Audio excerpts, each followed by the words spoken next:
Boom. Boom. Done it. Now I am live on YouTube. Hurrah. I feel so proud of myself. I'm a big boy. I know how to press buttons and do shit that social media can do. Hello, everybody. This is me. I'm going to be sucking your rent-free fantasy. That's what it's all about. But yeah, I can't remember the last of my stream. I think it was like last week because I read like 2 books in the Ponyville Mysteries series. And that's pretty much it for lineup. So I'm going to try and read 2 more again before my voice gives away.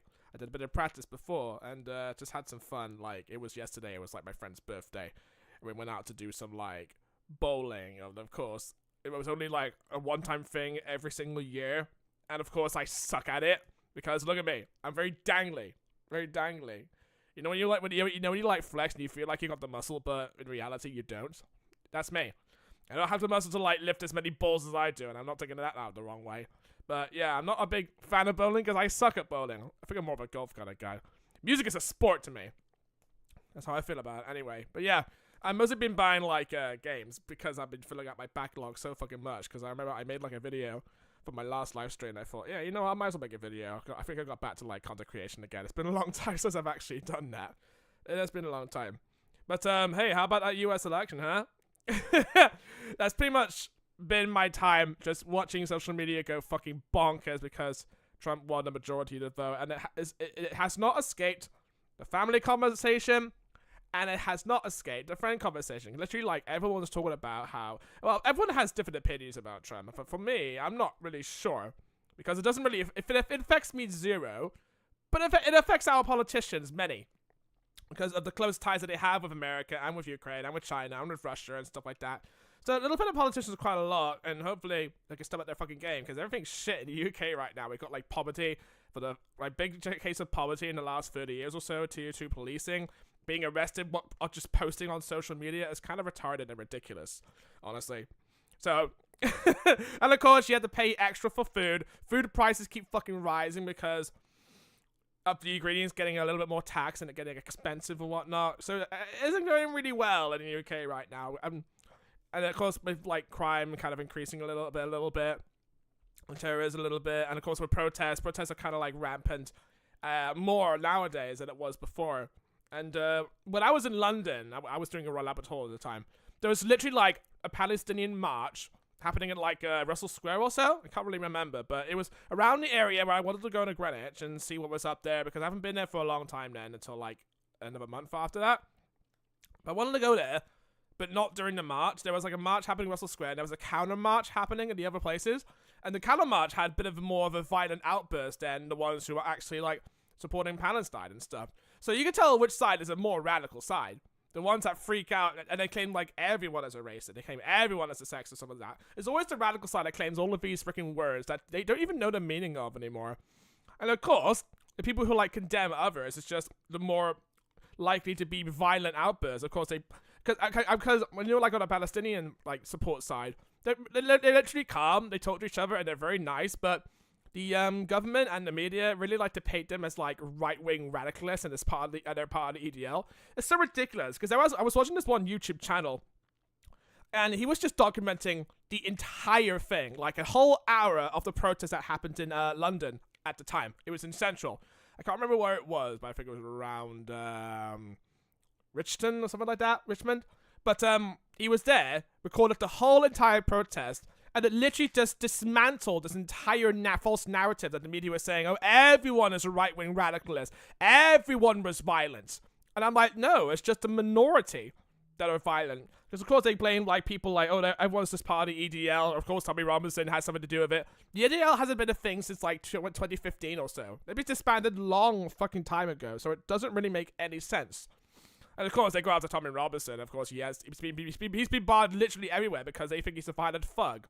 That kind of thing. But I don't really have a stance on that. I just don't agree with the stance that the media kind of paints everyone as a bad guy just because they protest peacefully and only the minority of people come in just want to cause chaos and stuff. And the minority who always comes in always wears masks, always covers their faces up, always throws shit everywhere, always looks to stir up some fucking trouble just to make the majority look bad. So of course the government and the media will say, oh, everyone deserves to be punished because they're all violent. Not all of us are violent, dude. That's just stereotyping literally everyone. You shouldn't just do that. I mean, it's always a minority, but they don't want to pay attention to the minority. They want to pay attention to like everyone. Everyone's a thug, which is not true at all. It's not true. That's just Keir Starmer just bullshitting out of his ass. I don't even know why people voted him into. I don't even know why people voted Labour. I mean, I understand people just got fed up with the Conservatives lying to us most of the time. But what's a better option? Reform?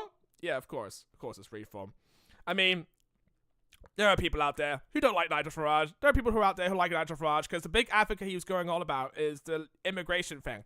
Because he wanted immigration to not exist in the UK and literally any other country. And people thought that was a radical decision.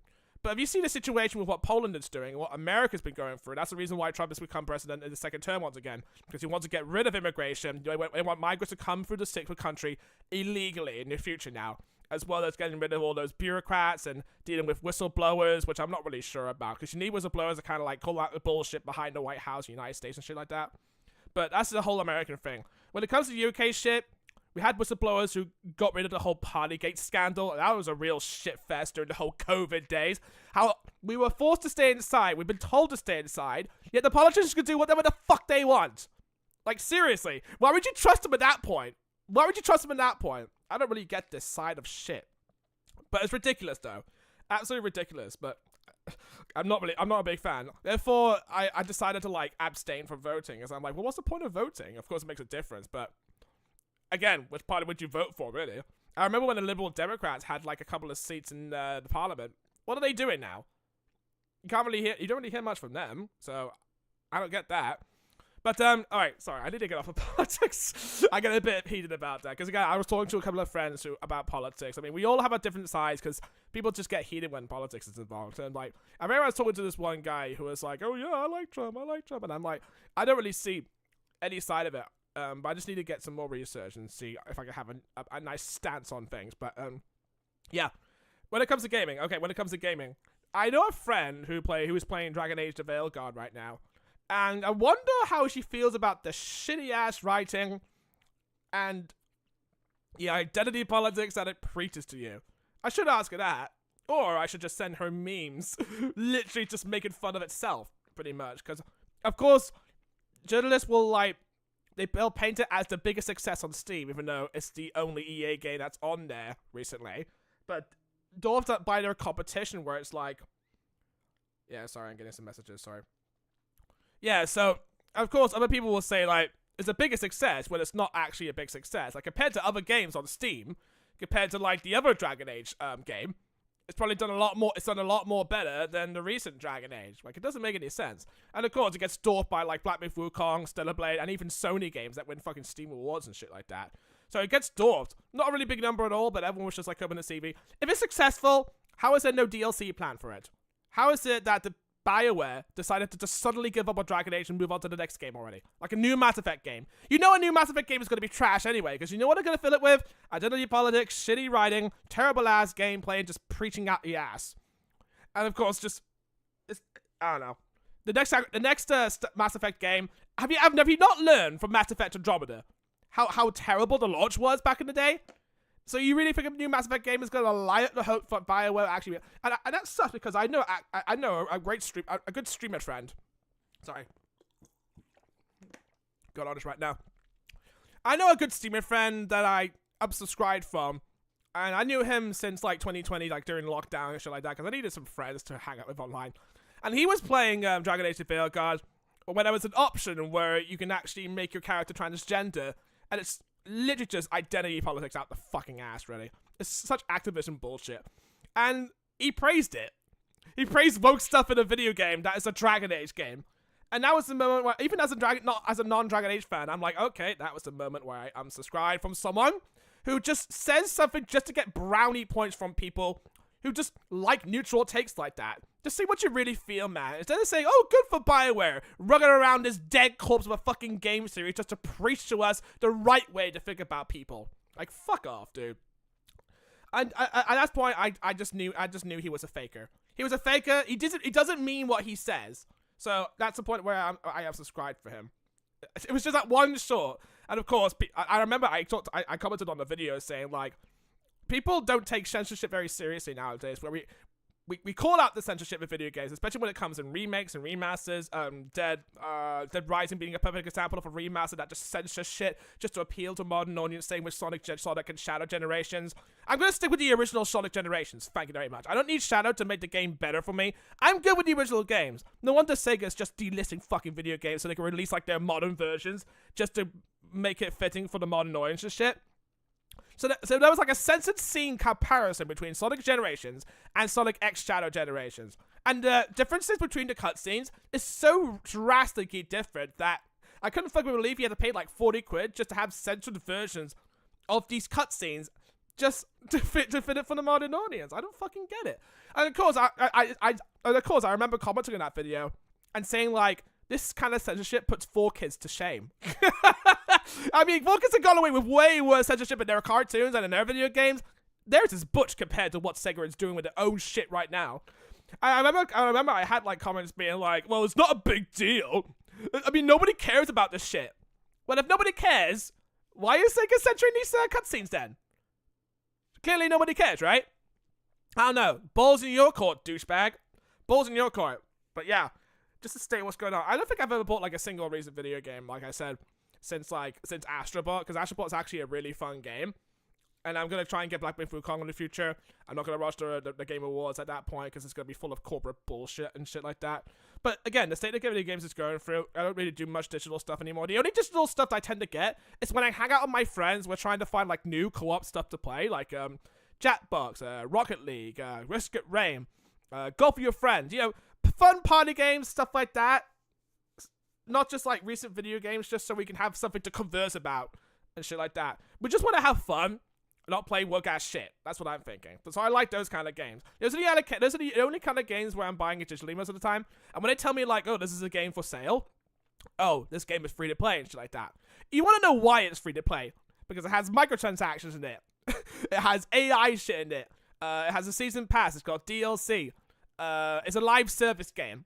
That's the reason why it's free to play. And I don't download those free to play games because the thing is, if I download it, what am I going to do with it? Honestly, obviously, I'm not going to fucking play it. They just alert the attention to me being like, oh, this free to play, by the way. Oh, it must be good, right? Nah, obviously not. I'd rather pay for a way better experience on physical than I can just get a free to play digital game. But for live service shit... Okay, another thing.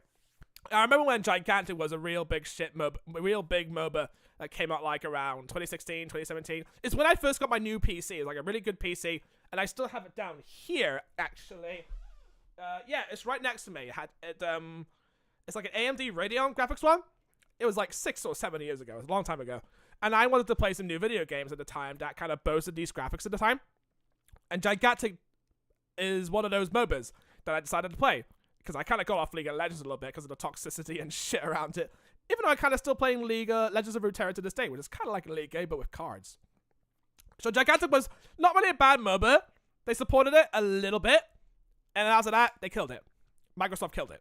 It wasn't making much money, so they killed Gigantic. It was off. But it was not a bad MOBA. It had some fun gameplay, really fun combat, team dynamics, and good abilities that allows you to juggle. And each character has their own set skills that makes you really want to, like, try each and every one of those characters. And yeah, although they are created equal, it's actually a really good set of characters. I really like them. Especially the agilic ones. Especially the ones that have, like, swords and guns and shit. I really like those ones. But I think the goal of the game is simple. It's just to move your Guardian to the other side before the other side does it to theirs. And that's pretty much it. That's pretty much what the MOBA was anyway. Just shit like that. And I remember they shut it down. It wasn't going to come back again. And then there was an announcement. Oh, Gigantic is coming back on Steam, guys! Yay! It was a piece of shit. It was exactly a piece of shit. Like, the second one didn't do as well as the first, and they're probably gonna kill that off too. I think like, you can see, like, bad reviews on Steam where it says, like, oh, it's just buggy trash. Nobody supports it. It's literally the same as last time. Nothing else was interesting about it. It was literally the same as the first. They tried to revive it just so they could support it again. They just revived it just to fucking kill it. Death of a game. -2. So that's my experience with MOBA. And then Overwatch a little bit. And then after Overwatch 2, I never touched a MOBA ever again. I'm good with trying out niche. I'm good with trying out niche types of games like platformers and RPGs and strategy games, shit like that. Hell, even fucking visual novel. I'll play a freaking visual novel at this point.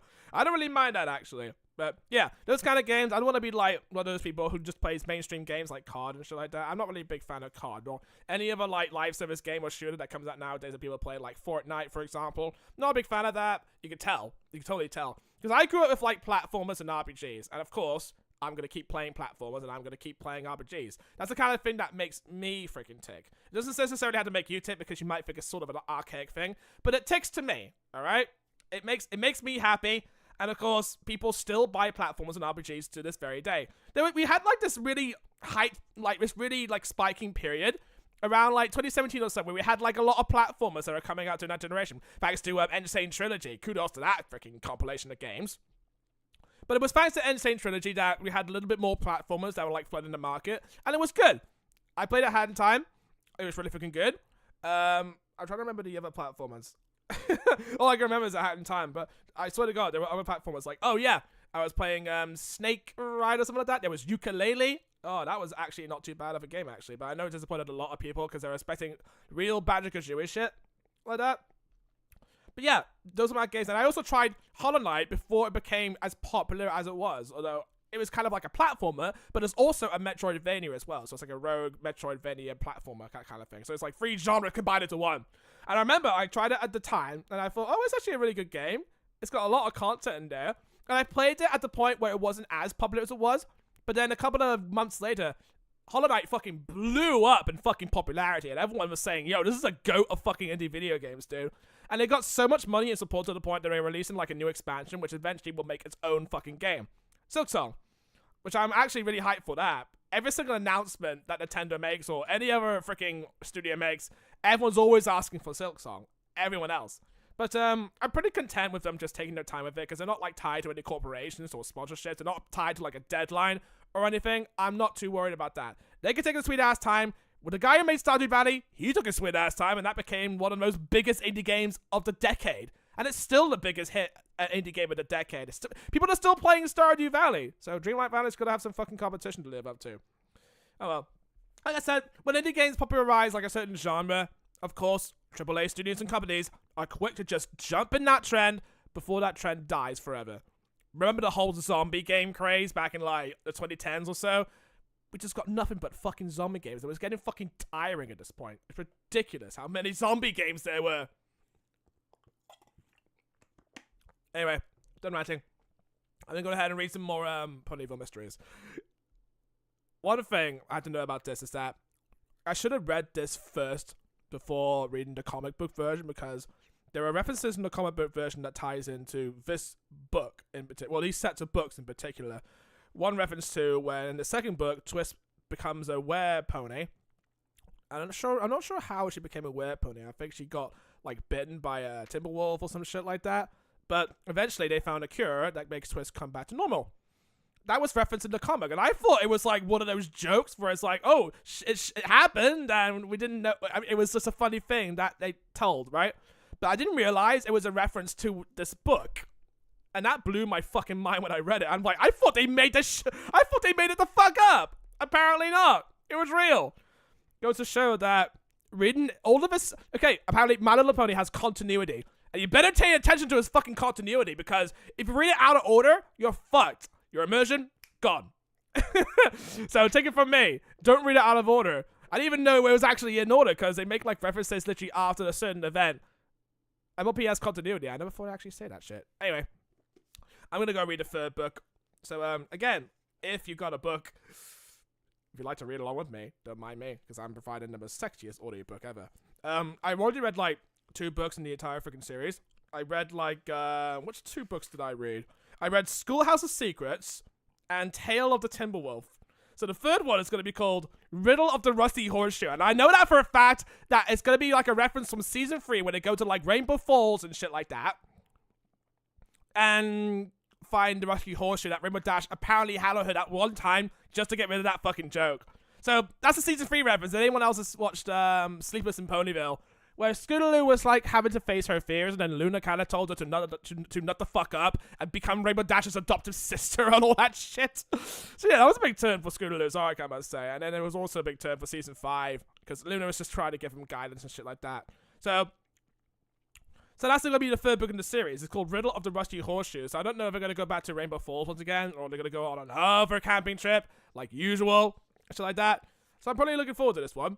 And of course, there's this whole underlying mystery where this character called the Pony is overseeing everything in the Everfree Forest, and there's some sort of mystery happening in the freaking Everfree Forest.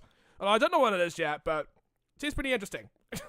Of course, it's called Ponyville Mysteries. It leads you in the dark. It's trying to be Daddy Boyle with Jigsaw and shit. Has anyone seen the movie Jigsaw? What was that movie called that Daddy Boyle made? I think it was Jigsaw. When the movie was like told like in random like points of the story, where you had to piece it all together. It wasn't told from like start to finish. Reservoir Dogs was told like in reverse, I think. Yeah, I think Reservoir Dogs was telling a story in reverse, right? And I think Jigsaw was telling us stories in all different types of places. So that's a very different type of storytelling that I don't really see a lot of filmmakers doing, because I feel like it will lose the viewer's attention or some shit like that, or retention. But yeah, that's part of the name. It's called Jigsaw. You have to piece it all together, and therefore the answers will come clear to you. I think it needs some rewatching for that movie in order to make, or for it to make sense. Because there are some movies out there that you think, oh, you won't understand it first time, like Lego the Movie. It's very fast when it comes to its fast-pacing jokes, right? But if you watch it like again, you'll start to like grasp the movie more and more, and you'll start to like it a bit more. So there are some movies out there that does require a rewatching. So in my opinion, anyway. Anyway, I'll get reading. Sorry, the delay. So the third book is called Riddle of the Rusty Horseshoe. Oh my. I bet you that should have been one of the keys. That'd be so funny. Sorry. My mind is going around in circles. Alright. So prologue. Let's go. The pony moved through the Everfree Forest, making no noise at all. Oh, it's a floating pony. Okay, Pegasus. Almost as if they were part of the shadows themselves. They passed the ridiculously cheerful nest of the Burgle, and groaned in disgust. Ugh, just another day. My trap being foiled.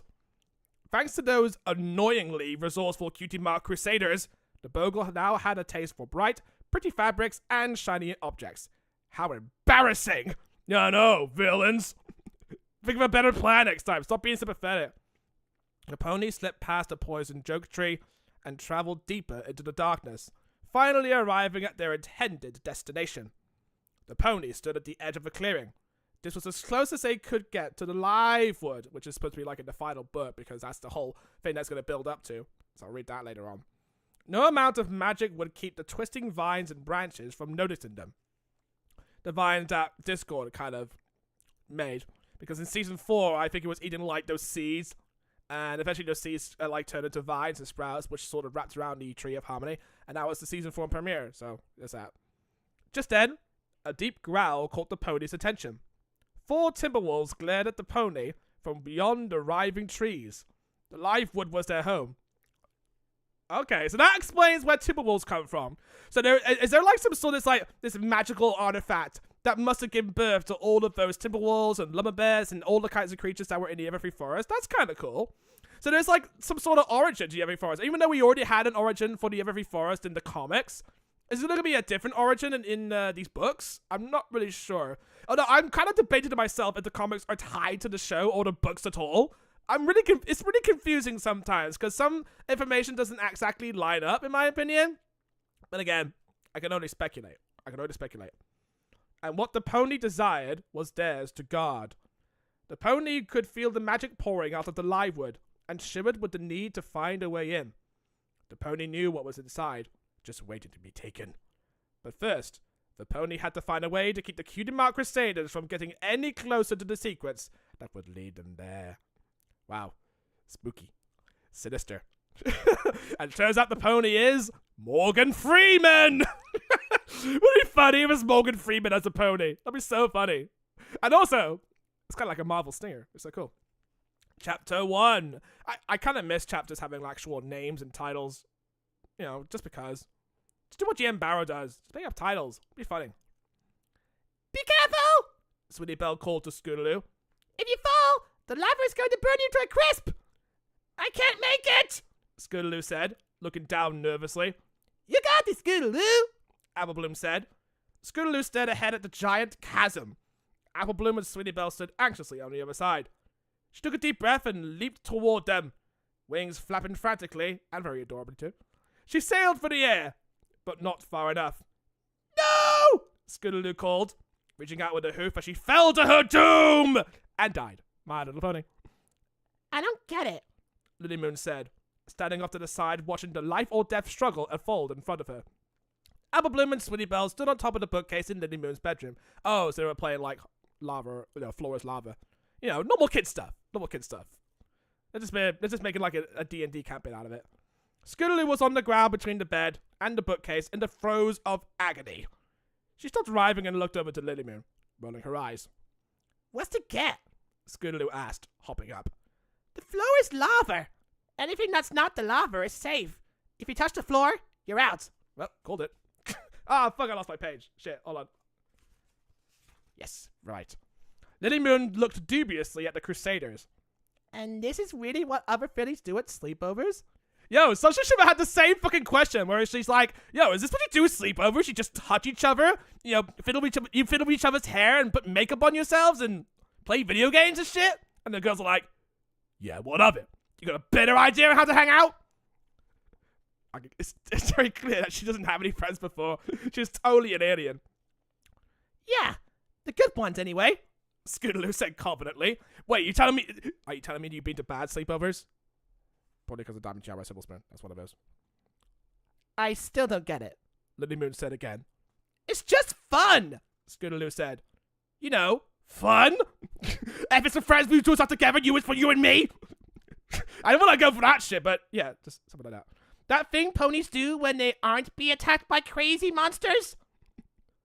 Was there a law in like Transylvania that banned fun? Piggy would detest that. When it came to battling a bogle or tracking a Timberwolf, Lily Moon was definitely the kind of pony you wanted on your side. Really? Alright, if you say so, Ryder.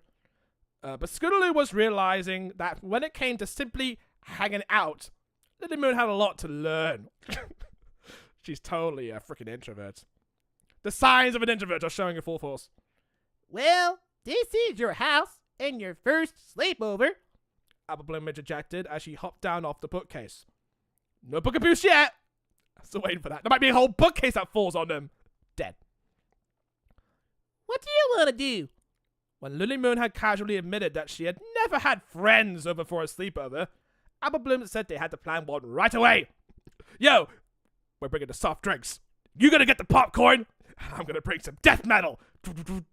Apple Bloom said they had to plan one. Between the creepy house and Lily Moon's strange family, Scootaloo wasn't sure spending the night here would have been her first choice for a relaxing evening. But Apple Bloom had insisted. She just wants to get scared. She wants to get their ruckles hard. I really don't know what we should do, Lily Moon admitted after considering for a few seconds. Well, Apple Bloom said, we could play board games, do arts and crafts, tell ghost stories, whatever we want. Lately, Apple Bloom and Lily Moon had been spending a lot of time together. Perhaps too much time together. The one Sweetie Belle and Scootaloo acting jelly and splitting up the Cutie Mark Crusaders once again. Scootaloo felt like Apple Bloom had made it her personal mission to show Lily Moon what fun and friendship is all about. Success. And of course, Scootaloo knew Apple Bloom meant well. But she couldn't help noticing that the more focused Apple Bloom was on Lily Moon, the less attention she gave Scootaloo and Sweetie Belle. Yo, she's my favorite. Yo, and friendship ended with Scootaloo and Sweetie Belle. New friendship with Lily Moon. Because you know what Lily Moon can do when you two can't do? Magic. Well, I can't do magic, but shut up. Well, I do like spooky things, Lily Moon stated. I bet I can tell some good ghost stories. Great, Apple Bloom said. The spookier, the better. I want to soil myself. Wow, you want kind of coming out the closet too early, Apple Bloom. I want to be shit. I want to shit myself to the core. Scootaloo glanced at Sweetie Belle, who looked less than excited at the prospect of spooky stories told in the bedroom of an already scary house. What? It's immersive. Bitch, what are you talking about? It's immersive. Is that okay with you, Sweetie Belle? Scootaloo asked. Says the kind of pony who is always fearful of shit happening to her. You know, scary shit. She went through a full forest in season 3. Why wouldn't it be okay with her?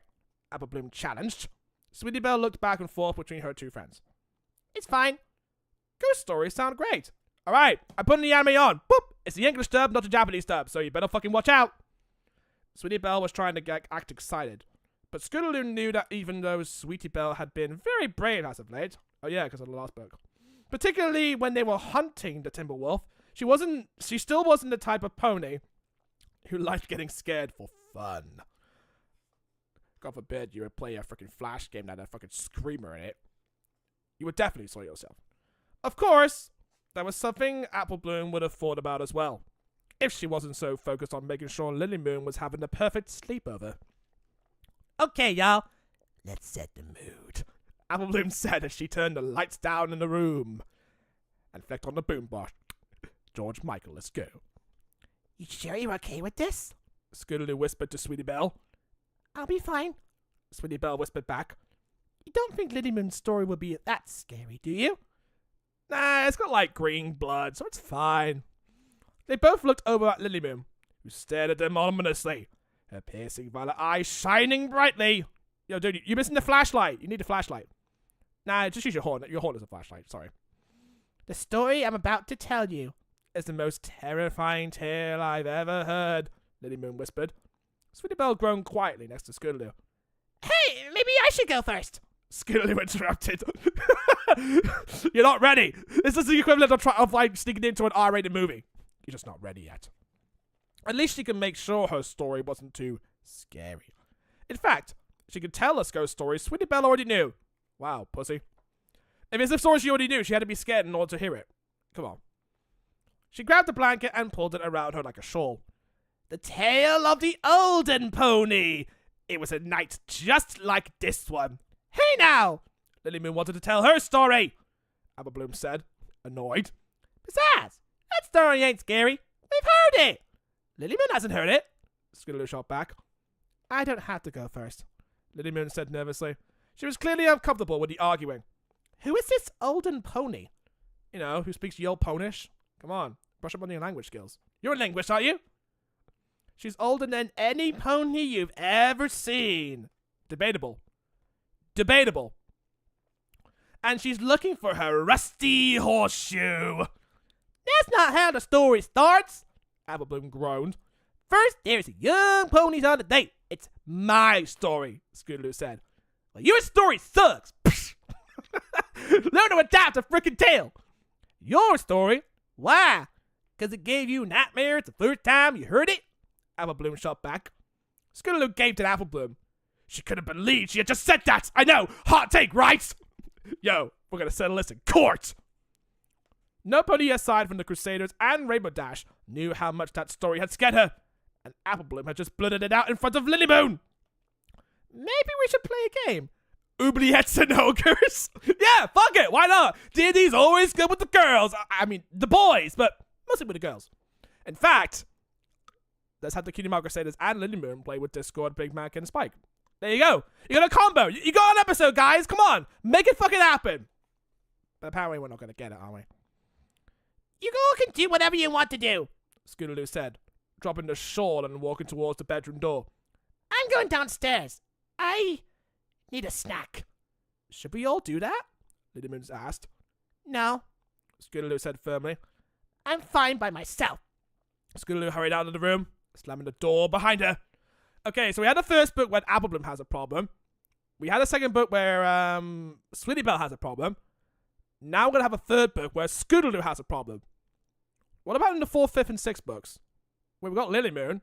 The 5th book, maybe her sister? And the 6th one, I bet it's just going to be like a climatic battle of epic proportions. Where they just, like, talk each other down and, you know, ruffle grass. That kind of thing. Chapter 2. Scootaloo stormed down the dark hallway. She, Sweetie Belle, and Apple Bloom have been best friends for as long as she can remember. A decade. Only a decade. And they never grew up. The three of them had been through so much together. But ever since Lily Moon and her family had shown up, things seemed to be changing. And Scootaloo didn't like it. reality starts to set in. If anything, life in Ponyville had been more interesting than ever since Lily Moon's family moved into the house on Horseshoe Hill. Really? Wasn't there like an episode in season 9 where they literally went through puberty? Yeah, that happens. They wished on the flower, they went through puberty. And it's only exciting in Ponyville when they met a new friend. I mean, I'd probably be the same, actually. But things between Apple Bloom and Scootaloo were different now, and she wasn't sure what to do about it. I think it was a kind of the same concept that I had in season 6, where they got their cutie marks and they're all like, well, what should we do now? Well, we'll find our own talents and shit like that. You know, I think it was called On Your Marks. They were trying to debating what they would do after they got cutie marks now. It's like, should they still keep doing what they're doing or do their own separate thing and just not be the cutie mark crusaders anymore, you know? So that was an interesting concept. Scootaloo jumped as something creaked in the shadows. She might like Lily Moon, but she didn't feel the same about Lily Moon's house. We just need to dust away the cobwebs. It always felt like some pony is watching you. Yo, Big Brother reference. Scootaloo looked at the framed pictures on the wall as she walked down the hall. There were no photos of Lily Moon and her sister, Amber Moon, as little fillies. Red flag. No fun family vacation pictures. 2 red flags. Instead, there were photos of strange creatures Scootaloo had never heard of, hanging next to maps and old newspaper clippings. It looked more like a museum than a home. Night at the Pony Museum! Let's go. 3 more sequels of this shit. Something creaked again. Closer this time. Hello? Scootaloo whispered.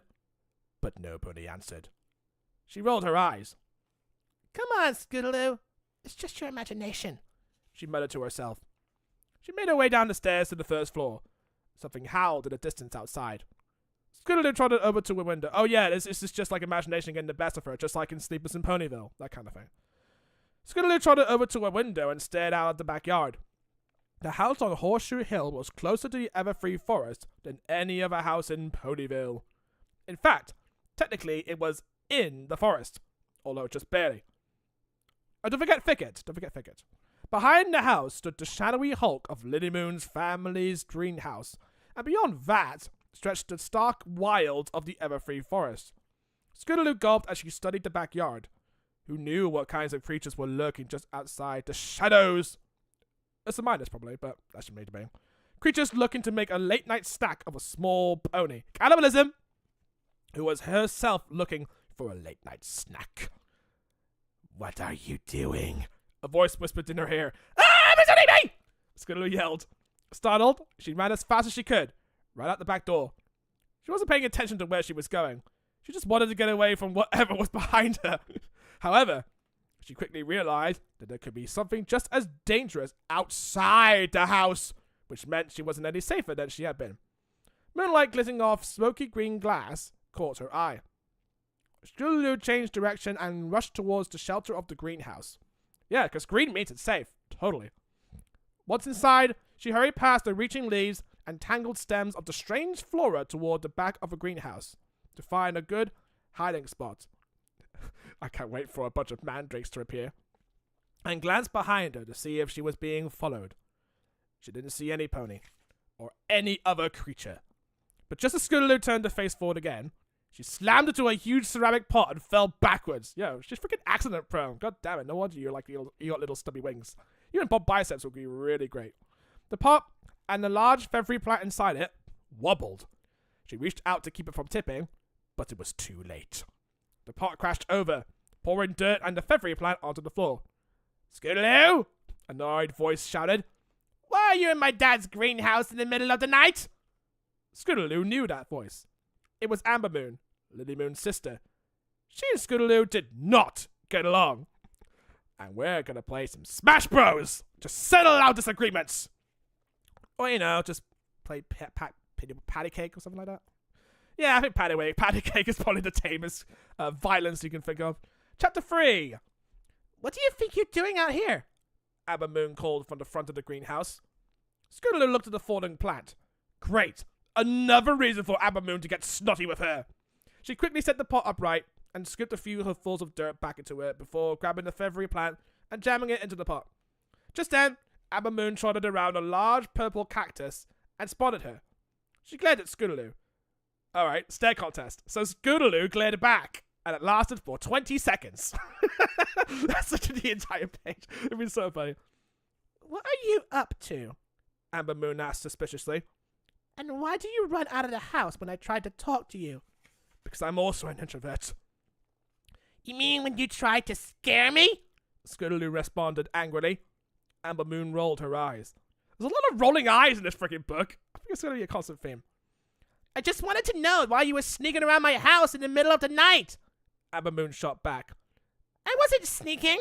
I was going to get a snack, Scootaloo explained. So you steal our food, snoop around our house, and don't actually sleep. Is that how a sleepover works? Yes. Yes, you'd be very surprised. You'd be very surprised. And don't forget, we play video games as well, so that's even way better. Amber Moon glanced at the greenery next to her. Should I make sure you didn't take any plants while you were at it? With an attitude like that, it's no wonder you don't know what happens at a sleepover. Who would want to hang out with you? Scootaloo trotted past Amber Moon. Now, if you'll excuse me, I'm going to the kitchen. Me too. To make sure you don't go poking around anywhere else, you're not invited. Whatever, Scootaloo huffed. They both walked back into the house. Yeah, they're going to get along at the end of the book. I have a feeling. Scootaloo studied Amber Moon out of the corner of her eye as they went. I have object permanence. Level 92. It wasn't just that Scootaloo didn't really like her. She also didn't trust her. The Crusaders were pretty sure that Amber Moon was responsible for their recent Timberwolf trouble. Paranoia feeds into everything.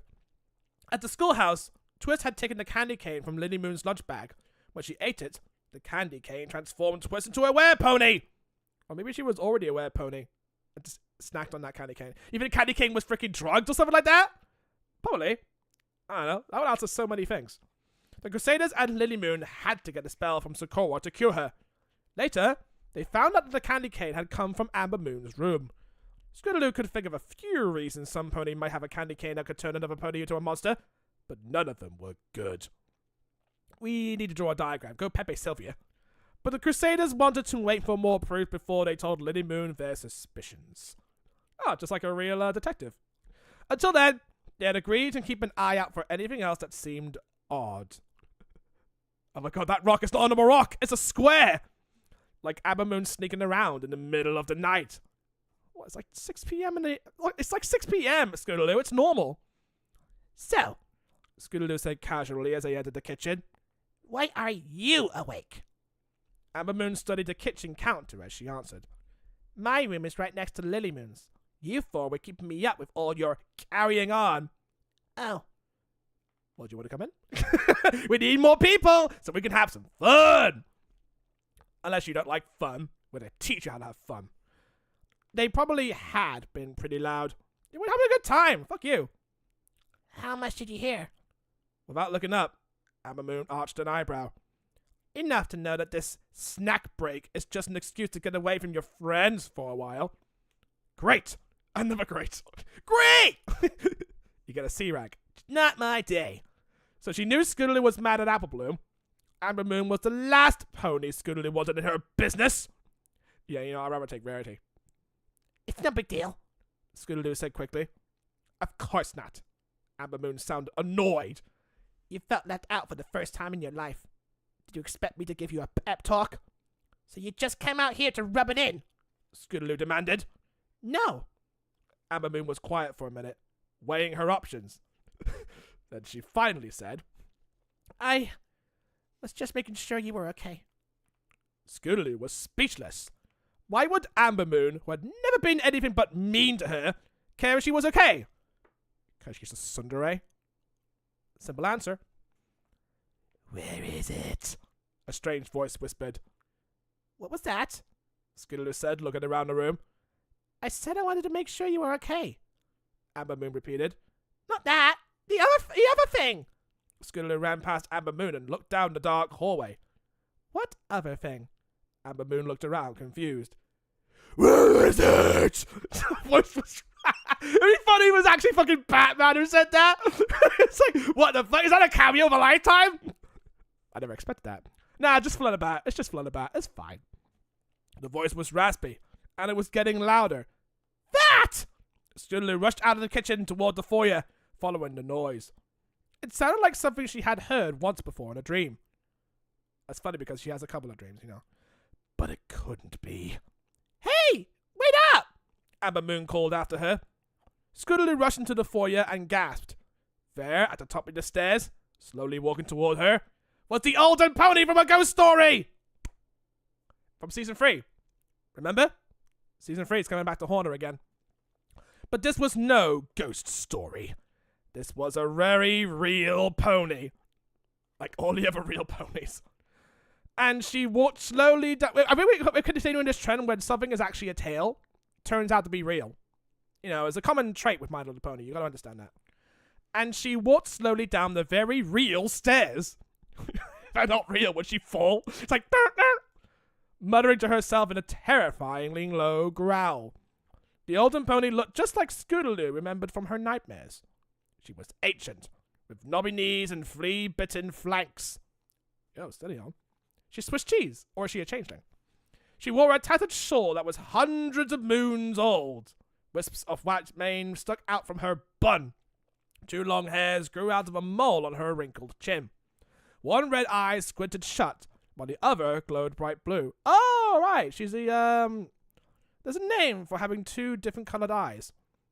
Homogenic or something like that? No. Oh, monochromatic. No, not monochromatic. Heterochromatic or something?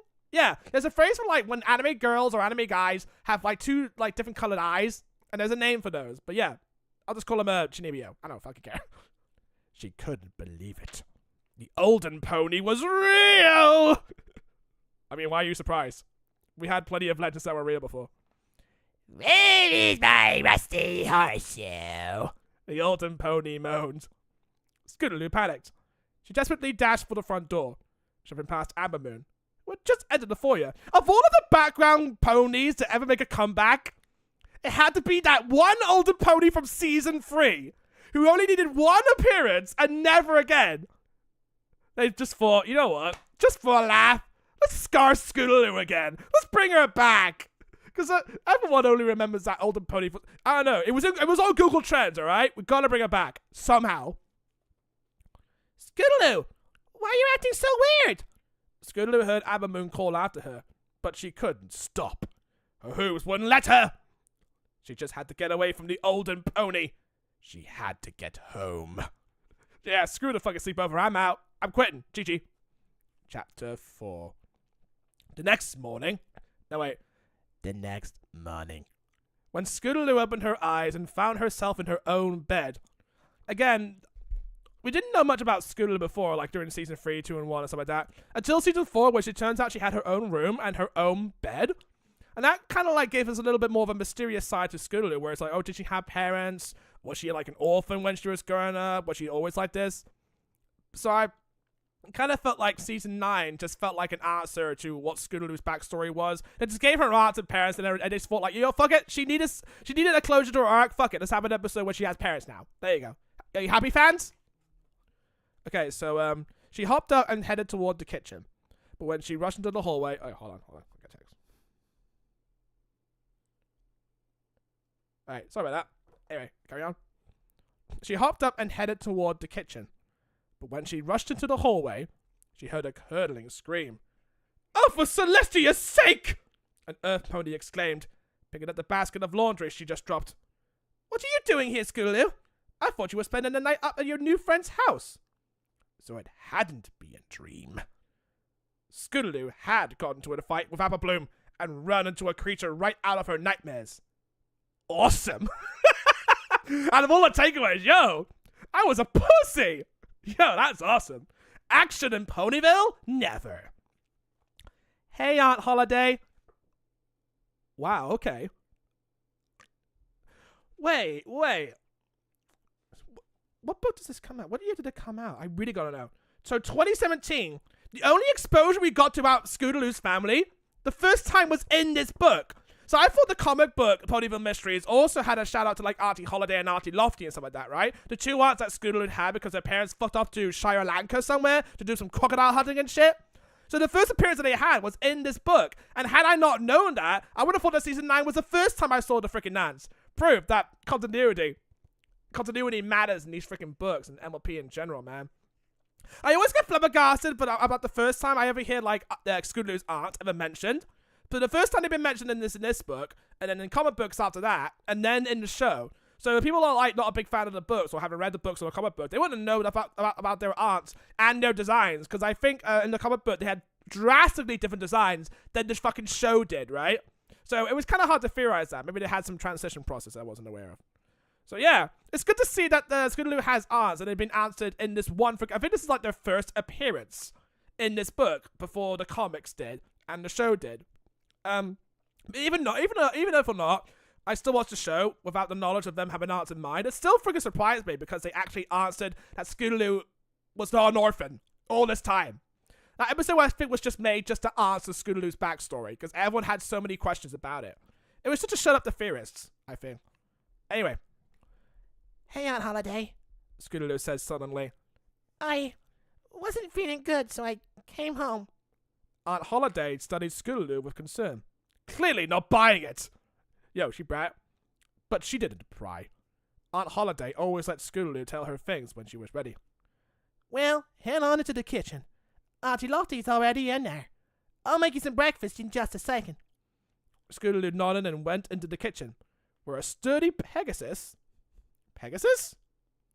Wait, hold on. Auntie Holiday. Because weren't they like Earth ponies? Yeah, weren't they Earth ponies? Okay, so Auntie Holiday is an Earth pony, and Auntie Lofty. Oh, she's a Pegasus. Right. Got it. I was kind of like losing my mind a bit because I kind of thought Auntie Lofty wasn't a Pegasus, but she is a Pegasus in the show. So, yeah, that makes sense. So, it kind of ties into the show a little bit. I kind of thought both of them were Earth ponies because given their background and shit. Yeah, but that kind of makes sense. Scootaloo nodded and went into the kitchen, where a sturdy Pegasus, Auntie Lofty, was scarfing down a plate of eggs. Yo, she thirsty, and she hungry. Damn. She looked up at Scootaloo, surprised. Hey, Slugger, what are you doing here? Auntie Lofty asked. I came home last night. It's not a big deal. Scootaloo said more forcefully than she intended. Lofty arched an eyebrow. In contrast to Aunt Holiday, she never let things rest until she had answers. Aunt Holiday came trotting into the room and kissed Lofty on top of her head. Lesbians! Just remember, they're lesbians. It's canonical. Trust me. Let me make Scootaloo some breakfast first, dear. Then you can give her the 3rd degree. Scootaloo sighed. Aunt Holiday was her dad's older sister. Recently, she and Auntie Lofty had started staying with Scootaloo while her parents were away. That explains Season 9 so fucking much. Unlike her parents, they were always interested in what was going on in her life. Again, that explains so much in Season 9. Usually it was nice that they cared, but this morning, she wished they would just leave things be. Scootaloo sat down at the kitchen table, where Auntie Lofty eyed her suspiciously. A knock on the door rescued Scootaloo from Lofty's gaze. I'll get it, Scootaloo said, jumping up and rushing to the door. She opened it to find Apple Bloom, Sweetie Belle, Lily Moon, and Amber Moon standing there. Alright, we're gonna have another sleepover? I'll just get the fuck out of Dodge. We're gonna have a fun sleepover. There's not so much spooky story in stock. They all looked at her with varying degrees of worry. Oh, hey guys. Girls, come on. There's like 4 of us. Check your pronouns, Scootaloo said, not quite sure what to say. Hey, Apple Bloom said, equally as uncomfortable. We just wanted to make sure you were okay. Amber Moon told us you left in a hurry last night. Scootaloo looked at Amber Moon. Why hadn't she told him about the spooky old pony at the stairs? Because she's a pussy. Well, of course I did.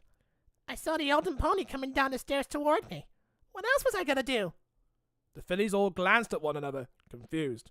Scootaloo has PTSD. Amber Moon looked back at Scootaloo. There wasn't any pony on the stairs. We were in the kitchen, and you ran into the foyer and out of the house, she explained. What? No! I saw her! Scootaloo insisted. She was right there on the stairs! She was asking about her rusty horseshoe! Scootaloo couldn't believe Amber Moon was lying. Objection! Where's your evidence? Well, Apple Bloom began. maybe Maybe you just thought you saw the Elden Pony after I reminded you of how scared you used to be of her. She looked like she wanted to say more. Scootaloo didn't give her a chance. You let me speak, woman! Can you please stop bringing that up? Scootaloo said angrily. I don't need you telling every pony else what a scaredy pony you think I am. That ain't what we're saying. That ain't what I'm saying. Applebloom responded. You're just saying that you don't believe me. Scootaloo said. Well, if Ambermoon didn't see anything, Sweetie Belle began. Oh, so now you trust Ambermoon? Scootaloo asked. What does that mean? Ambermoon said, looking at the others. Nothing. Applebloom said. She turned to Scootaloo. Okay, so you think you saw something last night? I did see something last night. The Elden Pony. Scootaloo stated. But isn't that just a ghost story? Lilymoon asked. Scootaloo's wings fluttered in annoyance. Also, it's kind of adorable. Look, she said. I know it's a ghost story. I know she's not supposed to be real. But I also know what I saw. It was her. She was there. I don't know how, but she was. You know what would have been easier? Just call Rainbow Dash. Yeah, get Rainbow Dash on the line and she could have tested it. It's like, yep, I saw her. Long time ago. I was on Quaaludes. Sorry, Scootaloo. You got me there. She looked at the others. She could tell they were at a loss for what to say. They really didn't believe her. She was just going to have to find a way to prove to them it was true. Candy Trail. That'll work.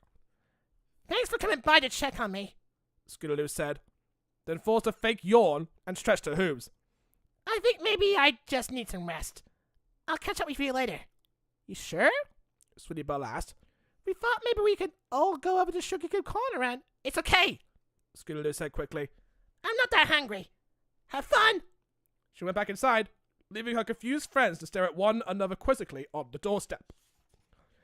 And now Scootaloo has turned into a recluse because she is such a pussy. Again, it goes back to like season 3, Sleepers in Ponyville, where she was scared of literally everything because she was in the forest and she had to rely on freaking Rainbow Dash to help call her and shit. Until towards the end of the episode, she was adopted to be Rainbow Dash's like pseudo sister in a way, but it's still more like a role model because technically Scootaloo was in the family at the time, but we didn't know that in season 3 until we got our answers. Anyway, chapter 5. After a hearty breakfast spent avoiding answering Auntie Lovely's questions, rude, Scootaloo headed into town. Hiding. But you remember when Scootaloo had a disguise? Just wear a disguise. If she was going to prove that the Elden Pony was real, she needed more information. For that, she knew just who to talk to. Big Mac, of course. Scootaloo felt a little bit better now that she had a plan. She just wished she didn't have to do it alone. She was used to having her friends by her side. Doesn't look like you're getting much rest.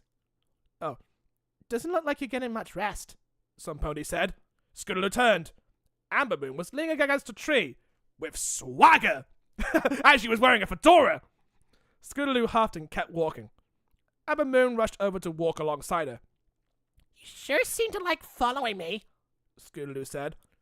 Planning to spy some more and then lie to my friends that I'm seeing things? I didn't say you were seeing things. I just said I didn't see anything. Because I didn't, Ambermoon explained. But after talking to you this morning, I realized something must have happened. I just wasn't sure what. And that's what I told your friends. Scootaloo still couldn't believe Ambermoon hadn't seen anything. But there was no pony else around, so she had no reason to lie. Yeah? Where are they now? Scootaloo asked, pretending to be disinterested. Sugar Cube Corner, although they all looked pretty bummed to go without you. Scootaloo felt better knowing her friends missed her. Yeah, I need the attention! If only they believed her, too. Why did you stick around? Scootaloo asked, honestly curious. Ambermoon stared straight ahead, not making eye contact. Hold on, I want to make sure I'm actually, like... Okay, I can see my now, sorry. I could tell you were planning something, and I saw how scared you were last night. I felt bad, so I wanted to help if I could. Scootaloo stopped walking and stared at Ambermoon. Okay, hold on. Last night you said you wanted to check on me. Now you want to help me. We don't even like each other. Why are you doing this? I can see how much Lilymoon likes hanging out with all of you, Ambermoon explained. Let me guess. She's gonna say, "Oh, I'm just jealous," because that seems to be one of a couple of motivations from like other villains and character arcs. It's because they're jealous. That's it. She seems happier since she met you. It made me think it might be nice to have a friend. So I'm trying to be friendly. Scootaloo looked at Scootaloo. No, Scootaloo looked at Scootaloo. What the fuck am I saying? Amber Moon looked at Scootaloo and forced a wide smile. The weird grin had the opposite effect Amber Moon was going for, but she seemed to be sincere. Maybe she wasn't as bad as Scootaloo had thought she was.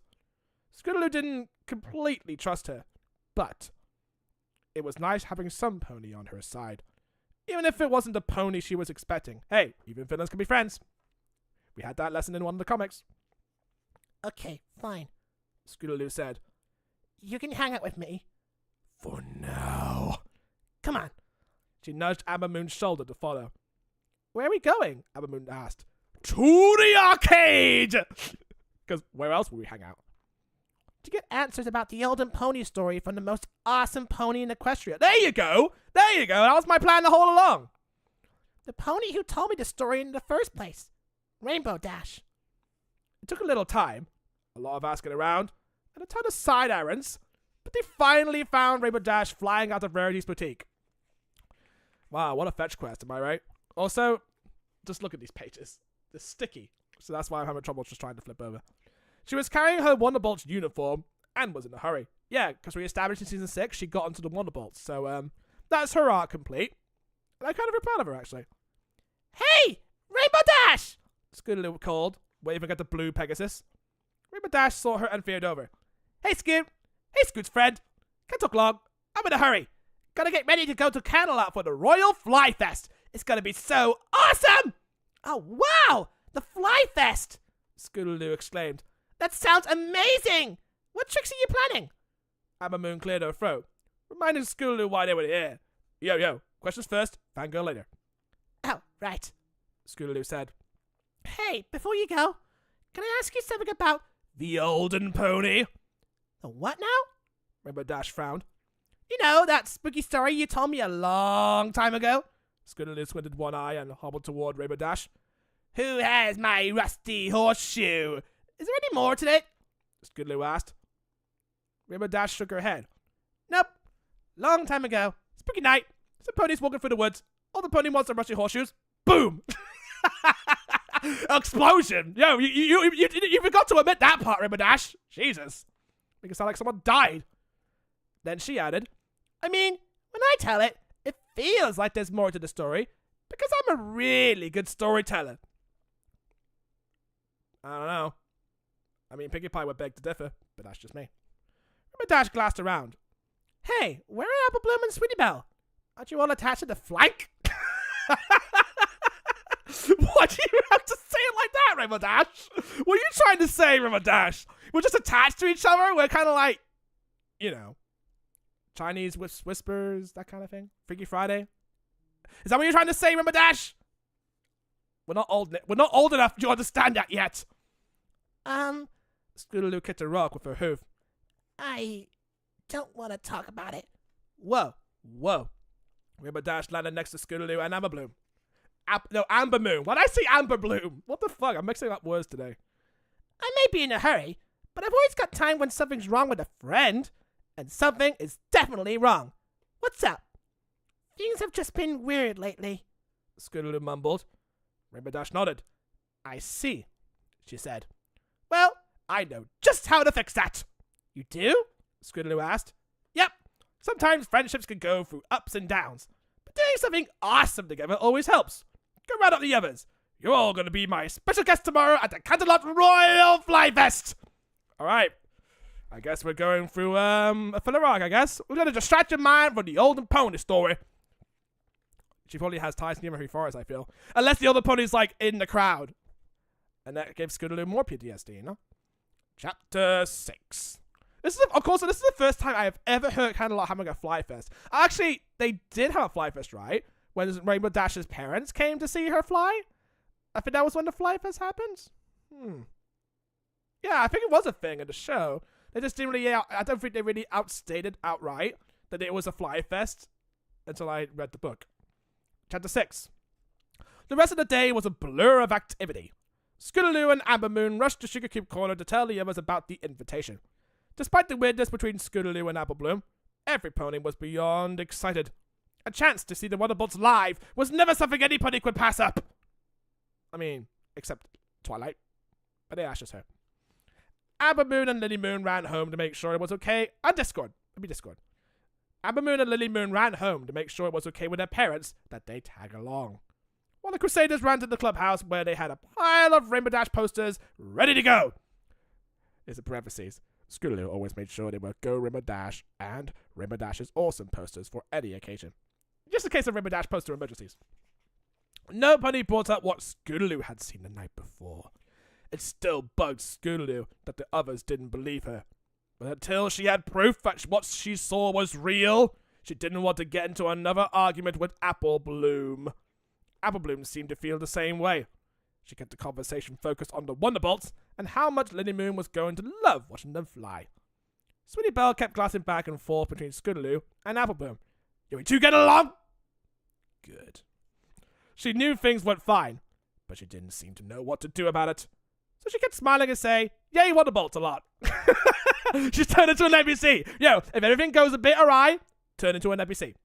Works every time. Scootaloo was relieved that she made it through the night without seeing or hearing anything strange. But bright and early the next morning, the Crusaders, Lilymoon and Ambermoon met Rainbow Dash at the train station. "Come on, let's go, go, go!" Rainbow Dash said as she hurried them all onto the Friendship Express. "I had to get to Camelot in time to rehearse."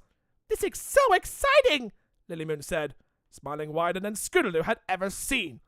"I've only ever heard about the Wonderbolts. I can't wait to actually see them." She sat down next to the window as the train slowly left the station. "Gentlemen, there's going to be a delay." "It's going to be amazing," Applebloom grinned, sitting down next to her. Sweetie Belle climbed into the seat in front of them. Scootaloo saw that Ambermoon was sitting a bit off to the side by herself. Like she always does, right? She walked past the open seat next to Sweetie Belle and sat next to Ambermoon instead. "Yo, Scootaloo's gonna break the ice!" Literally. Every pony, including Ambermoon, was surprised. "I'm glad you could come," Scootaloo said as she settled next to the unicorn. Ambermoon smiled shyly back. "Me too," she said. "It took some convincing, but since this is the first thing my sister and I have ever wanted to do together, my parents finally gave in." I don't even know why her parents didn't come. I guess they're too busy with magic science to focus on any distractions. In front of them, Lilymoon said something and Applebloom laughed loudly. The world needed to hear that. Scootaloo rolled her eyes, then pointedly laughed even louder. "That's hilarious, Applebloom!" "I can laugh better than you!" "Yo, laughing contest, let's go." Scootaloo shouted. Applebloom, Sweetie Belle, and Lilymoon all turned to look back at them. Ambermoon eyed her strangely. "What about that was hilarious?" she asked. "Nothing. I just..."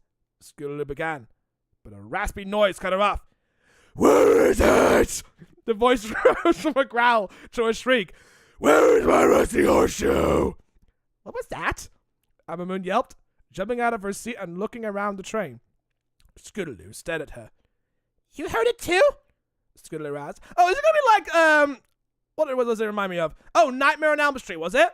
Where they, one dude sees Freddy Krueger in their nightmares and now everyone sleeps? Everyone sees Freddy Krueger. It's gonna be like that. It's gonna be like Nightmare on Elm Street, isn't it? But with ponies." "You heard it too?" Scootaloo asked. "Every pony on the train must have heard that," Ambermoon replied. They both looked around. Applebloom, Lilymoon, and Sweetie Belle were chatting softly. In fact, aside from a few passengers eyeing them curiously, every pony else was sitting quietly. "That was her," Scootaloo whispered. "The olden pony." Ambermoon looked thoughtful, but glanced around the train. "Okay, well, even though I don't see her, I clearly heard her." "She lives rent-free in your head." "So it isn't just in your head," she said matter-of-factly. "I told you," Scootaloo replied triumphantly. "But now we need to figure out what's happening. Let's..." "Hey, you two!" Sweetie Belle called, waving to them. "Come here for a sec." "Maybe she heard it too," Let's interrogate her. Let's pin her to the wall, Scootaloo said, and the two of them joined the others. But Sweetie Belle's happy smile made it clear that this wasn't about anything spoopy. I just wanted to say I'm really glad Amber Moon and Lily Moon could join us for this trip. Scootaloo and Apple Bloom and I are looking forward to all of us spending time together. Scootaloo realized what the loud "and" between her name and Apple Bloom's meant. Emphasis. It was about as close as Sweetie Belle was going to get to telling her friends to cut it out and play nice. Yo, no hoofs here! With the real business. Scootaloo really wanted to get back to talking to Amber Moon about the olden pony. And also play some D&D. But she appreciated what one of her best friends is trying to do. Let's all just have fun today, Sweetie Belle added. Deal? She said as she struck out her hoof. Apple Bloom grinned and did the same. Deal, Apple Bloom said. Deal. Lily Moon and Amber Moon both said as they stuck their hooves in. Deal, Scootaloo said, sticking her hoof in and bumping it with the others. Maybe Rainbow Dash was right, Scootaloo thought. Maybe all you needed to fix friendship problems was a trick to the Wonderbolt show. No, you need to go on a friendship adventure. Come on. It's cut and dry. Now, if only that could solve the olden pony problem, too. Just don't think about the olden pony. There you go. Just pretend she isn't there. If you ignore it, it'll go away. Chapter 7. Fillies and gentle colts, please put your hooves together for me. The announcer barely got out the word Wonderbolts before the crowd went wild. Oh my god, I got paid 100 quid an hour. Let me fucking finish. Ah! My job. You had one job, announcer. One job. Pony screamed and cheered as the Wonderbolts soared over the stadium into the arena. Celestia had just lowered the sun, and giant lights pointing skyward illuminated the Pegasi trademark blue and gold uniforms as they streaked across the star-filled night. Thanks, Celestia. Come here, Luna. The seating for the Canterlot Royal Arena was built into the side of a huge cliff for perfect viewing. Hundreds of ponies filled the stands, stomping their hooves with excitement, and then the whole thing fell off the cliff face. Too much gravity! Too much gravity! I told you to use magical wood, but what do? We use soggy plywood! We had to export it from somewhere! Hundreds of ponies filled the stands, stomping their hooves with excitement as a crew of Pegasi shifted cloud and rainbow obstacles into place for the Wonderbolts' daring maneuvers. Usually Scootaloo would have been cheering louder than any pony, but with everything going on, she was having trouble focusing. Wow! Exclaimed Lily Moon. Go Rainbow Dash! Sweetie Belle and Apple Bloom screamed. Sweetie Belle nudged Scootaloo. Hey, you okay? Scootaloo glanced over at Amber Moon. Before the show had started, Amber Moon suggested they tell the others what they had heard on the train. But Scootaloo had insisted they wait until after the Wonderbolts' performance. She knew Rainbow Dash loved nothing more than performing for her friends, and she wanted every pony's focus to be on her hero. One of the heroes. The mystery stuff could wait until later. I'm fine, she said. No, she lied. Scootaloo looked up at the Wonderbolts flying in formation. She easily spotted Rainbow Dash and smiled. Rainbow Dash always got annoyed with this part of the performance because she said she had to fly slower than she wanted in order to keep pace with the others. It's all about accommodation, Rainbow Dash. Again, not everything is about you. We learned that from Newbie Dash. But despite that, she always managed to fly at exactly the right speed. Rainbow Dash, Soren, Spitfire, and the others were all perfectly in sync. Scootaloo glanced over at Apple Bloom. She realized that not being perfectly in sync with her best friend was bothering her just as much as a problem with the olden pony. Apple Bloom glanced over and saw Scootaloo looking at her. She gave a small smile and waved. Yeah, just smile and wave, girls. Smile and wave. Scootaloo smiled back. Maybe everything would be. The olden pony's voice cut through the crowd like a knife. Where's my rusty horseshoe? Yo, alright, I got it. Scootaloo could feel Amber Moon tense up beside her. It'd be funny if that voice was just going from the megaphone. Total creep shit right here. But this time, she saw Apple Bloom, Sweetie Belle, and Lily Moon freeze as well. Rusty horseshoe? Sweetie Belle squeaked. You could tell that she had a voice crack. You heard that? Scootaloo asked. Apple Bloom nodded, her eyes wide. Not just heard it, Lily Moon said, pointing at the stairs below their seat. The olden pony was slowly hobbling toward them, her red eye glaring balefully at them. I know you have it, she croaked, pointing at them. Give it to me! But this time, Scootaloo was ready. Dead! Oh my god, you assassinated a boomer! Alright, Scootaloo's clearly gonna get arrested. To magic kindergarten with you! To the dungeon! 1,000 years. But this time, back when she still had nightmares about the olden pony, there had been one way to stop her. Scootaloo pulled a rusty horseshoe out of her saddlebag and tossed it toward the ancient mare. Wait, where did she get the rusty horseshoe from? What? Where did she get it from? I thought Rimmerdash gave it to the olden pony back in season 3. Where did Scootaloo get the rusty horseshoe from? Did she always have it? Explain. Book, explain. How does she have it? Take it! Scootaloo cried.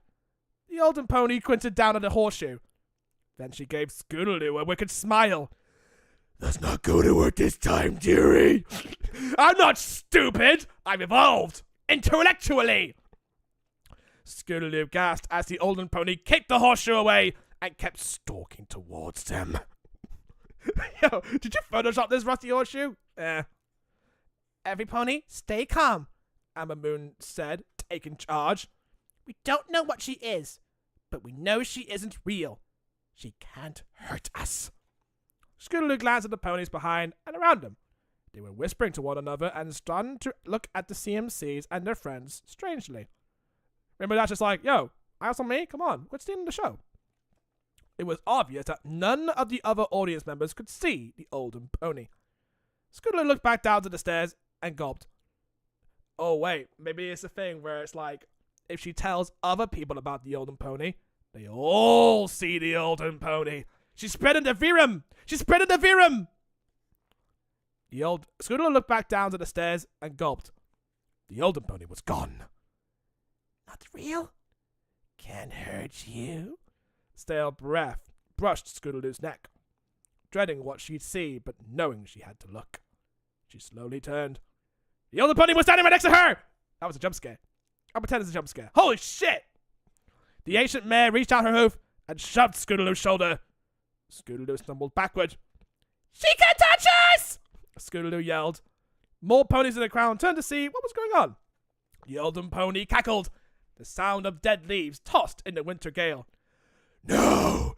Where is it? The olden pony demanded. Woo! Our balloon yelled. The fillies all scrambled away from the terrifying ancient mare. Hey! Watch it! What are you doing? My baby! Ponies yelled as the Crusaders and the Moon Sisters pushed through the crowd in a panic. Wait! Shouted Amber Moon. Even if we escape, aren't the rest of these ponies in danger? Fuck them! It's either our lives or theirs! I don't know, Scootaloo admitted. At that, Amber Moon turned and started running up the stairs in the opposite direction of the exit. Where are you going? Amber Moon called. The stands aren't safe. Some pony needs to stop the show, Amber Moon yelled back. Stop the show?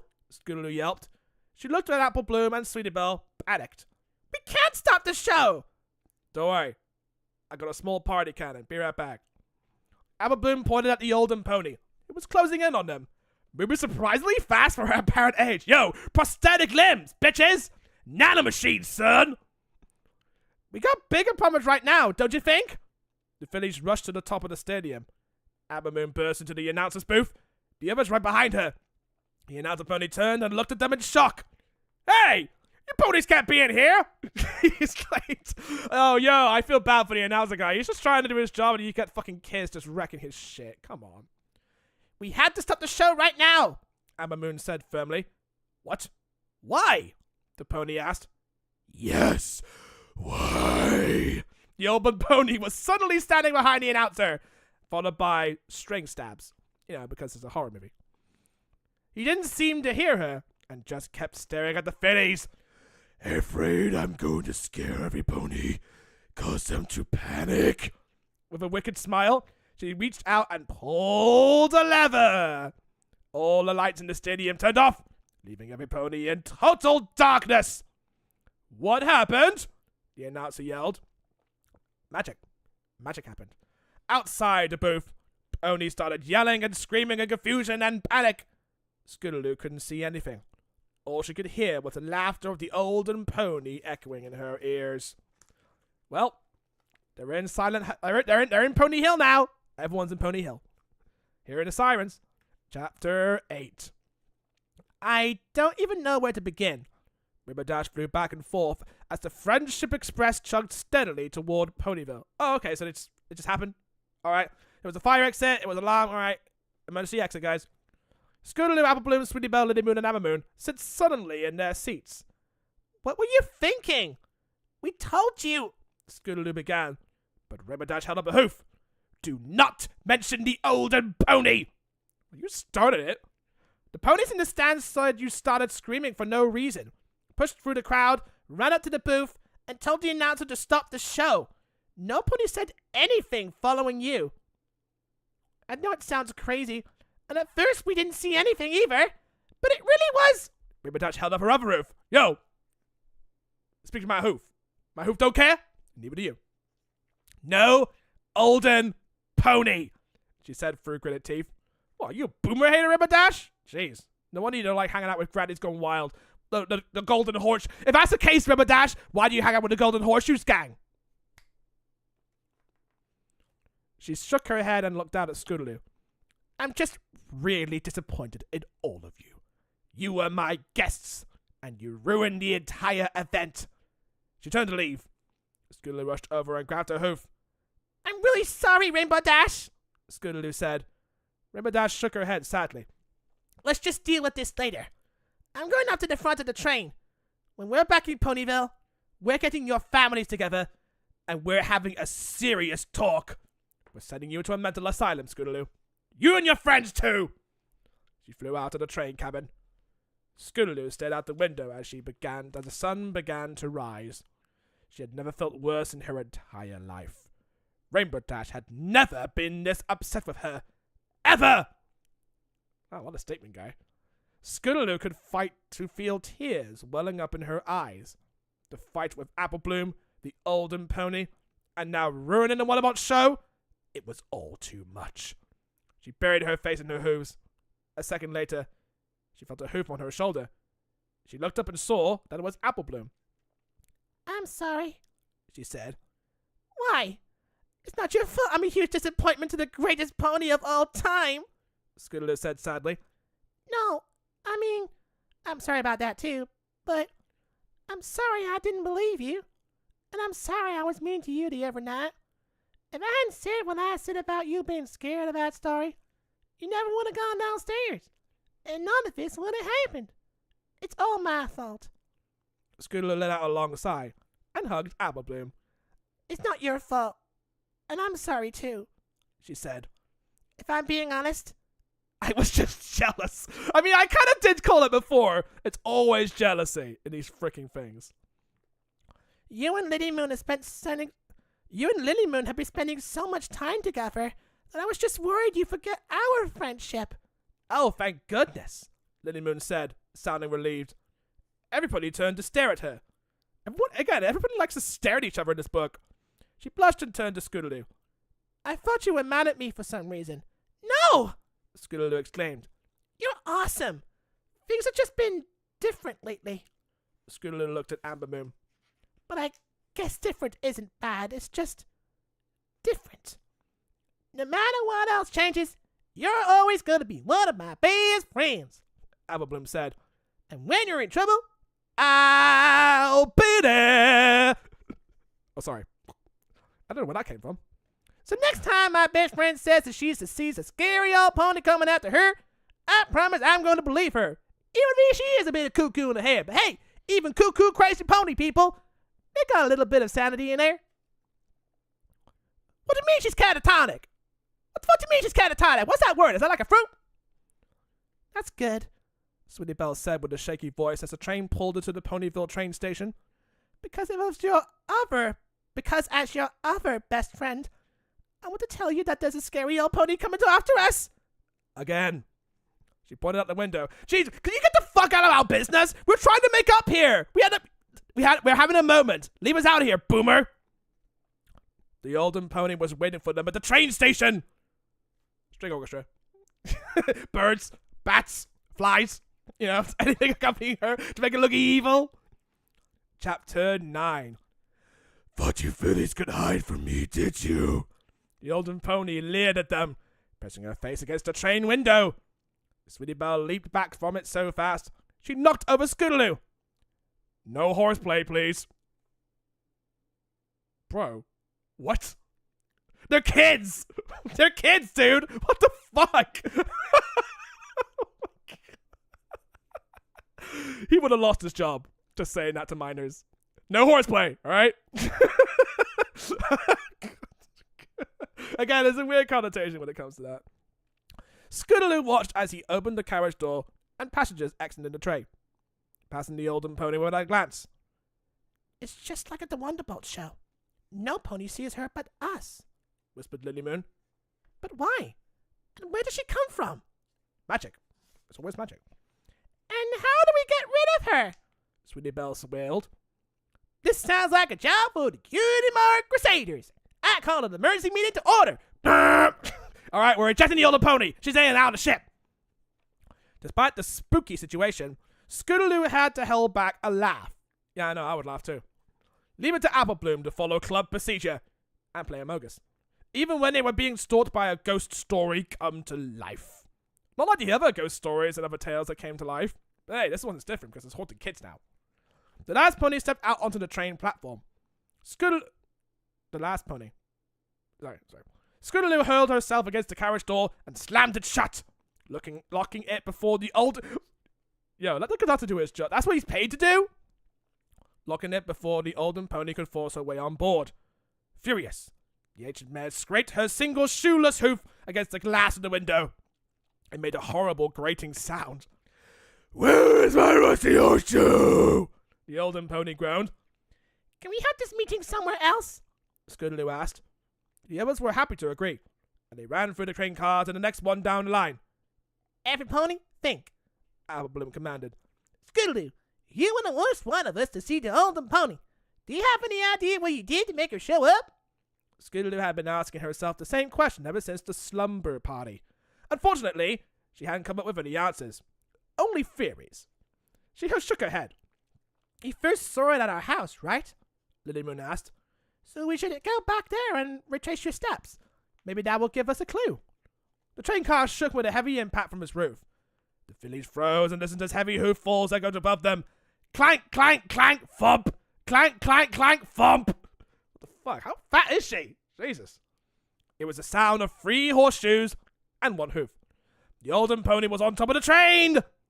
She was looking for a way in, and the emergency hatch was just over their heads! Yo, this is definitely starting to turn into like some sort of horror movie. She can't chase us all if we split up, Scootaloo said. Amber Moon, you run towards the front of the train. I'll go to the back. Amber Moon nodded. I'm coming with you, Apple Bloom told Scootaloo firmly. Me too, Sweetie Belle squeaked. Guess that means we got some sister time, Lily Moon told Amber Moon. Alright, I'm getting my D&D dice, let's go. Scootaloo didn't think they seemed too happy about it. But there wasn't time to discuss that. Maybe the Moon Sisters need to talk to the Celestial Sisters. You know, the Royal Sisters, you know, discover their dynamic. They're 1,000 years old, trust me, you learn from experience. Because there wasn't much... Okay, Scootaloo didn't seem too happy about it. But there wasn't time to discuss that, because just then, the olden pony popped open the emergency door above them and squinted down, her red eye falling in its socket. Did you miss me? She breathed a terrifying laugh and lunged at the fillies. Meet us at our house! Amber Moon yelled as she pushed open the train car door. She dashed off in the direction of the engine. Lily Moon hot on her hocks. Scootaloo, Apple Bloom, and Sweetie Belle jumped on the platform a moment later and raced in the other direction. The voice of the olden pony howled behind them. You can't run from me! I'll find you wherever you go! And that was the scariest thought of all. Not going through puberty, being haunted by a boomer. Imagine, guys, being haunted by a boomer. It's kind of reminds me, I was with my friends, right, and we were watching Monster House. And it's literally about a monster house that came to life because some fat lady fell into a mixer of cement and then she died and her soul went into the house and shit like that. And then nobody saw it but the kids. Nobody else has seen it but the kids. So, crazy people. Chapter 10. The CMCs ran until they reached the bottom of Horseshoe Hill, where they stopped to gasp for breath. Scootaloo wished she had her scooter. No, why didn't she have her scooter? I mean, come on, it's like a Deus Ex Machina. No way a free-shoed pony could keep up with them then. Yeah, but he had to carry the other. When you had to carry the other two, or you just be like, all right, see you, Apple Bloom, Sweetie Belle. Sucks to be you. Is she gone? Sweetie Belle panted. The Crusaders looked around nervously, but it seemed that they had finally lost the olden pony. Then Scootaloo had a troubling thought. I hope that doesn't mean she's chasing Amber Moon and Lily Moon instead, Scootaloo said. Nah, she's probably holding Spike. Amber Bloom looked thoughtful. Where did you become such good friends with Amber Moon? She asked. Scootaloo shrugged. I guess when she started being nice to me. She's actually kind of cool once you spend time with her. Yeah. But do you think you can trust her? Amber Bloom pressed. It was her candy cane that turned Twist into a were-pony, Sweetie Belle pointed out. We don't know that's true. Amber Bloom frowned. Scootaloo started to worry that they were heading toward another disagreement. But then Amber Bloom's expression cleared. I guess we just don't have all the facts yet. And it wouldn't be right to blame Amber Moon for anything until we know the whole story. Right. Scootaloo agreed with the tiniest sigh of relief. Hoofbeats sounded behind them, and the trio spun, startled. But instead of a glare of a single red eye, they found Lily Moon and Amber Moon. I'm so glad you're not the olden pony, Sweetie Belle said. Thanks? Burn, I guess? Now, let's get to the house before she does show up. The group climbed the hill to the forbidden home atop it. Did you ever think about getting a welcome mat? Sweetie Belle suggested as they all stepped onto the rickety porch. No. Amber Moon and Lily Moon answered in unison. It'd be a weird. We probably would just neglect it. Scootaloo led her friends inside to the giant staircase beyond the foyer. She pointed a hoof. There. That's where I first saw the olden pony, she told them. So we need to work backward from there, Amber Moon said. Before you ran in this room, we were in the kitchen. You know what I was thinking? They told a story about the olden pony, but then you had to finish the story. You know, it's like saying Bloody Mary in front of a mirror. That kind of thing. Yeah. Scootaloo nodded. I heard the olden pony in there. And before that, we walked across the yard. And before that, I was in the greenhouse. And before that... Wait, what were you doing in the greenhouse? Lily Moon asked with a frown. I don't know, sniffing plants. It's none of your freaking business. I needed to get high. Come on. I was seeing a boomer in my head. Scootaloo blushed.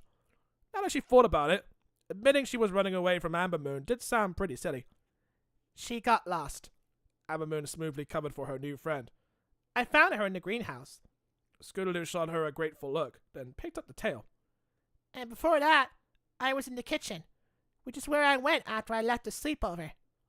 Every part of that story sounds pretty normal, except the greenhouse, Apple Bloom mused. I'm not sure anything here is normal, Sweetie Belle murmured, pointing her hoof. The other fillies followed it to see Blue Moon heading toward them, walking, a pair of bats on tiny leashes. Hello, father, Lily Moon and Amber Moon chorused. Hello, hello. Blue Moon grinned back. Yeah, I know, I'm a bit of a Bruce Wayne character myself. Oh yeah, I'm totally rich. Scootaloo always felt like there was something off about his smile. It was as though you could count every one of Blue Moon's teeth. Yo, you gotta keep the pearly white shiny. Come on. Again, someone's gonna take Chip Skylark's advice. Come on. And some of them looked sharp. Enjoy your visits with your friends. I'm off to walk Bram and Bella. Okay. I didn't even know they had dogs. Every time she encountered the Moon sisters' odd parents, Scootaloo was glad she lived with Aunt Holiday and Auntie Lofty. The fillies headed for the kitchen, but after opening drawers to find only cobwebs and peering into the refrigerator, which seemed to be housing some kind of mold experiment, they decided to move on to the greenhouse. The air in the greenhouse was humid and heavy. Scootaloo almost felt as if she was swimming in a sea of plants. Show us where you went on a non-slumber party, Apple Bloom prompted. Scootaloo tried to remember her exact path, but things looked very different in the daytime. I ran toward the back, she said, trotting deeper into the green glass enclosure. Her eye fell on the crooked ceramic pot. Now that she recognized. It matched the bruise on her forehead, which apparently was still there. And I bumped into this. She reached her hoof toward the soft, feathery plant. Amber Moon quickly swatted it away. Don't touch that plant! Don't touch it! You'll summon Iblis! Scootaloo felt a knot form in her stomach. She already had touched it 2 nights ago. Why? She asked, hoping to sound breezy. What would happen if I did? Amber Moon arched an eyebrow. It's a fear fern, she exclaimed. Lily Moon nodded in recognition. Oh yeah, I didn't know that was Grown Nose. What do fear ferns do? Sweetie Belle wondered. Scootaloo saw she was eyeing the plant as if it were a chimera ready to pounce. They give life to the thing that frightens you the most, but only you can see it, Amber Moon said grimly. Sound familiar? Okay, yes. I bumped into that plant and picked it up. But I don't know why it made the olden pony show up. I'm totally over my fear of her. Mostly. Well, at least you're a minute. Come on. That doesn't explain why we can see the older pony. Because she touched you. In your sleep. That explains it. Apple Bloom frowned. We never touched the fern. Amber Moon didn't have an answer for that. Alright. That question's beyond my comprehension. Sorry. So now that we know what caused the problem, what's the cure? Sweetie Belle wanted to know. Washing your hooves. There you go. Amber Moon and Lily Moon exchanged a worried look. There isn't one! Came a creaky voice from behind the cactus. That's what you said the last book. And you know what? We kind of like worked around that problem, you know? We can work around this one. It's fine. And this book is falling apart. Chapter 11. The fillies whipped their heads toward the voice. It was Auntie Eclipse. When did she come to the greenhouse? Scootaloo wondered. Has she just been hiding there all along? That is, there isn't a cure unless you know me. Auntie Eclipse chuckled uproariously. Scootaloo laughed too, though she wasn't sure what was so funny. I just like to laugh, you know. We need to lighten the mood. It's getting a bit too dark for my taste. I'm just haunted by a boomer. She was just glad to know that there was a way to get rid of the olden pony. Follow me. Let's have some tea and a nice chat, Auntie Eclipse said, making her way out of the greenhouse. Lily Moon and Amber Moon followed their aunt, and after a moment, the Crusaders did too. Auntie Eclipse led the young ponies to the library. It smelled like dust and age and books. Dusty age books. Light filtered down through grimy windows and cobwebbed shelves, casting eerie spotlights. Scootaloo knew that Auntie Eclipse usually didn't let visitors into this place. But today, the strange old pony seemed downright social. I'm hip with the kids! Don't worry, I'm totally into the music you listen to. Yo, check out the Spice Ponies! If you want to be my lover. Auntie Eclipse patted some moth-eaten cushions and invited the fillies to sit. I can totally do the flies. Watch me. Cracks her neck.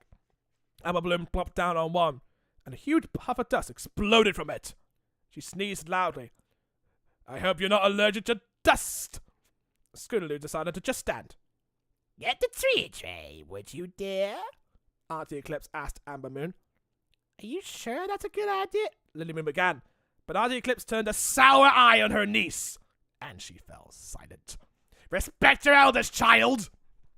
Amber Moon returned with a tray of strange small sandwiches and what appeared to be raisin cookies. Scootaloo watched as Sweetie Belle politely took one, and then dropped it in shock as the raisins moved. On second thought, we're not very hungry, Sweetie Belle said. So much for trying to be polite, Scootaloo thought. Auntie Eclipse poured tea for every pony, but none of them took a sip. Yo, any chance she's gonna poison us, tranquilize us, put us in our sleep? It's so nice you young ponies came to visit me. Auntie Eclipse smiled. It seemed to Scootaloo that she'd forgotten why they were all there in the first place. We're hoping you could tell us more about the fear fern. Why did it affect all of us when only Scootaloo touched it? And can you give us the cure? Amber Moon gently prompted her aunt. You know what? If you want an answer to everything, you gotta read the book. It's a staple. Your father has been breeding especially strong fear ferns. Normally, they only work on the pony who touches them. But Blue Moon's ferns are contagious. This little Pegasus, Auntie Eclipse said, shaking an admonishing hoof at Scootaloo. Infected every pony she touched with her fierce paws. Called it. You gotta wash your hands, Scootaloo. Come on. Hand, face, space. That's the 30-second rule. Wash your hands for 30 seconds. Scootaloo gasped. Not only was the Olden Pony's appearance her fault, she spread the problem to her friends too. It's the Olden Pony Virum. I'm telling you guys. There's gonna be a freaking. There's gonna be an outbreak. You said there was a cure. Lily reminded Auntie Eclipse. So I did. The old pony nodded.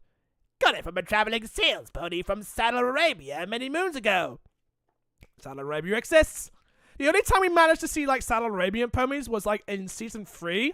And at one pony from like season 7 or 8 when Trixie and Starlight were traveling to like, not Saddle Arabia, it was like another place in Daring Dooland or something like that. It was where Somnambula was. Yeah. We only had a couple of Saddle Arabian travelers. That kind of thing. But yo, those designs are fine. She rummaged around in a weathered cabinet and pulled out a vial of blue liquid. Auntie Eclipse held it up to her eye and shook the bottle. Then she nodded. Should be just enough for you 5 in here. Unless one of you drops it. You 5? She asked weakly. Auntie Eclipse turned her sharp gaze on Scootaloo. Well, yes. How many ponies did you touch, dear?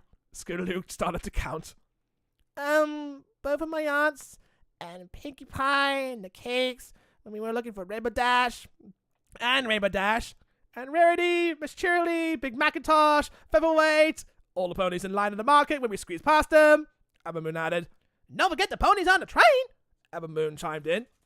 Oh, and Stephen Magnet, we touched him too. But that's going to be a bit hard to try and get him back. Oh, we touched Queen Chrysalis too. We touched Discord's Bun. We touched Fluttershy's Wing. We touched Angel Buddy's Snout. Who else did we touch? Oh, Flash Sentry, whoever that guy was. He sure seems weird. And all the ponies we passed in the stands at the Kind of Love Wonderbolt show. And the announcer. And Mr. Poopy Butthole.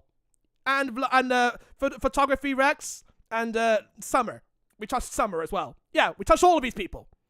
And Knuckles. And future Devil May Cry. Dante from the Devil May Cry series. So, a lot. Lily Moon finished. Auntie Eclipse checked her tongue. Oh dear, that's bad. You see, if enough ponies believe in the same fear, it becomes a permanent part of our world. The same way a strong friendship can create magic. In this case, a shared fright feeds strength to whatever is feared. Your Olden Pony just went from being a fool's ghost story to a real problem. It's kind of like when King Saba came back, the way he fought with other people is to face their own fears with his magic, right? That was one thing King Saba had going for him, so that way it makes other ponies have to face their own fears. So it's sort of the same thing as the Fear Ferns do. They sort of do the same thing as King Sombra does, but he's with evil magic. Umbra magic. Umbra magic does exist. Scootaloo plopped down on a cushion in defeat, ignoring the dust that plumbed up around her. She'd unleashed her terror on Ponyville, maybe even on Canterlot, and there was no way to stop it. Yo, can we arrest Scootaloo for being a criminal? She spread the virus, right? So can we just arrest her? She clearly did it. Is this a magical crime? Does this count as a magical crime? She spread the fear of the Olden Pony onto other people? Is that a thing? Yo, Scootaloo wanted for dream murder. Oh, jeez. Chapter 12. You really think Twilight can help us? Scootaloo asked for the 7th time. What's the 6th time? Did you paraphrase that shit? Lily Moon, Emma Moon, and the Crusaders were racing toward Princess Twilight Sparkle's castle. Nah, you don't need my help. Ask Starlight. She's better than me. And she ain't even an alicorn yet. Imagine if she was an alicorn. She'd be way more powerful than me, let me tell you. Even though she said the same thing the last 6 times, Sweetie Belle reassured Scootaloo. Twilight's saved Equestria more times than I can count. Besides, our sisters and their friends are the bravest ponies we know. Wasn't this point in the book where it's like, oh, we can sort it out ourselves? We don't need our sisters' help. Fuck the freaking normal grown-ass mares. We kids can solve our own damn problems, but apparently they go to Twilight Sparkle for that. So, we're not actually the best ponies to go about this thing. We kind of just caused a problem. Sorry. We caused an outbreak. A screaming streak of rainbow zoomed past him. Scootaloo paused, frowning in confusion. What's that? Rainbow Dash? She called. The colourful blur did a 3-point turn in midair and blazed back toward them. It was Rainbow Dash, and she looked terrified. Did you see her? Is she here? Rainbow Dash asked, glancing around jerkily. Who? Asked Apple Bloom. The Elden Pony! She's terrorizing the town! Rainbow Dash was freaking out. Scootaloo hated to see her idol so upset, especially since she was the one responsible for passing the fear-fern spores to Rainbow Dash. Go ahead. Say it. I was wrong. You were right. The Elden Pony is real. And she keeps screaming for her rusty horseshoe. Why would any pony want a rusty horseshoe? It doesn't make any sense! Rainbow Dash gestured wildly. Don't worry. We're on our way to get to Princess Twilight. We think she can fix this, Scootaloo told her. Nani? But Twilight's in town, where the Elden Pony is! You don't want to go there! Scootaloo Dash tried to drag Scootaloo from the opposite direction. We have a plan! Appleboon said, grabbing Scootaloo and trying to pull her back.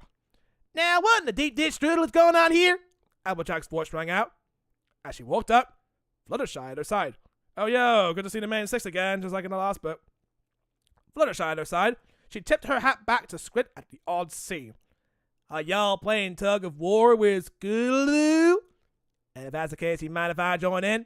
She rolls up her freaking boobs, and it's like, yo, I'm trained at this. I'm college trained, and I'm just being homeschooled. Applebloom took a deep breath and tried to explain everything as fast as she could. Scootaloo bumped into a fear friend at Lily Moon's house, and now the other pony is real, and every pony who Scootaloo touch can see her, and... Applejack stopped her hoof to interrupt her little sister. Now, Applebloom, you know I only want the truth. And again, we all know that. We'll show them, won't we? Came a terrifyingly familiar voice. Rainbow Dash and the village jumped, startled to see the Elden Pony creep out from behind a stand of trees. Where'd she come from? Sweetie Belle whimpered. Where'd who come from? You're Fluttershy. Now you see her! Look, oh shit, I'm making it worse! Fuck, I just touched myself! Looked quizzically from the cowering ponies to Applejack. The Elden Pony, Scootaloo said weakly. The spooky old mare looked different now. Somehow more solid. Bigger. And much scarier. Oh fuck, is she turning into Pyramid Head? She's gonna fucking turn into Pyramid Head. So she's gonna wield a fucking Buster Sword. Shit! Auntie Eclipse was right. Scootaloo realized the pony's fears were making her stronger. Yeah, this is like some Luna game shit, isn't it? This is something that even a fanfiction would come up as dark and disgusting. Yo, cupcakes? Rainbow to insanity? Has nothing on this shit. The Elden Pony advanced on the group, muttering horribly under her breath. Scootaloo struck back. Fluttershy looked at her in concern. Oh no, it sounds like you're seeing things. Maybe you're getting sick. Do you have a fever? Fluttershy laid a cool hoof on Scootaloo's forehead before she could jerk away. Don't touch her! The Crusaders and Moon Sisters yelled. Fluttershy leaped back, startled and hurt. Why not?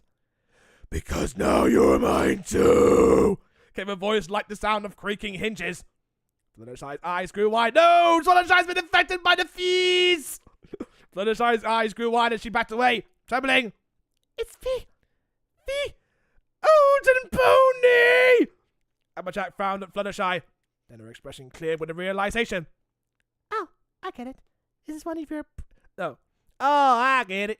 This is one of your practical jokes, huh, Dash? Okay, I'll play. Ooh, I'm so scared of the Golden Pony. Wow, stereotyping. Applejack pretended to be frightened. Golden Pony!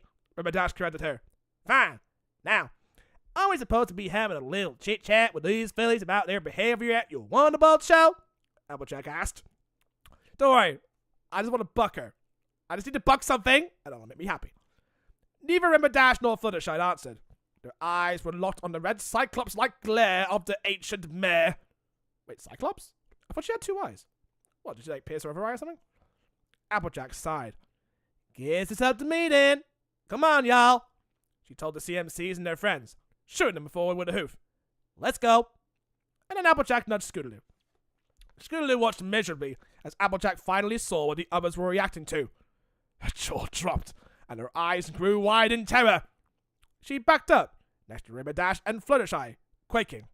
Then all three of them stampede away, the olden pony cackling in terrible pursuit. Listen, Amamoon told the others. Remember what Auntie Eclipse said? Shared fear gives the olden pony more power. Maybe she'll go away if we can convince every pony in town not to be afraid. Yeah, giggle at the ghosties. Gobble at the ghoulies. That kind of thing. Yeah, just do what Pinkie Pie says. First, we have to convince ourselves, Apple Bloom pointed out. Chapter 13! When the group of 5 fillies arrived in town and turned down Ponyville's main street in search for Twilight, Scootaloo knew that there was no chance of doing what Amber Moon had suggested. Yo, your plan sucks! I want to run away. The town was in chaos. Ponies screamed and ran in terror. The olden pony almost seemed to be everywhere. Now the entire Ponyville is a mental asylum. Scootaloo watched as the olden pony popped out of an apple cart to scare Big Macintosh. As he stampeded off, the spooky pony disappeared, only to reappear in an alleyway, startling Miss Cheerily. She even chased Filthy Rich in circles around the town square, but Tom and Tiara is fine. I'll give you as many bits as you want, Filthy Rich whimpered. Just leave me alone! I don't want bits. I want my Lucy Horseshoe! yelled the pony proclaimed. Filthy Rich leaped into an open pickle barrel and pulled the lid on top, trying to hide. Ooh, now I smell juicy. But the olden pony just gaggled and gave the barrel a shove, sending it, and Filthy Rich, rolling down the street. Ponies leaped out of the way of the sloshing, screaming barrel. The Crusaders, Lily Moon, and Amber Moon ducked behind a building to get away from the hysteria. Scootaloo, you never finished your story, Lily Moon said suddenly. Scootaloo was confused. What story? The olden pony story. How does it end? What makes her go away? Scootaloo shrugged. The story doesn't really have an end. So it's a never-ending story! You gotta finish it. She's just always wandering Equestria, yelling for her rusty horseshoe. Why is she so upset anyhow? Apple Bloom wondered. Maybe she's lonely. Discord, get in here, guy. The other ponies all turned to look at her. Amber Moon carefully didn't meet their eyes. I mean, it's easy to be angry when you don't have any friends. And you would know, Amber Moon, you would know. Or you feel like no pony is listening to you. Scootaloo can tell Amber Moon was speaking from experience. She knew how that felt too. Well, yeah. When you guys didn't believe me, and I thought I was losing you as friends, I was pretty much the worst feeling ever. Scootaloo admitted. You think that's how the olden pony feels? Sweetie Belle asked with wide eyes. She just wants a friend? Scootaloo started to laugh at the very idea of that. But then she paused. Why not? Yeah, fuck it. Friendship is magic, bitches. No pony ever actually talked to the olden pony. They just ran away from her because she's a boomer. That did sound pretty lonely. I think I might have an idea on how to stop every pony from being afraid, said Scootaloo. But I'm gonna need some help. What are friends for? Apple Bloom grinned. We're in! Alright, let's go. Let's play some Smash now. Chapter 14. Every pony seemed to be talking at once, Scootaloo thought. Twilight and her friends sat at their thrones around the map table in the Castle of Friendship, arguing and recounting their horrific experiences when the olden pony, Lily Moon, Amber Moon, and the Crusaders stood nearby, waiting to get a word in edgewise. Finally, Twilight Sparkle raised her hooves to interrupt the cacophony. Every week with this shit. And the reason this ghost story became real is because your father is growing especially powerful fear ferns? Yo, send your father to the dungeon. You shouldn't be out to growing that kind of shit around my freaking Ponyville, Twilight asked, fixing her eyes on Amber Moon and Lily Moon. Scootaloo squirmed for them. She'd been in trouble enough times to know how intense Twilight's gaze could be. Yeah, ever since Twilight time. You know how that shit goes. First the Bogle, then the Werepony, now this. I'm not sure I like how much dangerous magic seems to be coming from your family's house. Shun them! After them! We shall form a mob and raid them out of their houses. Send them back to Transylvania. Send them back to their own country. Oh, wait, we're not becoming welcoming, are we? Ponyville not becoming welcoming. Let's start a riot. Fuck it. Turn Beauty into Beast. It wasn't our father's plan. He's just watching it for a friend, Lily Moon said quickly. Scootaloo blinked. Lily Moon was lying! But it was just a small lie. But why? because we got like 3 more books left. The other Crusaders glanced at Scootaloo. They noticed too. Whatever the case, we need to stop this fear before it gets any stronger, Twilight said. She thought for a moment. The olden pony keeps asking for her rusty horseshoe. Maybe we could just try giving it to her what she wants, she suggested. I already tried that. It didn't work. She just nodded aside and kept chasing us, Scootaloo explained. But I think I may have another idea. Twilight nodded for Scootaloo to continue. She felt a little nervous, laying out her plans to the bravest ponies in Equestria, but she cleared her throat and went for it. We'll need every pony in town to help. Hopefully, that'll be enough to cover the ones I accidentally touched in Canterlot, too. Scootaloo looked around the room as she explained. We're going to create a spirit bomb! Spooky things aren't as scary when you understand them. And I think the olden pony just needs understanding and friendship. So what you're saying is, we're having a friendship problem? And the map isn't going off for once. The others looked at her, waiting for her to go on. So I thought we could all welcome her as our new friend. Scootaloo finished lamely. Yeah, Orpha, why are you burning us so hard? Come on. That's it? That's your plan? Ribberdash asked in disbelief.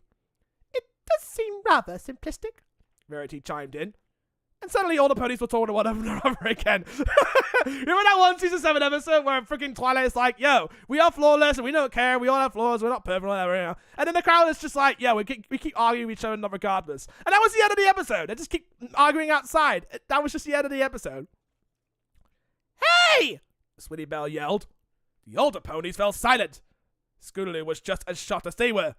She hadn't known such a loud voice could come out of Swinny Belle, and it sounded so adorable. So adorable.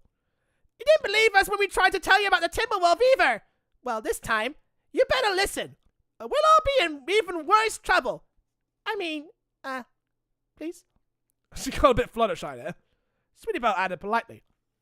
Sweetie Belle has a point, Twilight said dryly. We did promise to listen to you fillies in the future. And I agree that friendship is stronger than fear. What do you need from us, Scootaloo? Chapter 15! That's a weird idea. Why we need a chapter? I don't know. I'm breaking the fourth wall. The tiniest hoof shaving of moon hung in the sky above the Ponyville town square. Scootaloo stood alone in the eerie darkness, shivering. She was beginning to rethink her plan. But it was a little late for that. She stepped bravely forward and yelled into the night, Olden Pony, I want to talk to you! I mean, you don't have to be loud, Jesus, I want to have fun. A freezing wind, colder than Scootaloo had ever felt, blew past. Icicles formed on the nearby eaves, and a chill danced down Scootaloo's back. Who calls? The olden pony's voice creaked, echoing from all corners of the room. No, the town. The shadows cast by the shop seemed to grow and mass together before revealing a huge figure with a single glowing flame for an eye. Scootaloo gulped. Fear had definitely made the ancient mare stronger. She tried to keep her voice steady as she answered. I do. Scootaloo, I hear you're looking for something. My rusty horseshoe! Where is it? Where? In the blink of an eye, the olden pony was towering over Scootaloo, her dark shawls seeming to blot out even the light of the stars. I already gave you one of those, and you didn't want it, Scootaloo said, bravely holding her ground. I think you're really looking for something else. Nani? The olden pony demanded, leering at Scootaloo. Friendship! The best kind, forcing a smile despite her fear. The olden pony hesitated. She seemed to be considering that. Scootaloo quickly continued, pressing her advantage. I think no pony ever listens to you, so I will. That's what it means to be a friend. Tell me about your rusty horseshoe. Why do you want it so badly? The olden pony appeared confused. Scootaloo realized that this must be the first time the ancient mare had a pony run away from her, or question her. Maybe she wasn't sure what to do. I need it? If I say it like that sounds so funny. The olden pony said, hesitantly raising her hoof without a shoe. Why does it have to be rusty? Scootaloo asked. Does not compute! Question does not compute! She's a robot the whole time. Her constant questions seem to be keeping the olden pony from pouncing on her. Plus, she had always wondered about that. I'm not sure. The olden pony seemed to consider this. Surprised. Then why don't you let your new friends give you something nicer? Scootaloo suggested. She fled her wings wide and yelled, Now! The doors of every building in the town square suddenly swung open, and the residents of Ponyville poured out. Scootaloo could see they looked nervous, but her friends led him forward. Everybody held something in their forehoof, each object the same yet different. The olden pony looked at them, then glared. Where's my rusty horseshoe? She rasped meditatively. Try this on instead, Applebloom said. We were to stand alongside Scootaloo. Yeah, with the pony brigade! She held out a candy apple red horseshoe for the golden pony. The ancient mare frowned and leaned down to examine it. I painted it special for you, my new friend. You can have this one too, Sooty Belle squeaked, joining Scootaloo's other side and trying not to tremble as she held out a soft embroidered horseshoe. My sister helped me design it for you. And these are for us. I was getting ready for a group huddle, but oh well. What's your horseshoe? Yeah, sure. It's like Christmas Eve it's like Horsewoman Eve all over again. And these are from us, Abermoon said. She and Lilymoon held out horseshoes that were perfect opposites, like the sisters themselves. One shoe was white with a black stripe, the other was black with a white stripe. Yin and yang, bitches. I don't understand, the olden pony said, sounding unsure for the first time. You should be running from me. We don't run from our friends, silly, Ribberdash said. Where's Pinkie Pie doing all of this? Pinkie Pie has not had a single line or appearance in this freaking book. Maybe she's trying to recover from being a werewolf, I guess. She's trying to recover from this whole werewolf episode. I mean, I don't blame her, really. I don't blame her, Ribberdash said, flying up with a wonderful blue horseshoe on her hooves. It even had tiny lightning bolts decorating it. Scootaloo noticed. Don't worry, each horseshoe has a special superpower. It's like eating a gum-gum fruit. It's like eating the devil fruit. Come on, just try it on. You never know. You might become Iron Pony. One by one, the other ponies stepped forward to present their gifts to the surprised olden pony. Soon, horseshoes of every shape, size, color, and material formed a pile in front of the ancient mare. Shiny shoes, polka dot shoes, ribbon-wound shoes, flowery shoes, shoes that made music when you stepped on them. Cracky-Doodle's shoe was made of an old toupee. And Pinkie Pie, oh there she is! Took you long enough. Had baked a cupcake in the shape of a horseshoe. When you get hungry on the walk, she explained brightly. But I wouldn't be a horseshoe anymore. The olden pony just stood there, staring at the mountain of horseshoes. She looked around at the sea of smiling pony faces surrounding her.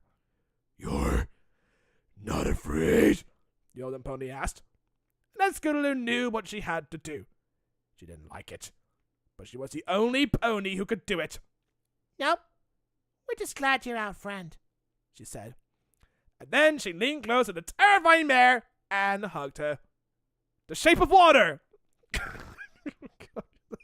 Kind of reminds me of that movie. The olden pony froze. They patted Scootaloo's back with her unshod hoof. Well, thank you, dearie, the olden pony said. And then she disappeared, along with a pile of horseshoes. Yay! My little pony! The town square erupted in cheers. Yay, Scootaloo! You did it! She's gone! We're saved! Ponies surrounded Scootaloo and hoisted her onto their shoulders. And now she's getting all the glorious attention, even more than Rainbow Dash. Yo, she had conquered her fears, and now she's loved by everyone. It's totally Evangelion. Scootaloo grinned, although she couldn't help but feel a little pang of guilt. After all, if she hadn't infected the ponies with a fear fern in the first place, none of this wouldn't happen. Next time, wash your friggin' hooves! Applebloom seemed to guess what she was thinking, but she beamed up at her friend. Just go with it, she said. Now Scootaloo is getting all the love and attention. Chapter 16. The next morning. Every pony worked together to clean up the chaos in the town from the terror of the day before. Wait, clean up the chaos? What kind of chaos? I guess they just had to do something, I guess. Because Ponyville was in shambles before, now it's in shambles again. By noon, it was as though the olden pony had never been there. That's the power of friendship in action, Applejack said, admiring the sparkling town square. And good soap, Scootaloo thought, smiling to herself. The Crusaders, Lilymoon and Abermoon joined Twilight and her friends at Sugar Cube Corner for a well-deserved treat after their cleaning spree. Pinkie Pie trotted out with more of the horseshoe cupcakes she had baked, but the fillies declined to try them. Too soon. Scootaloo explained to Pinkie. More for me! Pinkie Pie shrugged and happily nommed the cakes herself. Oh my god. You know what? Okay, I just got reminded of this issue that I hate in the comics where Pinkie Pie had this obsession with nom-nom-noms, and the whole thing was just written like it was some sort of giant fucking meme, right? Because there's a panel where freaking Pinkie says, I can have noms if I escape, and then Twilight says, oh, cheeseburger. Like, clearly, someone browsed the internet way too fucking much back in 2013 and just decided to put it in the comic. It was like, it was weird at first, but then it became unfunny weird. I just didn't like the issue at all. It just tries too hard to be funny. Anyway. Hey! Rainbow Dash pulled Scootaloo aside with a wing. I just wanted to say, I'm sorry for giving you a hard time about the olden pony. Just 'cause I didn't see her doesn't mean I shouldn't have listened to you. We okay? Totally, Scootaloo said, relieved that things were right with Rainbow Dash again. And before I forget, these are for you. Rainbow Dash said, holding out 5 tickets to the Wonderbolts logo on them. Oh, so it's like the golden ticket kind of thing. The Ticketmaster, that kind of thing. VIP tickets for you and your friends to go to Cloudsdale Expo. Cloudsdale Expo. Oh my god. I can't wait for the fan art on clouds. Yo, that cloud is my favorite. That's a great cloud waifu. Yo, I would totally tap that. Cloud I want to fuck. Sylph. Oh my god. It's about 20% cooler than the Fly Fest. Of course. Of course you would say that, Rainbow Dash. Of course. We're not going to let that die. Really? Scootaloo couldn't believe it. You sure you want us there after last time? Just try not to shut down this show. Rainbow Dash smiled, giving Scootaloo's head a playful noogie. Yeah, don't shut it down, otherwise we have to pay like £300,000 worth of property damage. Or in this reality, 300,000 bits. Yeah, inflation's kind of bugging us over. As the other ponies... Oh, Rainbow Dash smiled, giving Scootaloo's head a playful noogie. You know, like usual. As the other ponies finished up their treats, Twilight Sparkle addressed the group on the soapbox. There have been a lot of strange things happening in Ponyville lately, and while we've managed to handle all of them before they got too out of hoof, I'm worried about what will come next. Twilight turned to the Unicorn Sisters. Lily Moon, Amber Moon, I think it's time my friends and I had a talk with your family. I have quite a few questions about the safety of the magic they're practicing. Yeah, magic immigration. Come on, guys. It's kind of been a problem before. There's dark magic, light magic. I mean, they're kind of like spinning through customs. There's some weird people in Trotsylvania, let's just say. Lily Moon and Amber Moon shared a worried look. Our family is pretty private, Lily Moon said at the same time as Amber Moon spoke. I don't think that's such a good idea. But I am the princess. I have authority, and I decide what to do with your parents. Swiftly and justly. Scootaloo was pretty sure it was the first time she'd seen the sisters agree on something. They must have really not wanted Twilight to visit the house on Horseshoe Hill. But Twilight persisted. I know it might be an uncomfortable conversation, Twilight said, but it's necessary. I don't want any more dangerous surprises in our town. We already got dangerous surprises on our own, but at least they don't involve dark magic. Now, if you'll please lead us to your parents. Lily Moon and Amber Moon hung their heads. All right, dead ponies walking. But they nodded and started out of Sugar Cube Corner. Twilight and her friends following. I hope we didn't get into trouble, Sweetie Belle worried when they were gone. Scootaloo nodded. The Moon family wasn't the most understanding bunch of ponies. Especially since we just made friends with Amber Moon, Apple Bloom added. You're right, Scootaloo. She's nice. And brave, Sweetie Belle agreed. Yeah, both sisters are, Scootaloo said. But something was still bothering her. Do you think we can trust them? I mean, I can't imagine either of them wanted to turn any pony into a timber wolf. But if they didn't, then who did? Apple Bloom wondered. And why did Lily Moon lie to Twilight about the fear fern? Sweetie Belle asked. None of them had any answers. And Scootaloo was sure that they didn't find out what was going on soon, life in Ponyville would get even weirder and more dangerous. What, more dangerous than Discord shit? I mean, come on. We've been through so much shit. We had the Wendigos before. We had 1,000 years of darkness leaving around us. Yeah, we had 1,000 years to deal without Luna and shit. We've been through so much worse. This is nothing.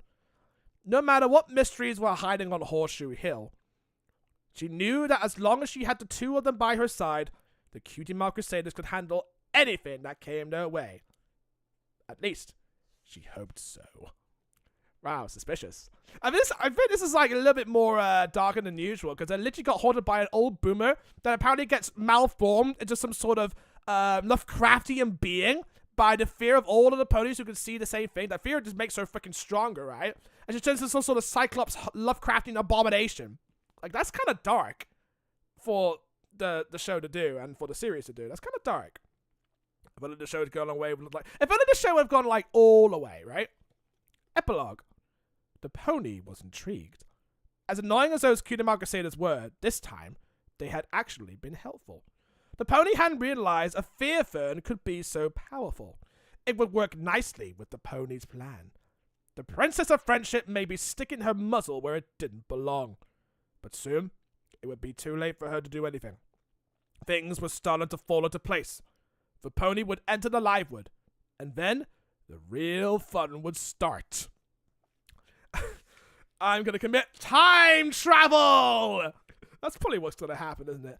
And also at the end of this, there's literally like a biog about the author, where it's pretty much like two writers forming like a pseudonym of their name and shit like that. And of course has a pony avatar on it, which is a bit too millennial for my take, but hey, that's just that. And I think there's like a DVD advertisement in here where it's like, oh look, Ponyville Spook and Treats, which is pretty much going to be like Nightmare and Night repeated 5 freaking times on the DVD, I think. Because it's probably the only Halloween episode. Oh, and Stairmaster. Stairmaster is also another Halloween episode I kind of forgot, where they kind of like alluded that Flutterbat was going to come back, but not really.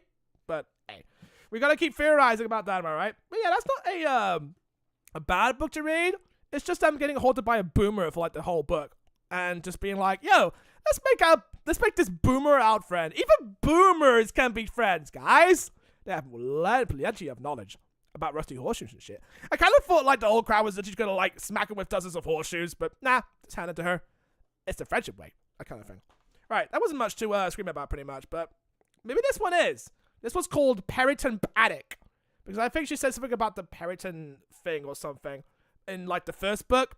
So it sort of alludes to the fourth book. And you can tell by the condition of it that I bought it from a freaking library.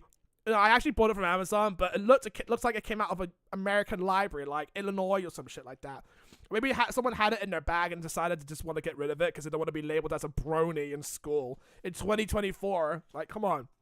We're not in 2012 anymore. This is 2024. Being a brony in 2024 is amazing because nobody makes fun of you anymore. Just for liking girl shit. It's crazy, right? Anyway. I'm not going to read the back because it literally just explains what's going on in the story. So I'm just going to go for this blind. But as you can tell from the front, this is what Lily Moon looks like. I think she looked like that in the first book. But there's Sweetie Belle. And there's Luna. Yo. I think she's like my favorite princess. But it's a little bit of a competition between Celestia and Luna. Because Luna is always like the boastful kind. And she doesn't know how to adjust to the modern landscape of Equestria. So that's kind of why I like her in my eyes anyway. But I'm just going to read the story. Because we already dealt with like Apple Bloom's arc and Sweetie Belle's arc and Scootaloo's arc about Conquering Their Fears. I think I have a feeling for this one where Lily Moon's going to have her time to shine where it's like, yo, I have a problem. And then the fifth book's going to be Amma Moon's problem, stuff like that. So it's kind of like a friendship problem while solving a mystery problem. You know? We can tell two stories at the same time. It's fine. Fuck adult mares. We grown-ass kids now. We're on to do our own shit. Right. So, Periton Paddock in Ponyville. And I think this one was in 2018, so it's like a little bit of a year after the first 3 books and stuff like that. So let's go. Prologue. The pony was not pleased. That meddling Princess Twilight always poked her muzzle where it didn't belong. And where the annoying Alicorn went, her equally frustrating friends followed. If the pony didn't act soon, moons of careful planning would be lost, and the live wood would remain closed forever. Wait, so does it open, like, at a certain time period or something? Like, every 30 moons or so? I don't know. The time for caution had passed. Now it was time to set magic into motion. The pony poured a glowing elixir into the dirt of the barrier of the live wood. As the drops of liquid hit the soil of the Everfree forest, the ground churned. Now it would be ready to accept the seeds the pony had cultivated for just this purpose. Thank the pony of shadows for those bumbling cutie mark crusaders had knocked over the fear fern in the greenhouse instead of this plant. The pony of shadows? Did we establish that the pony of shadows is literally like a real thing? Like it was like Stygian or something like that? Because there are shadow ponies that do exist in Equestria, right? Or maybe the pony of shadows was just like a story, right? And Stygian was just like a shadow pony just because he fell into like the well of shadows, and that's how he became a shadow pony. Long story. Listen, look at the season 7 finale if you want to get that. So there's a bit of a distinction there. The trembling forest floor grew still once again, with only a slight golden shine to show where the Phocian had fallen. Blue Moon used his magic to place each starburst-shaped seed into the gleaming dirt. With a nudge of his power, the seeds burrowed deep into the earth. The moment of destiny had come. From this point on, there would be no turning back. Wait, did he actually give away the plot twist too soon? That Blue Moon was actually the pony that was behind all of this? I have a feeling that Blue Moon was just behind all of this. The reason why he moved into the Everfree Forest is just to study it and therefore get into the artifact before anyone else could. Maybe it was Blue Moon. I guess it kind of spoiled it. That's what I'm thinking. But maybe that's just me theorizing and stuff. But yeah, Blue Moon. I have a feeling it's Blue Moon. Chapter 1. Sweetie Belle had never played tag with a phoenix before. Oh gosh, she's with the Royal Sisters now. Oh jeez. She giggled as the flame-coloured Burke squawked a, "You can't catch me!" before flapping deeper into the Everfree Forest. Oh, we're going back to the Everfree Forest again. Oh yeah, wait. Isn't it the same phoenix that Spike let go in Season 2? That phoenix? Or is it a different phoenix, or is it Philomena that Celestia has a hold of? I can't remember. She chased after him through the huge trees, ducking under their outstretched branches. But as Sweetie Belle reached the clearing, the phoenix was nowhere to be seen. Guess I lost that game, she shrugged. Yup, came a familiar voice behind her. Sweetie Belle turned, surprised to see Big Mac nearby. Yo, Big Plump Big Mac, yeah! She had thought she was the only pony in the forest today. Applebloom and Scootaloo had been too busy wallpapering Crackydoodle's new treehouse. Crackydoodle has a treehouse? Since when? I thought he's too busy getting along with Matilda, but nah, he needs a treehouse so he can be in his own freaking company, being gropey and shit. So they decided not to come along on her adventure. Big Mac kicked a tree. Did you mean bucked a tree? And Zap Apples floated down from it. Oh, yeah, we're going back to the Zap Apples once again. I think we're still during that harvest season, I guess. Does it take place in the same period as the first book? Like, it all happens in a week or so? Landing in the perfect stack in his basket. Do you need any help? Sweetie Belle asked. That's ever so kind of you to offer, Sweetie Belle, Big Mac said, speaking in a cultured accent. A lot like Rarity's. Sweetie Belle realized. That's probably one of the only times that Big Mac ever speaks in full sentences, ever. The only other times where he speaks in full sentences when he was young and when he was with Sugar Belle. The only times. And sometimes in Season 1, but those are just flukes. But I am not the creature who is seeking your assistance. There are times when one must look forward beyond what one sees, you know. Some things are clearer in darkness. Fireflies, for example. As though the word had summoned them, fireflies flitted down from the trees and swirled around Sweetie Belle in this flickering dance. I'm not sure I understand, she told Big Mac. Or at least it had been Big Mac. Yo, did someone put a spell on you again? Now, he had horns sprouting from his head and a long... What? Look to the leaves. Big Mac, not Big Mac, winked, gesturing with a now paw-shaped front foot. Oh, right. She's having a dream. Right, that makes total sense. Sweetie Belle watched as the forest's carpet of fallen foliage began to shift, as though under the weight of an invisible four-footed creature. A path of odd hoofprints appeared ahead of her. Well, some of them were hoofprints. The others looked as if they had been made by talons? Don't forget your turnip and spaghetti raincoat, Big Mac called out to her before strutting his wings and flying off. Not the only time Big Mac became an alicorn. Season 5. Look that up. Now that was weird, wasn't it? Sweetie Belle thought as she got on a pink-striped pogo stick and bounced down the footprint trail. It took a few more hops across the field of singing sunflowers before she realized that it had to be a dream. Yeah, watch me solo on jazz flute. And if she knew it was a dream, that must mean Princess Luna is nearby! Also, thanks, Nix! At least, Sweetie Belle thought, that's what had happened every other time she'd realized she was dreaming. Maybe Luna wanted to talk to her. It must be lonely being the Princess of Night. Yo, Ben, you have no fucking idea, girl. I had to spend the entire night looking into people's streams. I had to live through their lives for a change. Yeah. Why do you think Discord hangs out with her every single fucking time? They resolved their arc. So yeah, she's not as lonely as you think. She has Discord to play with, so that's fine. Sweetie Belle thought, staying awake when every pony is asleep. Princess Luna? Hello? Are you here? Sweetie Belle called, looking around. But there was no answer. And suddenly, go on, dial up. It's being a pain. And suddenly, everything shifted. The sunshine and warmth of the forest was gone. In the sky, the sun had dwindled to a tiny glowing ring of light covered almost entirely by shadow. It was an eclipse, Sweetie Belle realized. An icy wind whipped past her flank, and she shivered. At the sound of crunching leaves behind her, Sweetie Belle turned. Luna? She whispered. It wasn't Luna. Sweetie Belle watched in terror as a fearsome creature stepped toward her. It tossed its huge head, and sharp, enormous antlers gleamed like silver in the faint light. Flaming white eyes burned in its shadowy face, and wings made of smoke unfurled from its back. Then, with a rush faster than she could blink, the beast leaped at her! Wham! Sweetie Belle hit the floor, screaming. She pounded her hooves against the creature's silk hide. Wait, silk? Sweetie Belle opened her eyes to find she was on the floor of her room, battling her own bedsheets. Embarrassed, she realized she must have fallen out of bed when she woke up from her dream-turned nightmare. Again, thanks, Nix. You did a perfect job. And suddenly, her bedroom door flew open.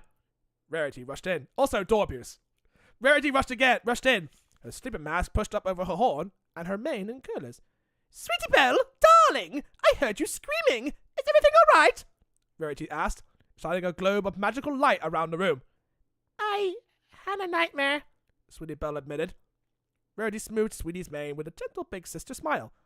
Well, fortunately, I know just the thing for those, Rarity soothed, returning in a moment with 2 steaming cups of chamomile tea. Now, I know it's been ages and you're much too grown up for it. Perhaps, just for tonight, I might sing the Rose Song? Sweetie Belle nodded and sipped her tea. That lullaby always made her feel safe. The 2 sisters snuggled up together, and Rarity began to sing. A rose has thorns to keep it safe, but ponies have not one. A wild rose blooms where it is placed, but ponies seek the sun.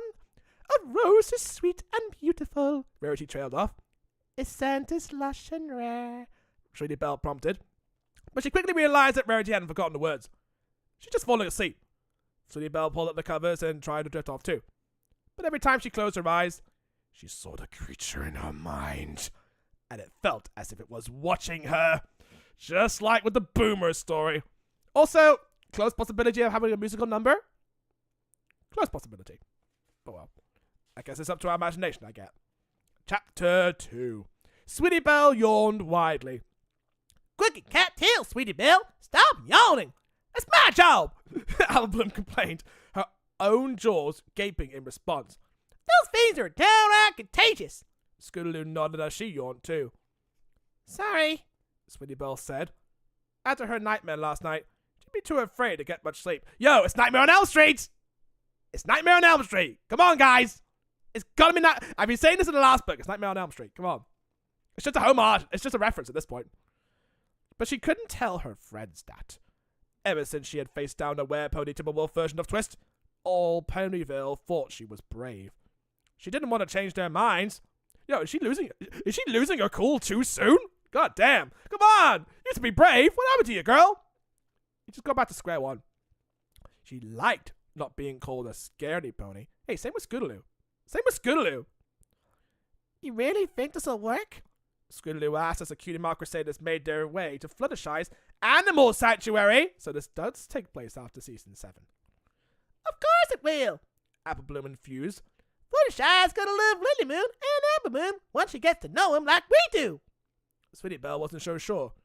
Twilight Sparkle had made it pretty clear that the Moon family was mixed up in some dangerous magic. Ever since they moved into the spooky house atop Horseshoe Hill, strange things have been happening around Ponyville. First, the burglar attacked the schoolhouse, then Twist turned into a Timberwolf. It's always chapter 2 when they seem to re-sum up the story. Have you ever noticed that? Next, the Olden Pony terrorized the town, and every single one of these events was somehow related to Lily Moon and Amber Moon. But the Cutie Mark Crusaders had decided that their new friends deserved a chance to prove their innocence to Twilight, which was where Apple Bloom's plan came in. Fluttershy's the nicest pony we know. When she sees how helpful Lily Moon and Amber Moon are at their animal sanctuary, she'll tell Twilight. Then they can help Applejack with the harvest and Pinkie Pie with bacon. And soon, every pony will see how great they are. Apple Bloom infused. Apple Bloom has the best plans. Sweetie Belle knew it was no use! Once Apple Bloom came up with an idea, she never seemed to think of all the things that could go wrong. Fortunately, Scootaloo did. But we're not even sure we can trust Lily Moon and Amber Moon, Scootaloo said. I mean, they're our friends and all, but they still haven't told us the whole story about their family. Well, this is a nice surprise, came a soft voice. The Cutie Mark Crusaders jumped at a soft voice. Like, again, you'd be scared by anything. Startled to see Fluttershy smiling at them. Wide! They had all been so deep in conversation. Sweetie Belle hadn't realized they reached the Sweet Feather Sanctuary. Oh yeah, it actually has a name. I kind of forgot. That episode was like so boring to me. The only thing it established is that Fluttershy has a sanctuary now. There you go. I'd love to invite you in for tea, but today's bath day, Fluttershy explained gently. I have a lot of animals to wash, and I don't want any of them to get cold waiting around. Except me. Angel Bunny nodded impatiently, a shower cap on his ears and a towel around his waist.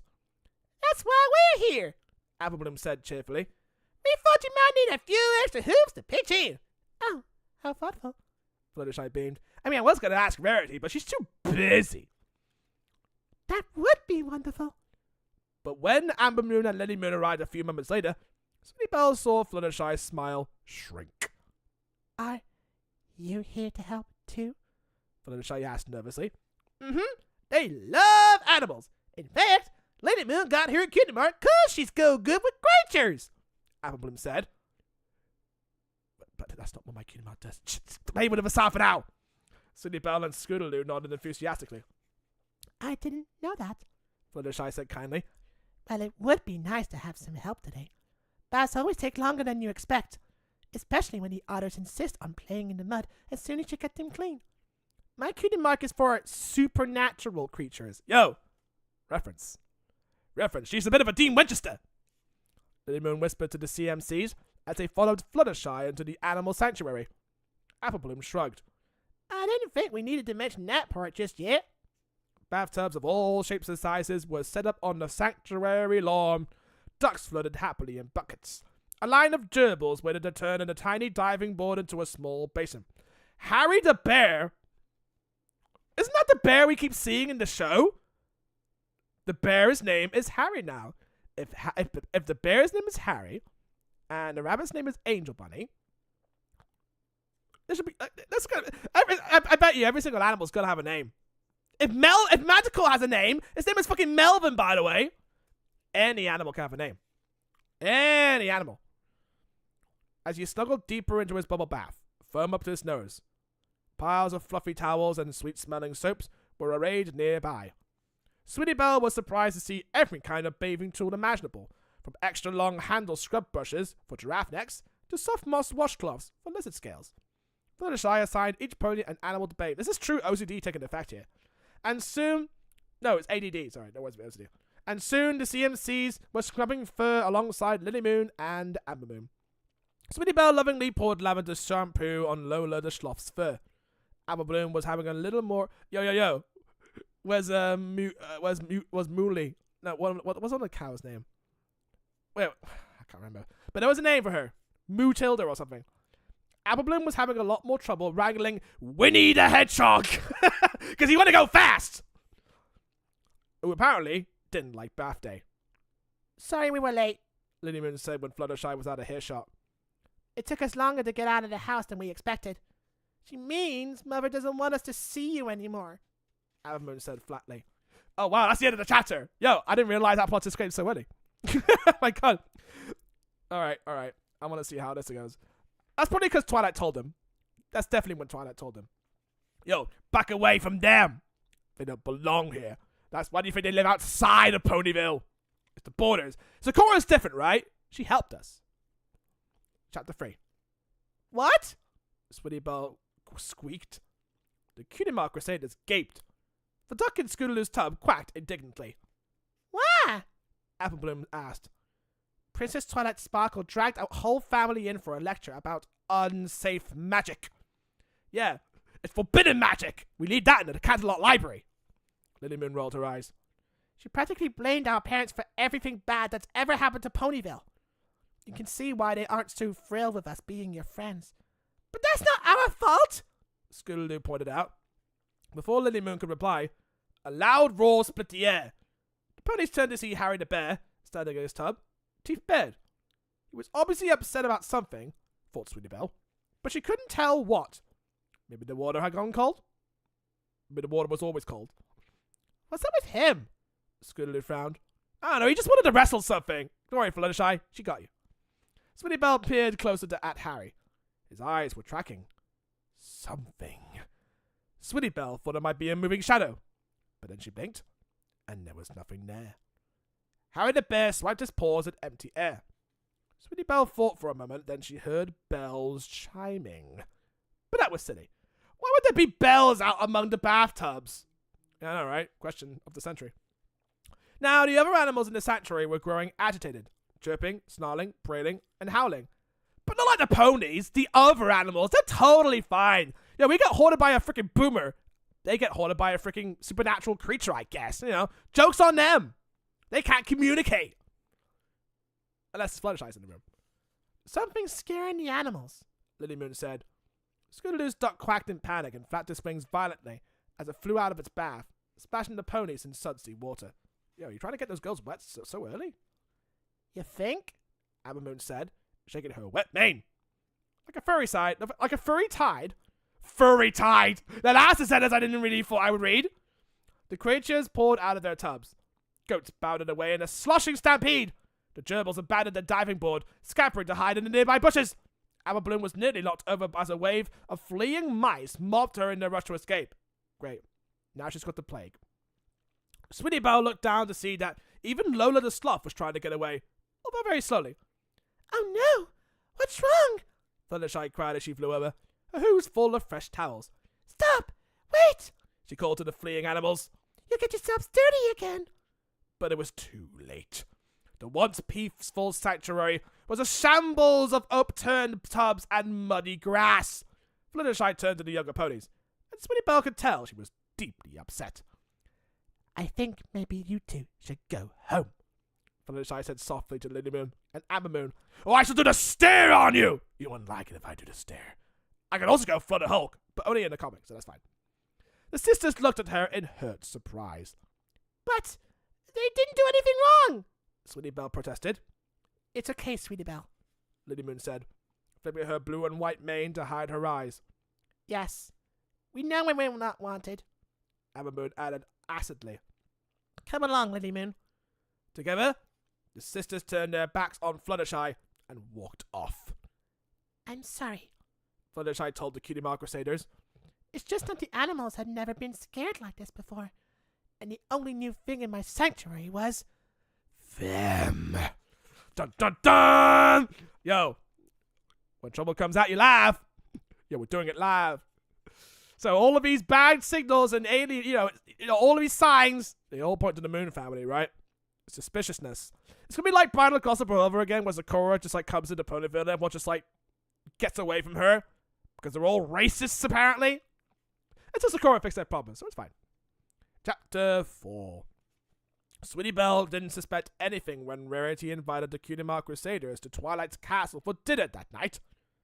But as soon as she walked in and saw that Starlight Glimmer, Spike, Ribberdash, Applejack, Rarity, Pinkie Pie, and Fluttershy were there, Sweetie Belle knew what was really going on. It was a sisterly advice ambush. Well, that's like a new emergency meeting or something. Sweetie Belle glanced at Apple Bloom and Scootaloo. From the sour looks in their faces, it seemed as if they had come to the same conclusion. Rarity, Sweetie Belle hissed. I thought you said this was just a fun dinner. And it is, darling, Rarity said, batting her eyelashes innocently.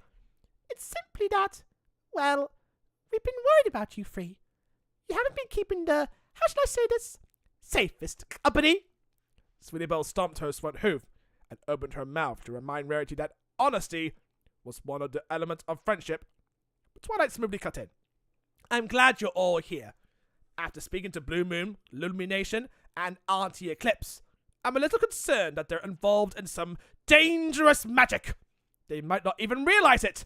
But until I get some answers, I think it's best for every pony if we all give the Moon family some space. What do you mean? Apple Bloom asked. She means we don't want you fillies hanging around with Ramble Moon and Lily Moon anymore. Sorry, Sugar Cube, Applejack told her little sister. What about loyalty? Sweetie Belle burst out. And kindness. Yeah, I know. Hypocrites, am I right? The older ponies looked at her in surprise. She glared at them. It's not very generous to turn our back on our new friends. Oh, do my element, Pinkie Pie said, bouncing in place. It's really hard to share laughter when you're not allowed to talk to some pony. Sweetie Belle shrugged. I understand. And you make a good point. Twilight told Sweetie Belle sincerely. But the element I'm worried about is magic. You know, Alicorn right here. I keep Ponyville safe for 1,000. I will keep Ponyville safe for 1,000 years. Don't you just trust me? And the way things have been going, I'm afraid being friends with Lily Moon and Amber Moon puts you at a greater risk. But that's not fair! Scootaloo protested. We're trying to protect you! Rainbow Dash asserted. Weird things keep happening, and we don't want them happening to you. Who knows what'll be next? I think we're about to find out, Spike said dryly. That's the only one line Spike has in the entire freaking series. Spike said dryly as a frantic Granny Smith raced into the dining room. It was horrible! Granny panted. The worst thing I ever saw since the frost beetles ate 3/4 of the orchards! Slow down, Granny. Take a deep breath. Now, what was horrible? Applejack said, putting a hoof on Granny's shoulder. Great job reading and listen! Granny growled, knocking Applejack's. Yo, back it up, bitch! Your boom is time to shine! I need to explain to myself! I ain't a frail flower to be coddled and swaddled. I had just tucked down from my nap. It was nice and dark, and I had my favorite pillow, the one cousin Tart Pippin gave me for housewarming. Granny closed her eyes, miming snuggling into a pillow. After a few moments, Sweetie Belle wondered if Granny had really fallen asleep. She jumped when Granny's flies flew open. That's when I saw it! A huge beast moving in the shadows, and that kept making these horrible ringing noises I could feel all the way down to my teeth. Granny took out her dentures and showed them to Illustrate. Ew, whispered Scootaloo. That's her only contribution. Granny? You don't suppose that was just your alarm clock? Yeah, they exist, Granny Smith. When did I get that alarm clock again? Applejack said with a patience that made Sweetie Belle think they had this conversation before. Of course it was my alarm clock, Granny retorted, alarming me to get out of there before that beastie took a bite of apple. Bloom. We'll look into it, Granny, Twilight reassured her. Applejack, why don't you take you home and make sure everything's safe on the farm? Applejack nodded and hustled Granny to the door. I know a shadow creature when I see one. And you know, have you ever seen shadow ponies? I point exactly. Granny huffed as Applejack escorted her out. You can tell because I saw their eyes, like white fires are burning in their sockets. Sweetie Belle frowned. That sounded familiar, like something she'd once seen in a dream. So where's the older pony hanging out then? She just disappears, right? I'm pretty sure she's in the dream dimension or something. Or just hanging out in like the CMC's dreams, just, hello, it's me. Remember, you gave me a rusty horseshoe? Those things smell like corn custard. Granny's voice went on as she left. She's gonna say like, Eba! Eba! It's gonna be like so freaking crazy. We were making corn custard yesterday. Apple Bloom whispered to her friends. The whole farmhouse smells like it now. I think Granny just had a nightmare. Maybe they all, let me guess, they all had the same nightmare. Just like in season 5. The older ponies turned back to the CMCs. Sweetie Belle could tell that more lectures were on a menu before dinner. Look, you know Twilight believes in giving ponies second chances. Starlight Glimmer, oh my god, she speaks! I never knew that. Starlight Glimmer said with a half smile that made Sweetie Belle realize Unicorn was talking about herself. Yeah.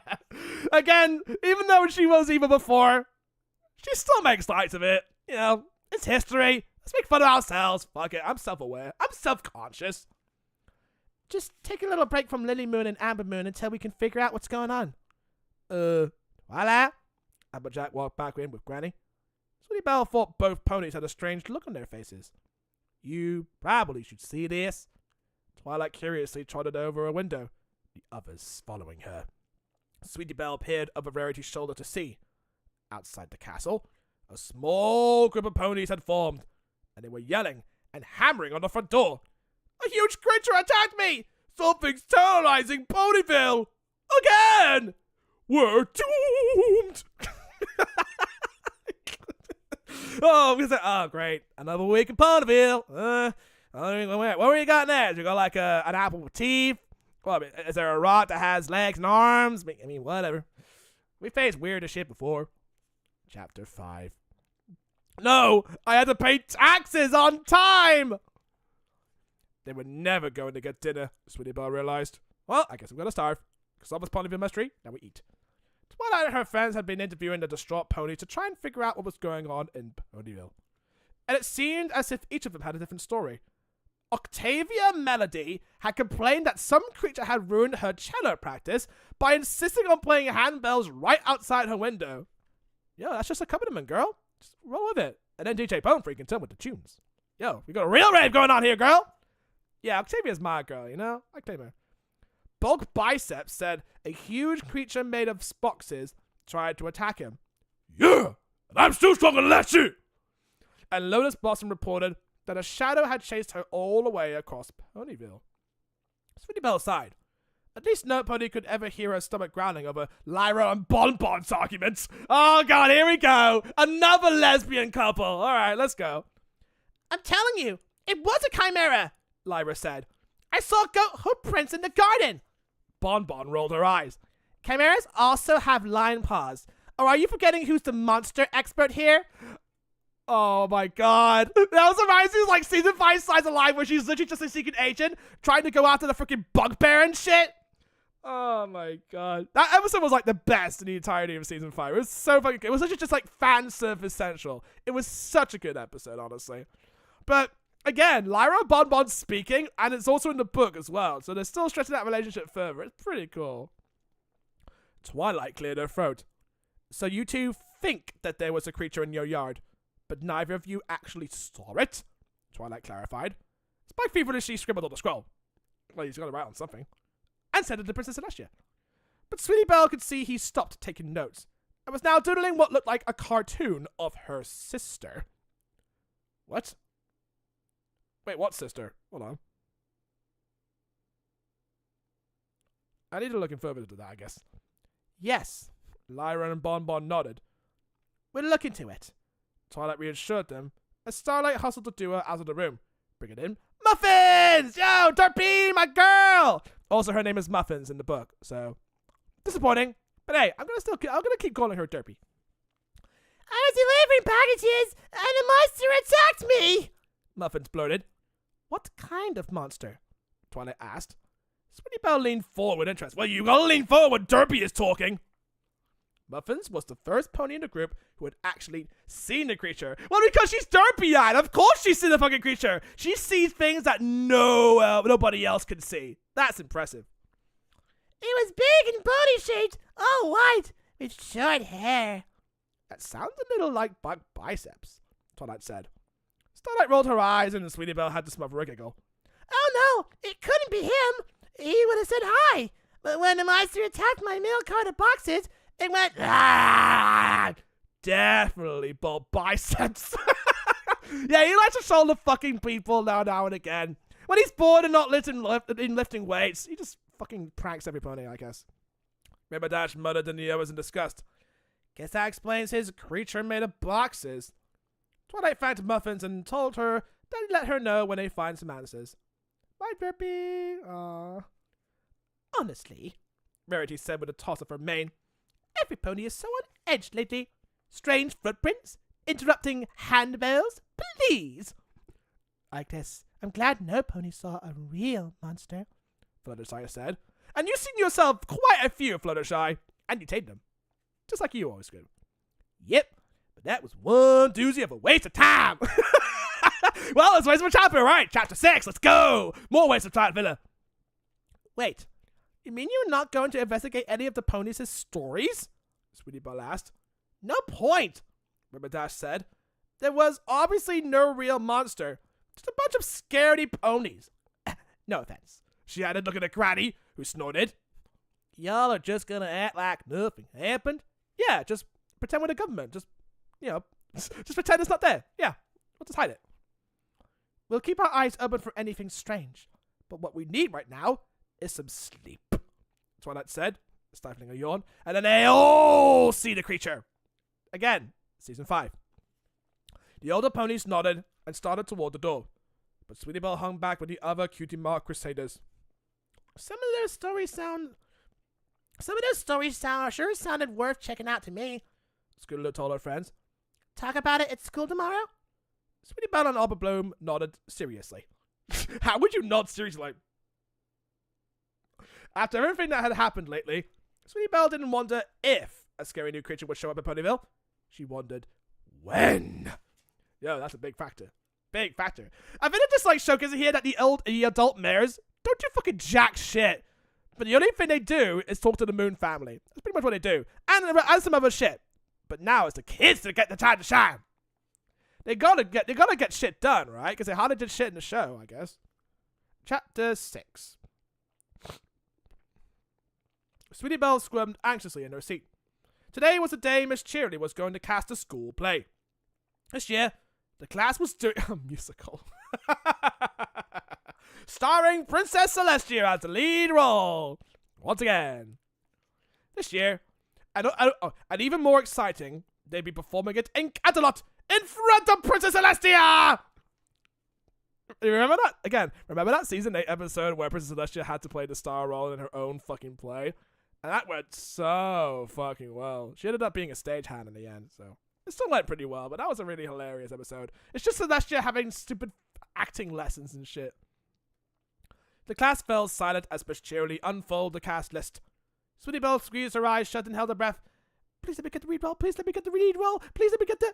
Hip, Miss Cheerily asked. Sweetie Belle peeked with one eye. You're the narrator. Diamond Tiara?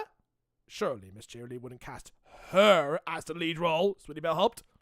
You played a dragon princess. Ew. Diamond Tiara made a face. A dragon? At least I got a crown. You always had a crown. And Sweetie Belle, Miss Cheerily said, flipping pages in her notes. Sweetie Belle nearly bit her roofs in worry. That had fingernails on them. Remember? Ponies have fingernails. You'll be our star! With a joyful cry, Sweetie Belle leaped out of a chair. Turns out that was also a dream. It was also a dream! Yo, troll! Scootaloo and Apple Bloom jumped up too, grinning and dancing with her. But Miss Cheerily wasn't done talking. If you can sing a solo for the whole class, right now. Of course! Sweetie Belle smiled. Music started to play from somewhere. Magic. Sweetie Belle confidently opened her mouth and began the opening bars, and nothing came out. She cleared her throat and tried again. This time, she managed a small squeak. Aw, that's adorable. Sweetie Belle's eyes darted nervously around the classroom. Snips and snails were snickering.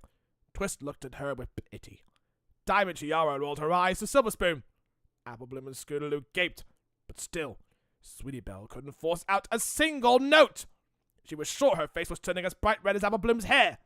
With a whimper, she rushed out of the schoolhouse to find herself in a shadowy wood. Yeah, she's dreaming. Obviously dreaming. The sound of chimes echoed oddly in the weird landscape. Sweetie Belle looked around for their source, but all she could see was a large deer-like creature stepping out of the shadows. Its body rippled like smoke, and massive wings lay folded against its back. A huge sweep of his antlers seemed almost graceful against the night sky. I think this is the closest as we can get to a supernatural deer in the show. Because there are deers in Equestria, if you go to Thicket. And then the creature turned its eyes on Sweetie Belle. Twin white flames bored into her. She felt as if the creature could see deep into her heart, as if it could read her mind. And then a feeling of pain, sharp and burning, seemed to engulf Sweetie Belle. She screamed and woke up in her bedroom, once more on the floor. Sweetie Belle panted for a moment, shaking off the terror of the nightmare. She winced as she sat up. She'd have to stop having these nightmares, or she'd be covered in bruises. This is Nightmare on Elm Street, isn't it? What the fuck? Why do I predict such shit, you know? But as Sweetie Belle climbed back into bed, resigning herself to another sleepless night, she wondered, had that pain she'd felt been hers, or the creature's? Yo, are they trying to, comment on self-harm? Is My Little Pony tackling self-harm issues? What the fuck? Or it's just trying to tell Nightmare on Elm Street, but with ponies. That kind of thing. Let's go with that. I mean, the latter sounds a lot more fun. Chapter 7. The next day at the schoolyard, Sweetie Belle was exhausted. She was surprised to find that Apple Bloom and Scootaloo weren't very energetic either. I was up late reading the newest Daring Do book. Yo, Scootaloo's also a bookworm. Yeah, everyone knows Daring Do. And our chickens were making such a racket, I didn't get a wink of sleep. Apple Bloom complained. Miss Cheerily opened the doors of the schoolhouse and cheerfully beckoned the ponies inside. I have a big surprise for you today, class. We're going to have auditions for our class play. I hope it's not a musical, Scootaloo muttered. Sweetie Belle gaped. What did you say? She asked. Oh, just a silly dream I had, Scootaloo said, waving her hoof as if it was nothing. I had the same dream about us doing the class musical too. What did I say? What did I fucking say? It's literally season 5. Oh my god, man. So did I, squeaked Sweetie Belle. And I got the lead role, but I couldn't sing. Did you run outside of the school into this weird, dark forest place? Scootaloo asked. And see this super strange creature made of like shadow with wings and horns? Apple Bloom added in the rush. Sweetie Belle nodded. And did it have burning white eyes? All three Cutie Mark Crusaders yelled at the same time. Yo, we shared the brain cells. Their classmates shot them with some frowns and odd looks. We must have all had the same dream, Apple Bloom said in amazement. And everyone needs to hear that. You mean nightmare? Technically, it's a premonition. I didn't want to tell you all about it, because I was afraid you'd call me a scaredy pony again, Sweetie Belle admitted. Sweetie Belle? Scootaloo raised her right hoof in an earnest pledge. We'll never call you that again. Promise. No, it's got to be a pinky promise. Apple Bloom nodded. Hey, I wonder if we're the only ponies who dream the same thing. Apple Bloom said. We should ask Lily Moon and Amber Moon if they did too. I mean, since it's about freaky creatures and all, we better ask at recess. Wait, so since Twilight actually talked to the Moon family, are they also not allowed to go to the school anymore? Because they might infect the school ponies too? I don't think I've seen them. The rest of the class was already inside the schoolhouse. They were late! Wow. Mark down to your attendance skills, girls. It seemed to take moons until recess. When it finally came, the Crusaders practically pounced on Lily Moon with their questions. Oh yeah, they still go to school. Okay. Did you have a nightmare last night? Apple Bloom demanded. With a creature with antlers and wings and glowing eyes? No, Lily Moon said, narrowing her eyes. Amber Moon and I never have nightmares. Because they're the Moon family. They're exempt. Auntie put sleep charms in our pillows to keep dreams away. All dreams? What's up against Luna, guys? There's actually a charm that prevents you from having dreams? I mean, I remember in the comics, right, where ponies couldn't even naturally dream anyway. It was up to the fucking Knicks to make the dreams for the ponies, who couldn't fucking dream. And that's when Luna decided to invade. And then she changed the course of dream history forever. That's literally how she got her powers. It's by hanging around with the Knicks all fucking thousand of years. Crazy timeline we live in, guys. But apparently there's a moon family that doesn't like Princess Luna too much. So I think it's like, you know when your data gets nicked by like a third party so they can sell it for profit? It's kind of like that. I think the moons just don't want their freaking data inside their head being leaked from Luna, right? So they keep these sleep charms around to prevent Luna from like bumping into their dreams. It's like a firewall for Luna. That's crazy. That is crazy. Now that you think about it. Just preventing... I mean, if Fizzlepop Berry Twist, right? If she knew, right, that these sleep charm amulets have existed, right? She would have handled them because in Nightmare Night, she was saying like, oh, I don't like it when you go into my dreams. And then Luna was like, too bad. And if she had like a sheep charm, she wouldn't have to worry about it. If she knew that existed anyway. But, oh well. There's always preventions. It's fine. Well, at least you have to sign a contract. It's binding. It's binding. Sweetie Belle asked in surprise. She could understand not wanting nightmares, but she wasn't sure it was worth giving up good dreams. Yeah. Lily Moon nodded. But tell me more about this creature. Was it all shadowy?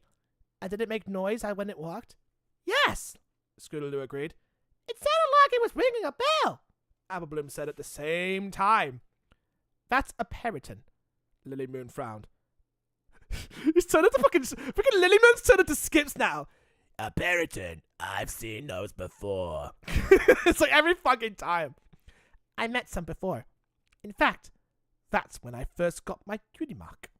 What does it mean when you see them in your dreams? Sweetie Belle asked. Her stomach did a little flip-flop when she saw the worried look on Lily Moon's face. I'm not sure, Lily Moon admitted. But when you see them in the real world, they're a warning. Oh, and the Olden Pony's the same thing, but she doesn't count. About what? Scootaloo asked. Lily Moon shrugged. The best way to find out is to ask one.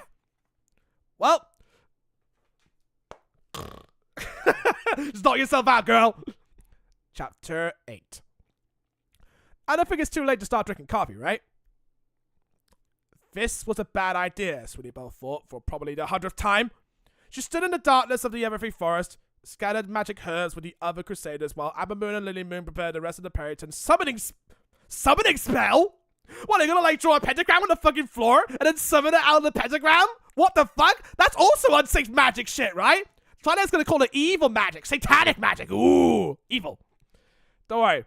They practice it in Transylvania, so it's totally fine. The moon was the tiniest sliver of a hoof shaving tonight, and the air was still, almost as if the trees were holding their breaths, Sweetie Belle thought. As Ambermoon finished painting silvery, glowing triangles on... Oh my god. They are literally painting a pentagram on the fucking floor. There was also one on Nightmare Nights. There was a pentagram on the floor, but that was only there because a cage fell on top of them. So it's totally different. It's cage magic. But this is like literally pagan magic. As Ambermoon finished painting silvery, glowing triangles on leafy ground, Sweetie Belle squinted to look closer. At the center of the biggest triangle was a cupcake? Is that part of the spell? Dude, it's pagan magic. It's pagan magic, dude. Not exactly. Ambermoon frowned. We don't have all the ingredients Auntie Eclipse's spell book says we need to call a periton. Why didn't you just ask Auntie Eclipse for them? Scootaloo shrugged. We kinda didn't ask permission to borrow her book, Lily Moon admitted. The book says we need fresh gooseberries to call a periton, so we're using a goose feather and a strawberry cupcake. Sweetie Belle's worry deepened. If she knew one thing about spells, it was that even the tiniest change could have a huge effect on the outcome. Yeah, I know. You might summon the fucking devil. I don't know. You might summon fucking Pony Cthulhu for all I fucking know. And this shit is fucking wild. Now we need to summon the periton with the ancient Earth Pony Dance of Memory. Yo, Amberbloom, shake your tooches out here, girl. You're summoning a giant evil spirit from beyond, all right? Don't worry, nobody's going to get hurt unless it's inside that pentagram, all right? My God. Next, we're going to do the Dance of Joy. Using the glow of her horn, Ambermoon said, using the glow of her horn to read from the ancient spell book. Others waited for her to go on, but she didn't. Finally, Scootaloo prompted her. So, how do we do that? It's not in the book. I was hoping Applebloom would know what it was, Abamoon admitted.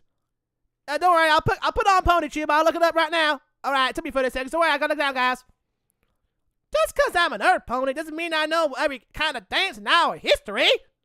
What do you mean? Star Sword literally invented history. Applebloom said, miffed. Look, do you want to summon this Periton or not?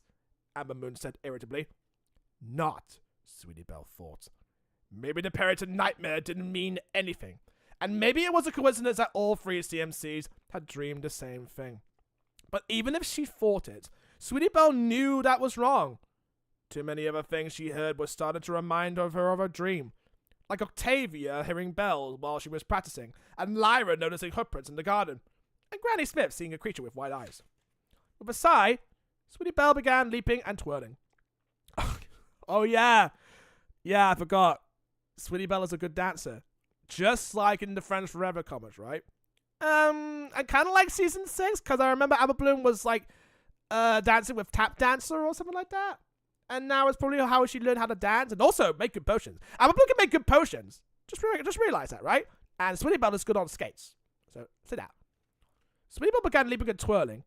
The others gaped at her. Come on, just dance. It's better than nothing, right? She said. With a shrug, yo, are they going to do the Navigator? Hottest dance move craze. With a shrug, the others joined in. Except Amber Moon. I don't dance. Besides, some pony has to invoke the spell. Louis Spence pony, get down here. Amber Moon shrugged, and with that, her glowing horn went dark. Sweetie Belle gasped and stumbled. The forest was now so dark she couldn't see anything. Which was the point, she guessed. Periton, Watcher, Guide, Guardian in shadow hide, come to us with answers true. Heed our call, we summon you! Abamoon's voice rang out across the silent forest. Nothing happened. As the moment stretched on, Sweetie Belle was about to make a joke about the cupcake being a very bad substitute. Boo! And then she saw it. 2 white lights flickered deep in the woods, and they were getting nearer. The Periton's eyes, she breathed. The others turned as the bell-like chimes of its hooves grew nearer. It's Japanese folklore, totally. Its shadowy body glowed silver in the darkness, a blend of a proud stag and a powerful eagle. It was beautiful, actually, Sweetie Belle thought, surprised she hadn't noticed before. The moment was broken when Lily Moon stepped forward into the creature's path. Periton, why have you been haunting my friend's dreams? Why are you here in Ponyville? Do you bring us a message? The Periton didn't answer. Instead, it opened its massive wings and flapped them, blowing Lily Moon's mane into her eyes. Wait, you trying to make me blind, girl? Then, with a roar, it began to buck and shake its antlers. Abamoon shouldered Lily Moon out of the way a moment before the Periton's sharp flying hooves landed where the unicorn had been standing.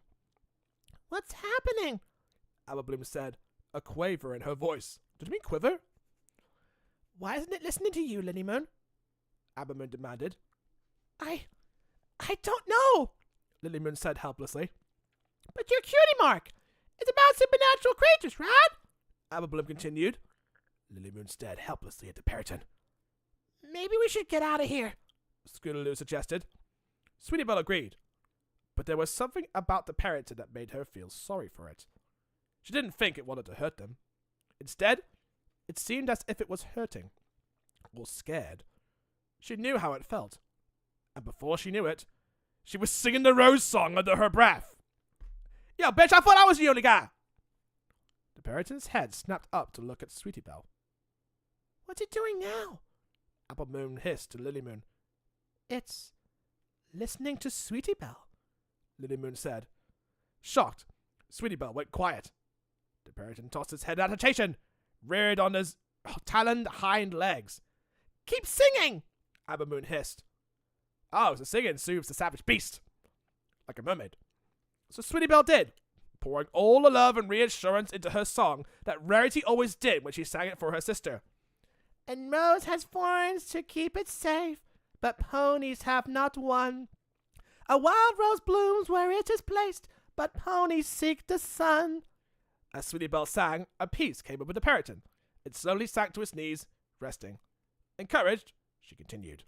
A rose is sweet and beautiful, its scent is lush and rare, but the pony's love is greater yet, and nothing can compare. So if I had to choose between a rose and pony friend, I'd throw away the flower quick and keep you till the end. Sweetie Belle smiled as the Periton bowed its head to her. It seemed as if the creature was thanking her. Scootaloo, are you out here? Rainbow Dash. Yo, Rainbow Dash, knock it the fuck off. We're having a moment here. Cock blocker. Sweetie Belle, darling? Rarity's panic call came a moment later. Apple Bloom, you get your hooves on right now, you hear? Applejack bellowed. It was too much for the high-strung Periton. The creature leaped to its feet and bounded away into the forest, leaving only the Black Knight behind. Again with this shit? Come on, we kids got something going on there. Why'd you have to interrupt our pagan ritual? Wait, I'm not sounding any better, aren't I? It's our sisters. We gotta hide. Apple Bloom whispered to Lily Moon and Amber Moon. We're not supposed to be hanging out with you. Good to know, Amber Moon said dryly. As the 5 young fillies huddled in hiding, Sweetie Belle couldn't help wondering about Lily Moon's cutie mark. It wasn't helpful when it came to Peritons. But how could that be? It seemed Lily Apple Bloom was thinking the same thing. Maybe she painted her cutie mark with another cutie mark, just like Starlight did. It happens. Lily Moon, I didn't mean to pry or anything, but are you sure your cutie mark is for communicating with creatures like Peritons? That's when I got it, Lily Moon said defensively. I was helping my...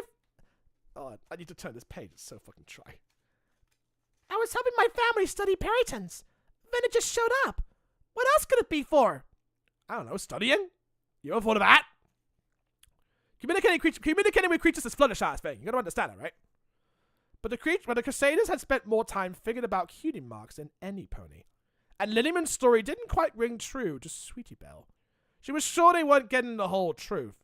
And she wondered what Lily Moon was hiding. Alright, we're putting her in a dark room, and we're threatening her with a toaster. Chapter 9. None of the Crusaders was anxious to go home. They were in a heap of trouble for sneaking out. And with so many unanswered questions, they needed a place where they could work on getting answers far away from any lecturing sisters. Their homes were no good, and Applejack, Rarity, and Rainbow Dash were sure to check the clubhouse. Right, looks like we're renting a hotel, girls! Yo! We're gonna have a hotel slumber party! And summoning Peritons. In our hotel room. Don't worry. We're not paying extra tax for the Periton or anything. Technically, he's not a guest. We're not paying for the guest. So finally, the friends settled on going to the Moon Family Greenhouse. You know, because the place where it's green, it's never evil. Sweetie Belle couldn't help but notice how upset Lily Moon looked as they crept up Horseshoe Hill. It's all my fault, Sweetie Belle thought. Until she stepped in, Lily Moon had thought she could control the Periton. Sweetie Belle had made a pony doubt her cutie mark, the exact opposite of what a good Crusader should do. I know, we're going against our morals? What are we, kids? We're actually thinking about ourselves? Are we actually thinking, like, on a higher plane? I don't think we're kids anymore. We're kind of like grown-ass kids. Sure, why not? Amber Moon carefully opened the greenhouse door so it wouldn't make any noise. And then the glass smashes. And vines. And bats. Whatever. They sneaked inside and headed toward the back of the cavernous glass building. Sweetie Belle saw Scootaloo carefully avoid a potted plant, and assumed that must be the fear fern she accidentally bumped into before. Now, we're not going to rehash that plotline again. We're done with that shit before. She done a mistake the last time, unless her wings are sprouted. No pony touched that thing, Scootaloo whispered, confirming Sweetie Belle's suspicion. No pony touched anything, Amber Moon added. The fear fern isn't the only plant in here that could cause trouble. Seems like y'all got a lot of stuff that cause trouble, Apple Bloom observed. What's that supposed to mean? Lily Moon asked defensively. Well, Apple Bloom struggled to find the right words. Scootaloo, however, had no issue. Yo, she just goes right out and say, yo, Apple Bloom, I'm taking your fucking beliefs.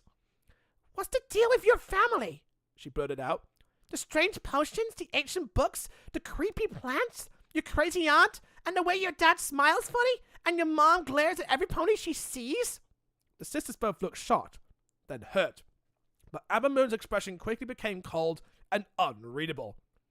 I thought you wanted to talk about the Periton, not attack our family, Abamoon said quietly. If we're so upsetting, maybe you should just go home. Now hold on, Ababloom said firmly. It ain't like that. We're your friends. But you gotta admit things have been crazy in Ponyville since y'all moved here. We just have some questions is all. What kind of questions? Lily Moon asked. The Crusaders all glanced at one another. Where to begin? Well, Sweetie Belle spoke up.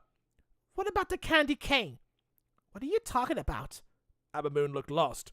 Sweetie Belle sighed. There was no turning back now. Lilyman took a candy cane from your room. She brought it to the schoolhouse and Twist ate it. That's why she turned into a timber wolf. Sweetie Belle watched the sisters process the information. They both looked completely baffled. But why didn't you say anything? Lily Moon asked as she worked things through in her head. She looked at them accusingly. You thought that we made Twist a timber wolf on purpose? Well, at that point, we thought that Abamoon did. Scootaloo corrected her. Abamoon's eyes widened. That was before you helped us with the fear fern, Scootaloo added quickly. Still, a candy cane that causes the pony to eats it. That's something most ponies don't have lying around. Ababloom glanced at the multitude of plants surrounding them. Same goes for a greenhouse full of plants that do Celestia knows what. And then there's everything that just happened, Scootaloo added. You said you got your cutie mark when you were studying Peritons, but tonight, I already told you, I don't know what went wrong. Neither does Derpy. Lily Moon blurted, on the verge of tears. I thought I was supposed to something to do with supernatural creatures, but now you probably think I'm lying about that too. Lily Moon hid her face so no pony could see her crying. Abamoon rushed over to comfort her sister. She glared at the Crusaders. Is this how friendship works? Accusing us of being, what, evil? Well, yes, pretty much. We worked with Cadence when she was being chrysalis. Worked out. What of it? We're good sussers, right, girls? We're good sussers. Sweetie Belle felt terrible. She could tell Applebloom and Scootaloo did too. Yes, something strange was going on in Ponyville. But Lily Moon and Abamoon had been by their side through all of it. They had more than proven themselves, hadn't they? Yes, 'cause we want to figure it out with you, Applebloom tried to explain. That's what friends do. Perhaps we don't need your kind of friendship here, a crisp voice called from the front of the greenhouse. The ponies turned to see Lily Moon and Abamoon's mother, Illumination, striding toward them. After the way the Princess of Friendship and her associates treated us, I guess I shouldn't be surprised that their younger counterparts are the same. You've all been bad influences from the start. Now, wait just a minute, Scootaloo began, but Lumi cut her off.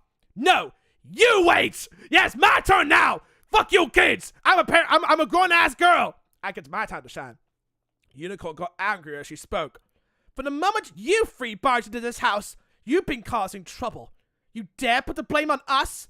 You force us to answer to a princess for things that you have done? Us? Ababloom was as angry as Lumi. All we've been doing is trying to help our daughters. By accusing us for some kind of evil plot, parading us around town as malicious when it was you three who couldn't keep your hooves to yourselves. Well, my family has quite had enough of your help. You can see yourselves out. Looney turned and strode out of the greenhouse. Girls! She called without looking. Abamoon and Lily Moon looked from their friends back to their mothers. Then they turned and glumly followed after her. Come on. Ababloom stormed out of the greenhouse. Scootaloo and Sweetie Belle hurried after her. As they stepped into the cold night air, Sweetie Belle saw Blue Moon standing in the yard, grinning. You all have a pleasant evening now, he said through his too thought-to-be-real smile. Sweetie Belle huddled a little closer. I'm telling you! The pony is Blue Moon. The pony is Blue Moon! I mean, come on. Plants? Creatures? Shit like that? A greenhouse that literally has green in it? Bruh. Evil. Sweetie Belle huddled a little closer to her friends. She believed Lily Moon and Amber Moon when they said they didn't know what was going on. but she sure didn't feel the same way about their parents. Yo, that's suspicious as shit right now. They're legit just like sussing the family out because they've been here for a long time. Suspicious shit's happening in Ponyville, and they got weed and drugs hanging out. I know, dark magic shit. I know princesses yield dark magic too, but they do it for a reason. Because they're princesses. They're of higher power. And they know how to wield the power of cosmic. Chapter 10. Sweetie Belle stared at the floor of Rarity's boutique. She was pretty certain Rarity hadn't stopped to take a breath since she had caught her sneaking in. Scootaloo and Apple Bloom were probably hearing the same from Auntie Lofty and Applejack. I simply cannot believe you, Sweetie Belle. I've been up all night, running myself ragged through the woods. I must look simply atrocious. It went on like that for a long time. Rarity was furious that they had sneaked out, particularly because they'd done exactly what Twilight and the others had told them not to do. Sweetie Belle tried to explain about the Periton, but after all the differing accounts from the rest of Ponyville, Rarity didn't want to hear it. Yo, bitch. Come on, you can hear me out on other occasions. What's the difference here? What's the difference? She was so angry that she sent Sweetie Belle directly to bed and said they would discuss her punishment in the morning. Community service! And also practicing magic. As Sweetie Belle's mind buzzed with thoughts of the Periton, the fight at Horseshoe Hill, and Rarity's lecture, it seemed as if she'd never fall asleep. But finally, her mind began to drift.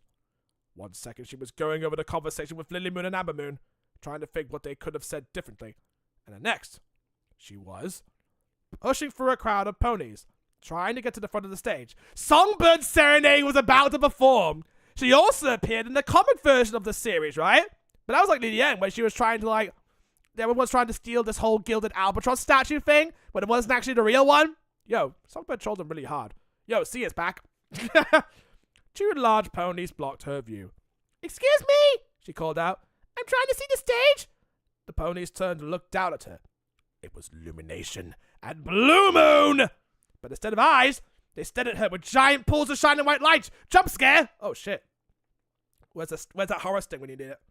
Sweetie Belle backed away from them and fell with a splash into the raging river. All she heard was the rush of water and the tinkling of bells. Bells? Hell's bells! Yeah, that's what I'm talking about. Sweetie Belle looked up and saw a dark creature made of clouds galloping across the sky, blanketing the world in shadow. Instead of rain, hundreds of bells fell from the clouds, ringing all around her. Oh, jeez, the bells. They're attacking in full cacophony. She reached out and grabbed a large one as it splashed into the water. This is totally like from where the Sweetie Belle tolls. I mean, why do you think the bells come in there? It's obvious that is the name that I'm referring to, right? And she was suddenly standing alone in the Ponyville schoolhouse. I get it, she said aloud. It's a dream.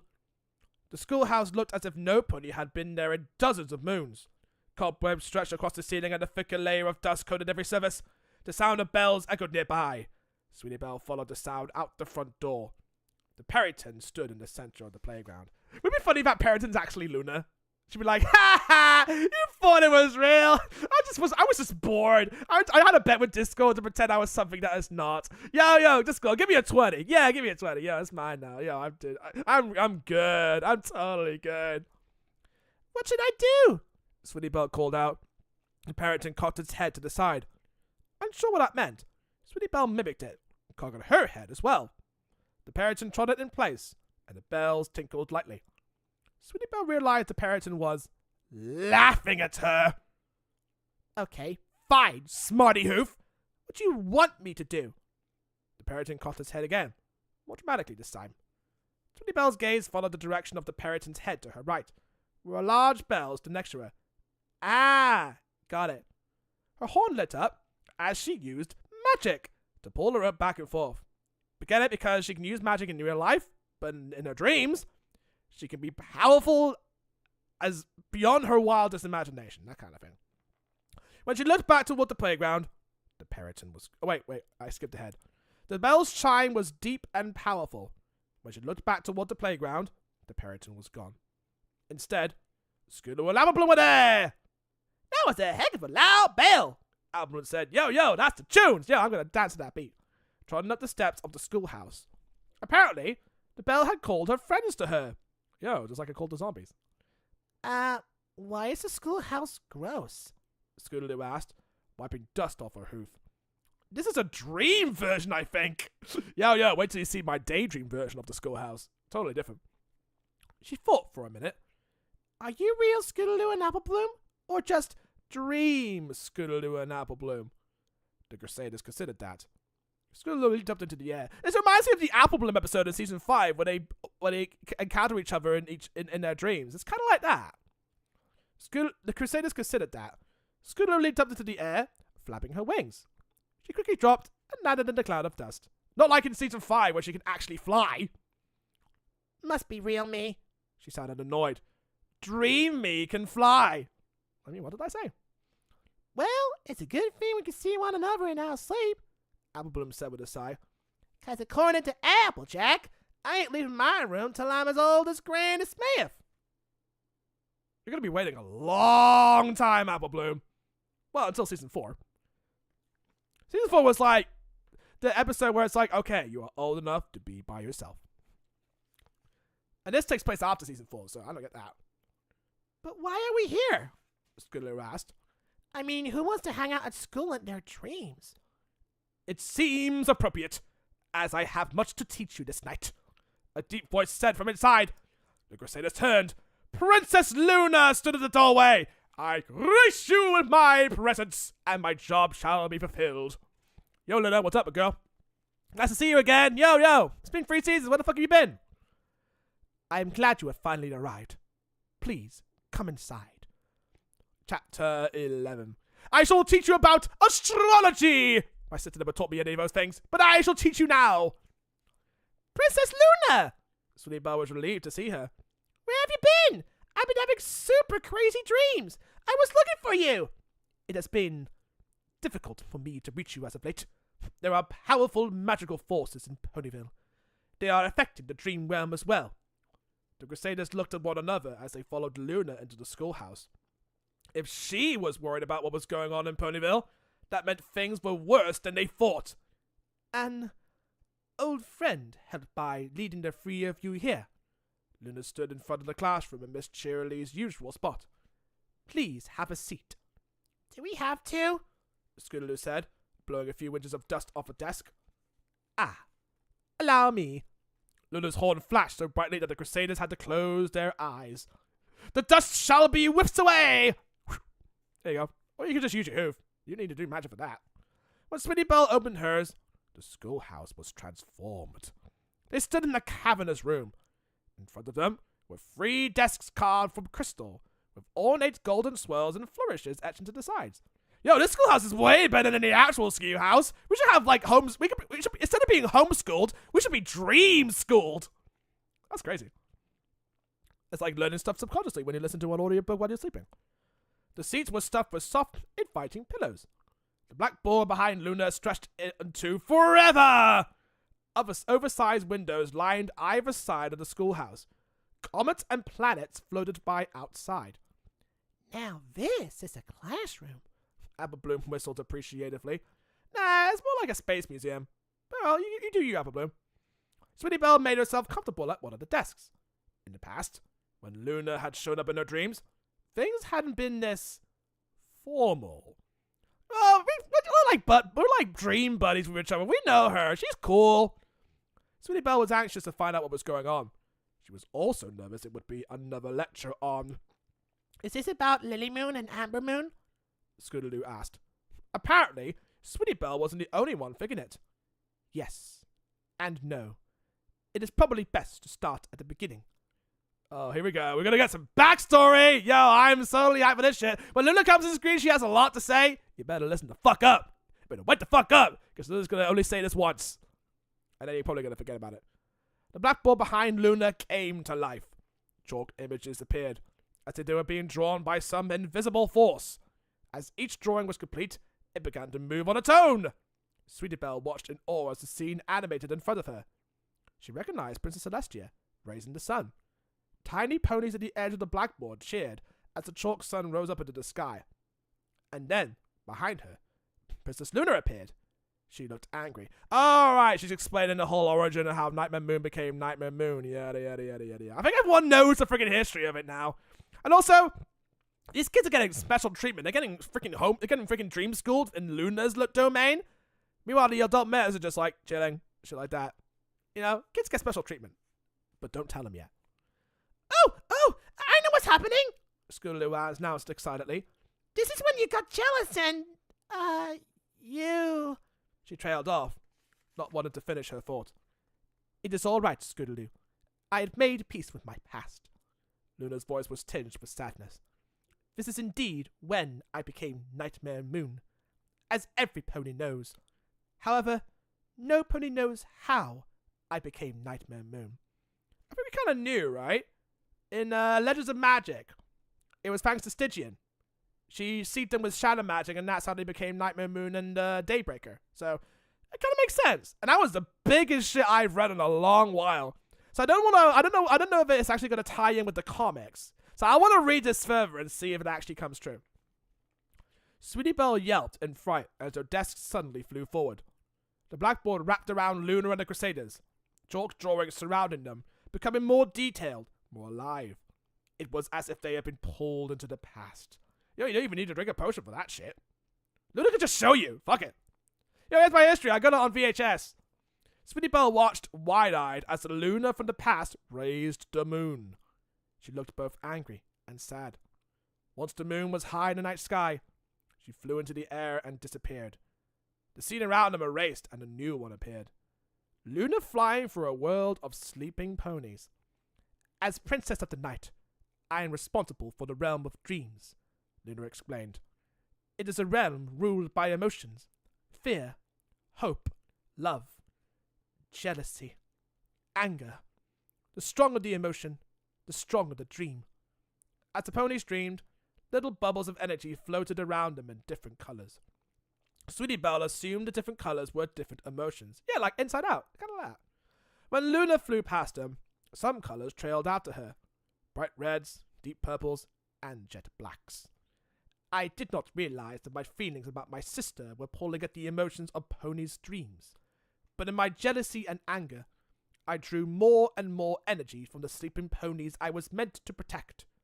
The colors flowed around Luna, slowly changing her. Wait. So in this timeline, right, it wasn't because of the shadow magic that Stygian seeped into them. It was the emotions of the pony's dreams that seeped into her mind that caused her to become Nightmare Moon. Like tainted dreams? What? Hold on. The colors flowed around Luna, slowly changing her. She became meaner, darker, angrier. The colors flowed together and started to take shape. Sweetie Belle squinted, not sure what it was. The form was rounded at the top, with sharp edges at the bottom. Even though she knew it was just a drawing, the shape radiated an energy that made her tremble with fear. It's a helmet. What? Like the helmet she was wearing all this time? Apple Bloom whispered. Sweetie Belle realized she was right. The helmet floated onto Luna's head, and the transformation was complete. The Crusaders watched as Nightmare Moon was born. Wait, so all of the tainted dreams from sleeping ponies formed into a freaking helmet, and then it sat onto Luna's head? So it was a helmet that made her Nightmare Moon the whole fucking time? What? So that's like two ways of her becoming Nightmare Moon? That is so strange. So, I'm kind of confused if it ties in with the comics or not. I'm so fucking confused, because in the comics, I think she was infused with shadow magic, so she hasn't actually awoken to be Nightmare Moon yet. I think she needed like a catalyst, like the helmet, in order to actually enact her own transformation to become Nightmare Moon. Yeah, she just needed like a catalyst device in order to seep that Nightmare Moon energy out of her. She's just infused with shadow magic. Something has to be awoken outside of her, so she wouldn't be able to awaken it herself. That kind of thing, right? Chapter 12. The Helm of Shadows. Princess Luna watched sadly as a chalk Nightmare Moon threw back her head and laughed maniacally. So that's what made you Nightmare Moon? Sweetie Belle asked. Not exactly. The helm was formed from my emotions. Right. By using the power of dreams to build it, I made myself Nightmare Moon. The scene around them faded to darkness. You all know the tale. Banished by my sister to the moon, until I returned on the longest day of the 1000th year to bring about nighttime eternal. You also know who prevented that from happening." As she spoke, the scene shifted to the ruins of the castle of the two sisters, along with drawings of ponies the Crusaders knew quite well. "Rarity and her friends!" Sweetie Belle cheered. Apple Bloom's eyes widened. "They look so young!" "Well, I mean, kinda. Twilight didn't have wings, and, all their voices were kinda younger, but they still looked the kind of the same design. They just kinda progressed as characters. They kinda look the same age as they were back then, so nothing special." As they watched, the elements of harmony appeared by each of the ponies, and a wave of rainbow magic shot into the air, surrounding Nightmare Moon. When the magic faded, Nightmare Moon was no more, and Princess Luna, teenage Princess Luna, had returned. They had to explain how teenage Luna came into, like, adult Luna in the comic, because she was a teenager there, and then she had a bit of a transformation scene, and then she turned into adult Luna again. So we're going to have to make that happen, because there was a jarring character design change from, like, Season 1 to Season 2, where she was all of a sudden a different Luna design than she was before. So I think in the comics, they had to try to explain how she became that design in the first place. So, we had to, like, fill in that plot hole. Or design hole, that kind of thing. "Wow," Sweetie Belle said as the chalk ponies celebrated. "We all heard the story, but seeing our sisters do it is awesome." Scootaloo agreed. It was a moment each of the Crusaders had grown up hearing about. "Look!" Apple Bloom pointed. Something off in the corner was pulsing with magical energy. Sweetie Belle followed Apple Bloom's gaze. "The Helm of Shadows!" she squeaked. The helm sat off to the side, unnoticed by the celebrating ponies. "Yes. Although your sisters and their friends freed me from my curse, the magic of the helm was too powerful to be destroyed. So there's the Helm of Yixler, and there is the Helm of Shadows. So the helmet is way too powerful for even normal magic of that Twilight can yield to just destroy it. Is there, like, any other way to destroy it? Like, banish it to the Tartarus or some shit like that?" As they continued watching, the sun and moon flew through the skies several times. Eventually, the chalk versions of Celestia and Luna returned. "My sister and I were at a loss of what to do. The helm was dangerous. Any pony who came into contact with it could be corrupted by its power." Oh, does that explain in, like, do you remember Deviations? Where, the bird was gonna put the helmet on himself, and then he just kind of, like, fucked up and be like, "Nah, that won't work." He was gonna become Nightmare Moon. Nightmare Blue Blood. So the helm does have some magical properties inside of it. Anybody could just wear the helmet. It's like The Mask, right? Do you remember that movie The Mask? Jim Carrey puts on a mask and he turns all fucking goo goo gaga crazy and shit. So the Helm of Shadows is kind of like that. It just transforms you into an evil version of yourself. It's crazy, right? Sweetie Belle watched as Celestia and Luna carefully lifted the helm. "We couldn't risk hiding the helm in Canterlot or any other large city. There would be too many ponies at the helms. That's the artifact, isn't it? The helm is the fucking artifact in the Everfree Forest. I'm telling you. Bloomer moved from Transylvania to Ponyville, so he had to find a way to get the Helm of Shadows so he could become evil.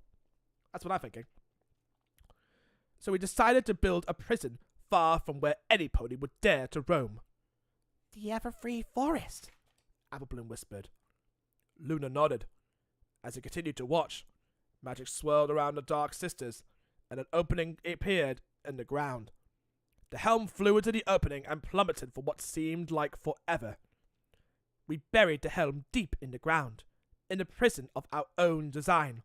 So they could banish people to the moon, they could banish people to the Arctic Waste, they could banish people to Tartarus, they could banish people to the volcano, and they could banish people underground. We got so many fucking prisons in Equestria. They banished like monsters to the Arctic Waste if they didn't know how the fuck to get rid of them. So they just banished them there. Or banished them to Tartarus. They got so many places to banish them to. Eventually they're gonna run out of ideas, you know? We could banish ponies and even objects that are too powerful beyond our control. Trees sprouted up around the cavern, their branches moving like serpents, slowly wrapping around one another. We built a wall of living forest to keep ponies out. The live wood. And from that living wood, we created creatures to guard the forest. So they created the princesses created, like, the creatures in the Everfree Forest? I thought the Everfree Forest was created because Cosmos infected it, right? I thought Cosmos created the Everfree Forest, right?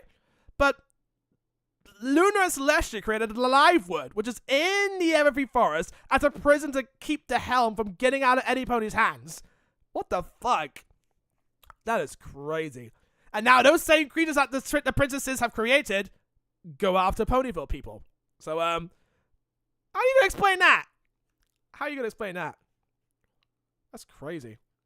And from that living wood, we created creatures to guard the forest. Sweetie Belle shuddered as wood splintered off the trees and reformed into hulking shapes she was all too familiar with. Timber wolves. They howled at the night sky as they circled the cavern that held the helm. But before Sweetie Belle got too nervous, a familiar shadowy creature flew through the sky, wrapping itself around the Livewood, trapping most of the timber wolves inside a blanket of shadow. Sweetie Belle heard the faint tinkling of bells. The Periton! She exclaimed. Yes, the Periton, Luna smiled. I summoned the creature, the shadow, to keep watch over the prison, and to alert me if anything ever threatened to breach its defenses. Luna turned to look at the Crusaders. When the Periton called to me, I knew it was time to reach out to the three of you. The Crusaders looked at one another. Why us? Scootaloo asked. Luna turned back at the scene in front of them, watching as the Periton rotated its head and stomped its hooves and talons. It leaped into the air and flew into the Livewood. Sweetie Belle was so tense she could barely breathe. After a few moments, the Periton burst from the Livewood and slammed its antlers into the ground. In response, shadowy antler vines sprouted in 3 distinct spots. Roots, rocks, and dirt grew from the ground as if the antlers were pulling them from the earth. They formed together until 3 matching pillars stood next to one another. Oh, right, you're going to go up for the pillars of harmony kind of thing, you know? Each pillar loomed about 8 feet tall and had steps twisting around it from the bottom to the top. That is why, Luna explained.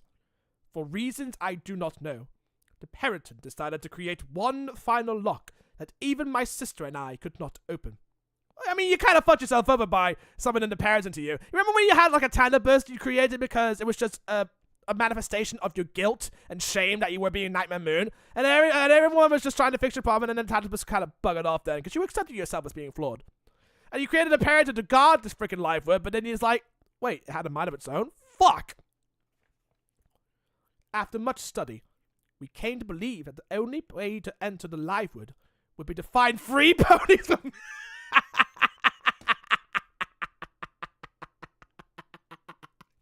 Again, coincidences, am I right?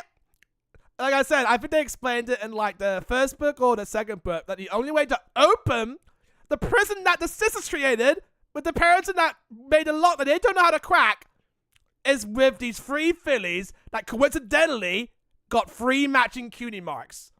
And the Moon family also has 3 matching cutie marks as well. So it's like, coincidences, am I right? How did the main 6 get the elements of harmony? Just coincidence. They're just blessed with it. Deal with it.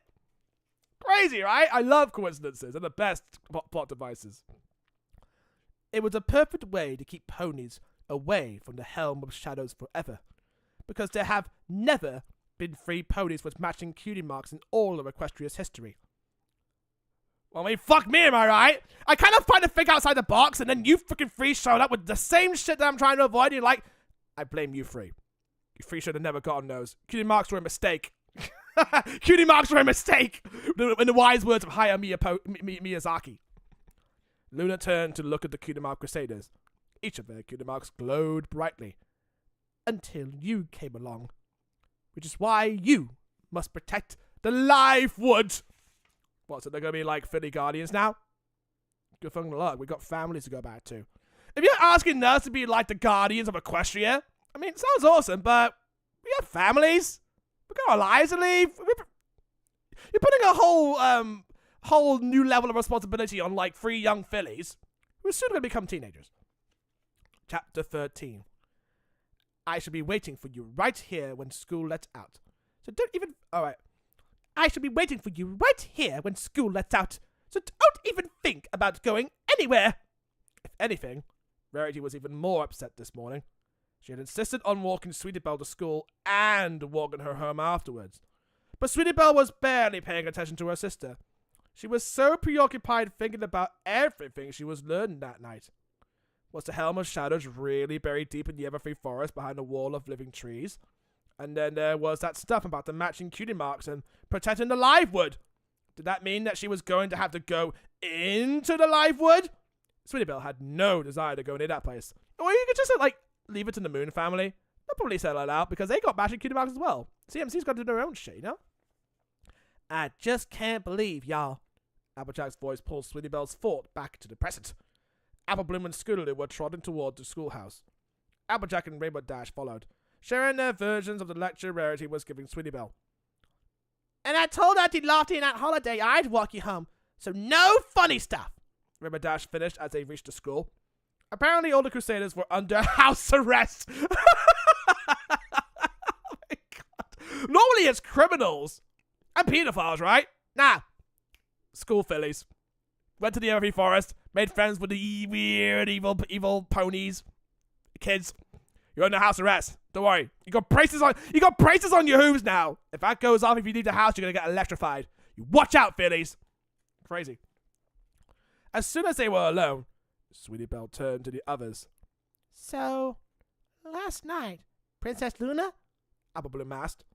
The others nodded. The Helm of Shadows? Scootaloo shuddered. More nods. Did either of you say anything to anybody else? Sweetie Belle asked. Scootaloo and Apple Bloom shook their heads. I wanted to make sure we all really did see the same dream first. Apple Bloom glanced around the moon. Have y'all seen Lily Moon? Sweetie Belle looked around. It didn't seem as if she had arrived yet. Apple Bloom spoke quietly. You know, we heard about the live wood before. We have? Sweetie Belle asked. She couldn't remember that. Of course, because she didn't pick the right option. Take more attention to school rather than lore. Oh, yeah! No, wait. Apple Bloom nodded. Back when we first followed Lily Moon home, her dad said something about trying to break into the live wood. Oh, yeah! Scootaloo scrunched up her face as she tried to recall the details. And remember how interested they were in our cutie marks? Sweetie Belle's jaw dropped as she realized something. They have matching cutie marks too! Doy. She looked at the others, wide-eyed.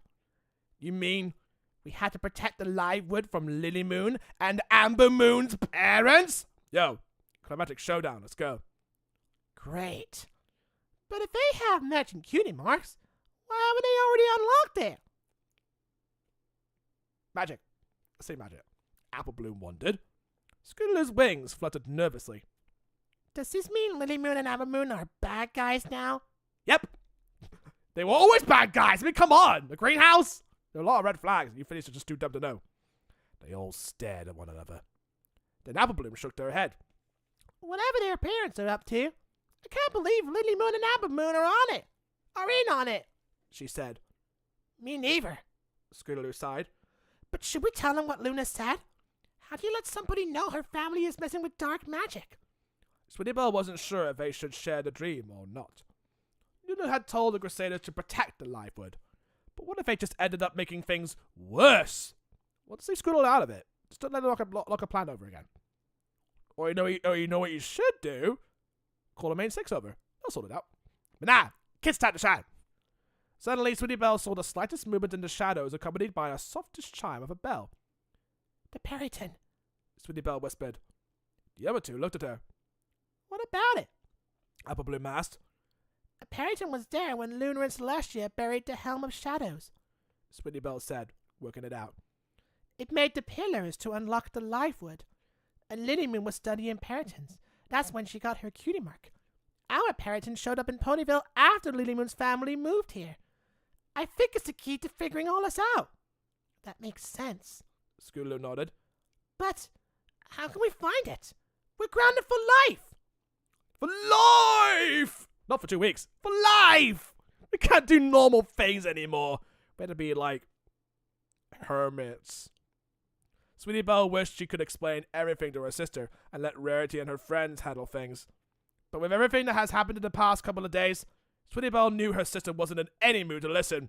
Rationale? What's that? They had to do this themselves. We're going to sneak off after school, find that Perryton, and figure out what's really going on, she announced. Her friend stared at Sweetie Belle in shock. You sure? Apple Bloom asked. Not even a little bit, Sweetie Belle admitted. But what other choice do we have? The Pony Police? Maybe the Pony Police will fix things. Don't worry. We got it all under control. I need to read that sentence again because Luna created a Peryton as a defense mechanism, but the Peryton had its own mind and created the pillars to keep the live wood locked to defend the helm and something like that. And it could only be opened by 3 ponies with 3 matching cutie marks, which coincidentally the CMC have. Clearly not knowing that this will happen. Again, Luna's trying to think outside the box, and apparently the box found her. So she was kind of fudging away. I don't know. Maybe you could only open this box if you have 2 horns in your head. Oh fuck! Discord has 2 horns. Shit! I can't think of anything else. Sister, please help me. Chapter 14. You all realize that if we don't get any answers out here, we're in, like, the most trouble of our lives, right? Scootaloo pushed some vines out of the way as the Crusaders travelled further into the ever-free forest. When class had been dismissed, Sweetie Belle and the others had hung back until Miss Cheerilee walked out of the front steps to see the class off. Then, the trio had called out the side window. Not the most graceful as far as escape plans went. Yo, we're rogue kids now. Fuck it, we got no rules. we can untuck our shirts. We can untie our ties. Not the most graceful as far as escape plans went, but it had done the job. Sweetie Belle was sure to get answers, but she wasn't as convinced that they liked them. For example, why had Lily Moon been at school today? She hoped nothing bad had happened to her friend. I got a better question, Apple Bloom said. How are we supposed to find this Peryton? Anybody remember what we were supposed to say? Sweetie Belle had been thinking about that. They didn't have Auntie Eclipse's spell book, or cupcakes, or any other thing from the night before. But Sweetie Belle wasn't sure they needed them. I think we just had to find a place that's dark and quiet, Sweetie Belle said. Like a library. Library's the best place to summon a Peryton. She took in her surroundings. The trees blocked most of the late afternoon sun. Like somewhere over... Apple Bloom covered Sweetie Belle's mouth and made a shushing noise. Sweetie Belle listened. She could hear ponies nearby, whispering. But before she could even think about what to do next, Scootaloo threw herself to the ground. You found us! Scootaloo wailed. I'm sorry, Ripper Dash! Please don't tell Auntie Holiday I'm on holiday! I don't want to be grounded forever! Lily Moon and Amber Moon stuck their heads out from behind a large oak tree instead of Scootaloo. What are you wailing about? Asked Amber Moon. Oh, sorry, PTSD, sorry. Scootaloo jumped up and dusted herself off. Nothing, she said quickly. I knew it was you. The sisters joined the Crusaders. They were both wearing packs. No pony said anything for a few seconds. Sweetie Belle could feel the tension in the air.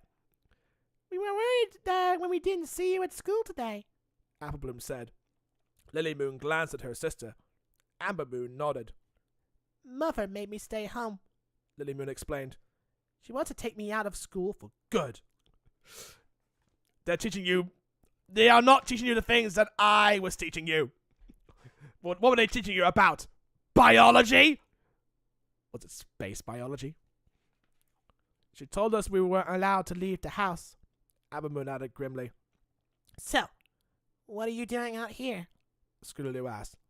Listen, you accused our family of a lot of things last night, Amber Moon began. Because Amber Moon tried to cut in, but Amber Moon held up a hoof to stop her. But you're our friends. The first friends we had in a long time. Lily Moon and I think maybe you were right to question the things that have been going on. So when our parents left for the market, we went out to get some answers. Lily Moon used her magic to pull Auntie Eclipse's spell book out of her pack. Whoa! We thought we would start by finding the Peryton, Sweetie Belle finished. Same here. We sneaked off after school. We're grounded too. Well then, Amber Moon muttered. Let's get going. She began to lift the supplies out of her pack. We're going to do another pagan ritual, people! Yeah! Let's go. Lily Moon opened the spell book. Apple Bloom looked at Sweetie Belle and nodded as if to say, Speak up! Sweetie Belle cleared her throat. I don't think any of that is necessary, she said. The sisters stopped what they were doing. Lily Moon glanced at her cutie mark and sighed. I was hoping finding the Peryton again would help me understand my cutie mark. But you obviously have more of a connection with it. Tell us what to do. Everybody turned to Sweetie Belle expectantly. Yo, Sweetie Belle getting the limelight again, my girl. She wasn't sure her idea would work, but there was only one way to find out. Sweetie Belle closed her eyes. A rose has thorns to keep it safe, she whispered. but ponies have not one. The forest seemed to grow quieter around her. A wild rose blooms where it is placed, but ponies seek the sun. She could hear the faintest tinkling of bells. A rose is sweet and beautiful. Its scent is lush and rare. But a pony's love is greater yet, and nothing can compare. The bells grew louder. So if I had to choose between a rose and pony friend, I'd throw away the flower quick and keep you till the end. Sweetie Belle looked up to see the parrot's glowing white eyes staring at her. Another jump scare. Woo. It glanced at the others and pawed the ground nervously. Wow, Scootaloo whispered. Hey, Smarty Hoof. Yeah, I'm calling you that from now on. Deal with it, Sweetie Belle said, grinning. We were hoping you could help us get some answers. The parrot turned and studied Lily Moon and Amber Moon, unsure. Suddenly, it leaped into the air and flew deeper into the everfree forest. It landed a short distance away and turned back to the fillies. The bells chimed impatiently. Sweetie Belle looked at the others. I guess we're going that way. Yo, we're getting some weird Japanese folklore shit. What, we're gonna watch a pony version of Spirited Away? Yo, that's cool, man. Yo, where's the dragon pony? I want to see my pony turn into a dragon, like a serpent. It's gonna be pretty cool. Chapter 15. The Parryton led them deeper into the everfree forest, always stopping to make sure they were following. It was hard to distinguish the creatures from the shadows, so Sweetie Belle relied on the constant chiming of bells to lead her through the dark forest. She realized she could barely see the others trotting next to her. She glanced up and was shocked to see stars in the sky. How long had they been walking? She was certain none of them had ever gone this deep in the everfree forest before. Doubt began to gnaw at her. Hey, you okay? Lily Moon asked, trotting next to her. Yeah, just a little nervous. Sweetie Belle admitted. Why? We're just lost in the spooky forest following a creature made of shadows, with no idea where we're going. Lily Moon said, grinning. Probably the live wood, Scootaloo said. Amber Moon and Lily Moon both stopped mid-trot and looked at her with odd expressions. What do you know about the live wood? Amber Moon asked, her expression unreadable. Scootaloo looked at Sweetie Belle. Sweetie Belle wasn't sure what they should or shouldn't say. Yo, fuck it, this is every forest. Everything's unfiltered. Fortunately, Applebloom saved them by calling out from up ahead. Hey, y'all! I see some kind of light! Glad for a change of subject, Scootaloo rushed to join Applebloom, but Sweetie Belle watched Amber Moon and Lily Moon out of the corner of her eye. They were looking at each other with concern. As they all approached the light, Sweetie Belle squinted. It was bright! Oh, my eyes! Like, everyone's bald. Like, middle of the day bright. Blinded, Sweetie Belle bumped into Applebloom. As her eyes slowly adjusted, she could see they were standing at the edge of a clearing. But she suddenly realized she couldn't hear any bells. Where's the Parryton? She asked. When nobody responded, she turned to look at the others. They were all staring ahead, eyes wide. Sweetie Belle turned to see what was in front of them. She gasped! It was exactly like Luna had shown them, but creepier. Sweetie Belle could see the 3 antler-grown pillars in front of them. And beyond that... The live wood, Lily Moon whispered. The branches and vines moved in a serpentine fashion, twisting and sliding around one another.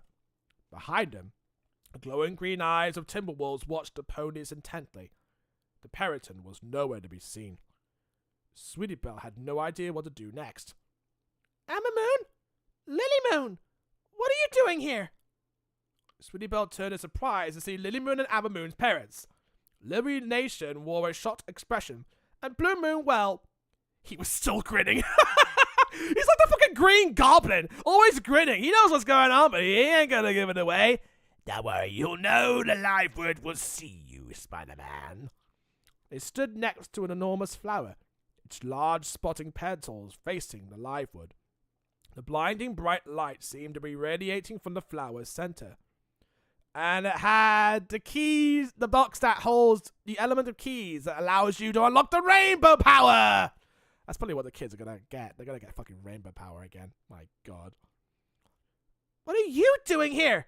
Amber Moon shot back. You said we were going to the market. I also said not to leave the house and to stay away from those three, Lumi screamed.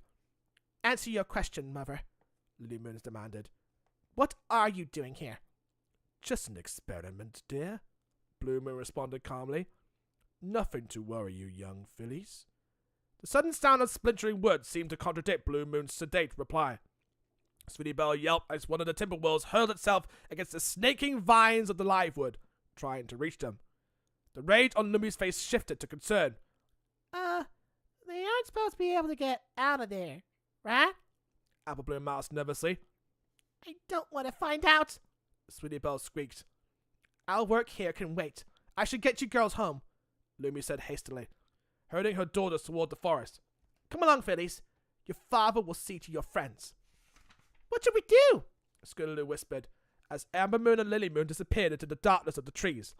I don't want to stay here, but I don't trust him, Apple Bloom replied. At least we know he's not going to eat us, Sweetie Belle hissed. Good point. Let's go, Apple Bloom said with a nod. Blue Moon stood there, grinning. He always fucking grins, like you know something is up. He's a psychopath. He turned toward the forest. Sweetie Belle took a step to follow him, but something stopped her. She couldn't move her hooves! Oh shit, it's quicksand. Sweetie Belle glanced to Apple Bloom and Scootaloo in the paddock. They were stuck too. You three have a pleasant evening now. I knew it was Blue Moon! I knew it was Blue Moon! Sabotage! Guilty as charged. Blue Moon smiled as he disappeared into the shadows of the forest. Sweetie Belle struggled to get free, but nothing happened. Magic held the Crusaders in place. The Timberwolves yeeped in a frenzy, and she heard more wood cracking. How could the live wood have kept them trapped for so long, only to break when the Crusaders were stuck outside? That's because they're now the Timberwolves. Sweetie Belle heard a dry, raspy chuckle. Some pony was behind them. Who's there? Apple Bloom asked. Help us! Please! Scootaloo begged. Auntie Eclipse walked slowly around the Crusaders, facing them. Her horn glowed brightly, holding them in place. She scowled. Help you? She laughed again. I can finally stop you. Permanently. Oh, fuck! Oh, imagine. The Moon family is evil. Ooh, shit. They're trying to play. I was just playing nice and really weird before, but now they're totally in on it. Oh, fuck. They're gonna kill some kids today. It's totally Blair Witch. All the kids are gonna die. Chapter 16. Why are you doing this? Apple Bloom pleaded. Auntie Eclipse cackled. Oh, no, dearie. This isn't where I explain all my years of planning to you nosy fillies. This is where I leave you to the Timberwolves, so I can carry out my plans without your constant meddling. She turned her back on them and walked towards the forest. You'll never get the Helm of Shadows! Scootaloo yelled. Auntie Eclipse paused. She turned back toward the Crusaders, a nasty gleam in her eye. Well, it appears you know more than you were letting on. I assume you also know about those, then? She gestured towards the pillars. With you three gone, I'll have the only ponies in Equestria with the ability to access the pillars' magic. I've made sure of that. So yes, I believe the helm will be mine. Her raspy chuckle echoed around the clearing as she disappeared into the forest. Sweetie Belle couldn't see the Timberwolves. The growling and splintering of wood behind them painted a vivid picture of what was happening. Any pony got any ideas? Scootaloo asked nervously. Sweetie Belle, you're a unicorn. Can't you use magic to set us free? Yeah, go on. The only chance you're going to be useful, Sweetie Belle. What other magic spells have you learned, apart from ones in your sleep? Apple Bloom asked. Sweetie Belle wasn't sure how to do that, but she powered up for her horn anyway and tried to fight Auntie Eclipse's spell. Her moves moved a little, but that was all. You just need to be a couple of years older and then you'll actually get better magic. Should have gone to Twilight Time again. I can't break the magic, she panted from the effort. Sorry. What about the Periton? Maybe you can help, Scootaloo said. Where is it? Sweetie Belle had no idea, but she knew how to call it. A rose has thorns to keep it safe, Sweetie Belle sang loudly. But ponies have not one. A walrus blooms where it is placed, but ponies seek the sun. The last time she used her song, she felt the parrot right away. This time, there was nothing. A bell chimed, but far off. I heard that! Yo, you better not be talking shit about me, you stupid-ass parroting! Apple Bloom yelled. Hello? Sweetie Belle called into the dark.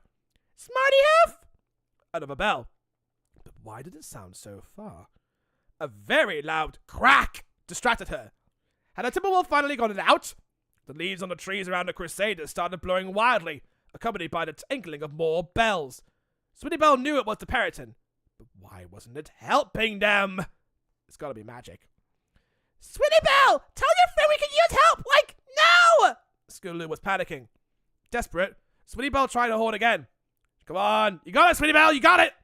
She scrubbed up her face and put everything she had into it. Her horn sparked, and suddenly she was free! Oh my god, she leveled up her magic. She leveled up her magic! Right, let's go, my girl! Let's go! You got more of a development art than Scootaloo ever fucking would! Now all Scootaloo needs to do is use her wings more to put more to good use. I can move! Sweetie Belle announced. Maybe if Auntie Eclipse got further away, her spell got weaker? How about we figure out the details later? Get us free, please! Apple Bloom's voice was desperate. Sweetie Belle turned to help them, and saw two large Timberwolves crawling out of a ragged hole in the livewood. It was too late. She couldn't get both Apple Bloom and Scootaloo free, but she wasn't going to leave her friends behind. The Timberwolves jostled each other, trying to squeeze through the hole at the same time. Hold on, I need to do the page. Sweetie Belle's mind raced. What was different about the livewood that was letting the Timberwolves break free now? Maybe the helm got loose, I don't know. Sweetie Belle thought back to Luna's story. The princess sisters had grown the livewood and created the Timberwolves. And then the Periton wrapped the livewood in shadow. Shadow! Hey, what's up? You mind if I bring my gun out? It's a wonderful AK. Sweetie Belle knew what she had to do. She ran past her two fresh friends, who called out to her, confused. One of the Timberwolves tore free from the gaping hole and leaped towards Sweetie Belle, but she focused on what was in front of her, the giant flower. The light was so bright, Sweetie Belle had to close her eyes. She reached out with both hooves and pulled on the flower stem. Hard! Yeah, you give me that rub. You give that flower a rub in good time. Just be gentle. Gentle with the stem, okay? The light sputtered. She could hear growling and smelled the Timberwolf's putrid breath behind her. With a mighty tug, she ripped the flower out of the ground. The entire forest was thrown into complete darkness. Sweetie Belle heard what sounded like hundreds and hundreds of bells clanging and chiming and ringing throughout the forest. She heard the rush of wings, and her friends calling her name, and the Timberwolf's yelp. She opened her eyes, but the forest was just as dark as if she had kept them closed. The bells continued for what seemed like forever to a scared little filly, but finally, the forest was quiet. Sweetie Belle? Apple Bloom called. Over here! She responded. She lit her horn so they could see her. Yo, she's getting the magic good years again. Yo, that's cute. Apple Bloom and Scootaloo rushed to her side and hugged her. Aww.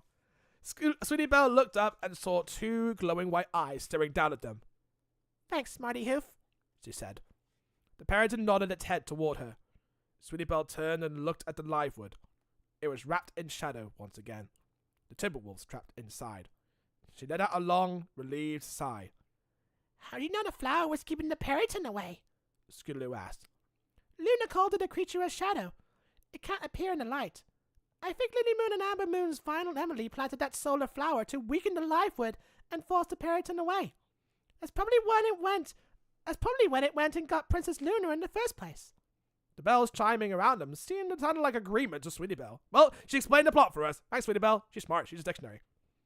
Sweetie Belle, I think you may have face off against more Timberwolves than any pony ever. Apple Bloom said in awe. Shuddering, Sweetie Belle hoped this was the last time. So now what? Scootaloo asked. And for the first time since she's seen the Periton, Sweetie Belle knew the answer. We have to stop the Moon family from stealing the helm, she said grimly. We need to talk to our sisters and their friends right away. I don't know exactly where Auntie Eclipse is planning, and I don't know if Lily Moon and Amber Moon are involved, but we'll need all the help we can get. Yeah! Nobody wants another Nightmare Moon in our hoops! We got too many of those. But maybe there's a Nightmare Moon in all of us, Scootaloo said. The Periton snorted in agreement. Sweetie Belle saw a glimmer of light sneaking over the tree line. It was going to be morning soon. The sisters would be furious, but Sweetie Belle wasn't worried. The Crusaders weren't just little fillies anymore. They were the defenders of the live wood. Yo, we're guardians now. We got the future. This is why they're going to be the future leaders of Equestria one day. Because of this fucking shit. I think Celestia saw something in them that they didn't know they had before. Let's go home, Sweetie Belle said to the others. We've got a job to do. There you go. You got some little role models right here. You got the main six doing their own shit. Now you got the Keymark Crusaders doing their own shit. This is a real Pony. You know what? This is the real Ponyville Mysteries. That makes the comic book version of Ponyville Mysteries look like fucking. I'm trying to think of an analogy. It makes the comic book version look like Shark Boy and Lava Girl compared to this shit. There we go. I'm rescuing myself doing that there. But this is actually the kind of mysteries I'm on about here, where they actually summon like lore with the MLP Forest and the artifact that's connected to the princesses that allowed them to become Nightmare Moon. Like, holy shit. How much more baggage and emotional baggage does Princess Luna have anyway? It's crazy, dude. Epilogue. Since you know that the pony is actually Blue Moon now, because he's the only one who's mostly grinning and shit like that. My god. As Princess Celestia finished raising the sun, Princess Luna joined her on the castle balcony. They both looked out over the land they ruled together as sisters. I still don't know about this, Celestia said to her sister, concern in her voice. They are so young. It is not our choices to make. Forces more powerful than you or I have decided this is their burden to bear. Luna tilted her head. Perhaps it is their youth that will be their strength. How so? Celestia asked. The helm sings to the darker parts of a pony's nature, Luna said. Perhaps in their innocence, they have yet to face those darker emotions. Well, does that mean that's the Skinny Crusaders going to turn evil? That'd be fucking really awesome to see. But Luna's words did little to comfort her sister. If anything, Celestia looked more worried than before. Let us hope this doesn't introduce them to their darker natures. I would never be able to forgive us if we sent them down the path it took so long to rescue you from. Luna had no response to that. She simply nodded. The sisters stood together, silently watching morning spread across Equestria, troubled about what the days to come would bring. Holy fuck. Holy shit. Now this is where the story is getting fucking ramped up, dude. I'm actually looking forward to the next book now, but I'm gonna stop for now because it's like midnight o'clock now, and my voice is getting really fucking tired, and I'm actually invested. It took until like the fourth book for things to get really fucking interesting. That we kind of like already knew that the Moon family is kind of like suspicious in a way because they're practicing like ancient dark magic. They have plants that actually has fear ferns on them and spreads across people and shit. And there's a freaking were-pony and shit. Yeah. They have a right to be suspicious about it, but the Moon family's... And of course, Trottlevania has never been uttered literally around the show and shit like that, so that's already a weird location. Maybe there's stuff in Trottlevania that's more forbidden than any other part of Equestria. That's probably one of those locations that Princess Celestia doesn't, like, rule over or look around shit. It's mostly just the ones that she kind of reigns over, I suppose. But that's kind of cool. And of course, Every Forest gets a little bit more of a backstory. Like, Every Forest has Thicket, right? And it has the castle of the two sisters, and now it has the live wood. And I think in one of the Gillian Barrier books, there was also something else in the Every Forest, but that was mostly when it comes to Daring Do and shit. I can't remember what the location was.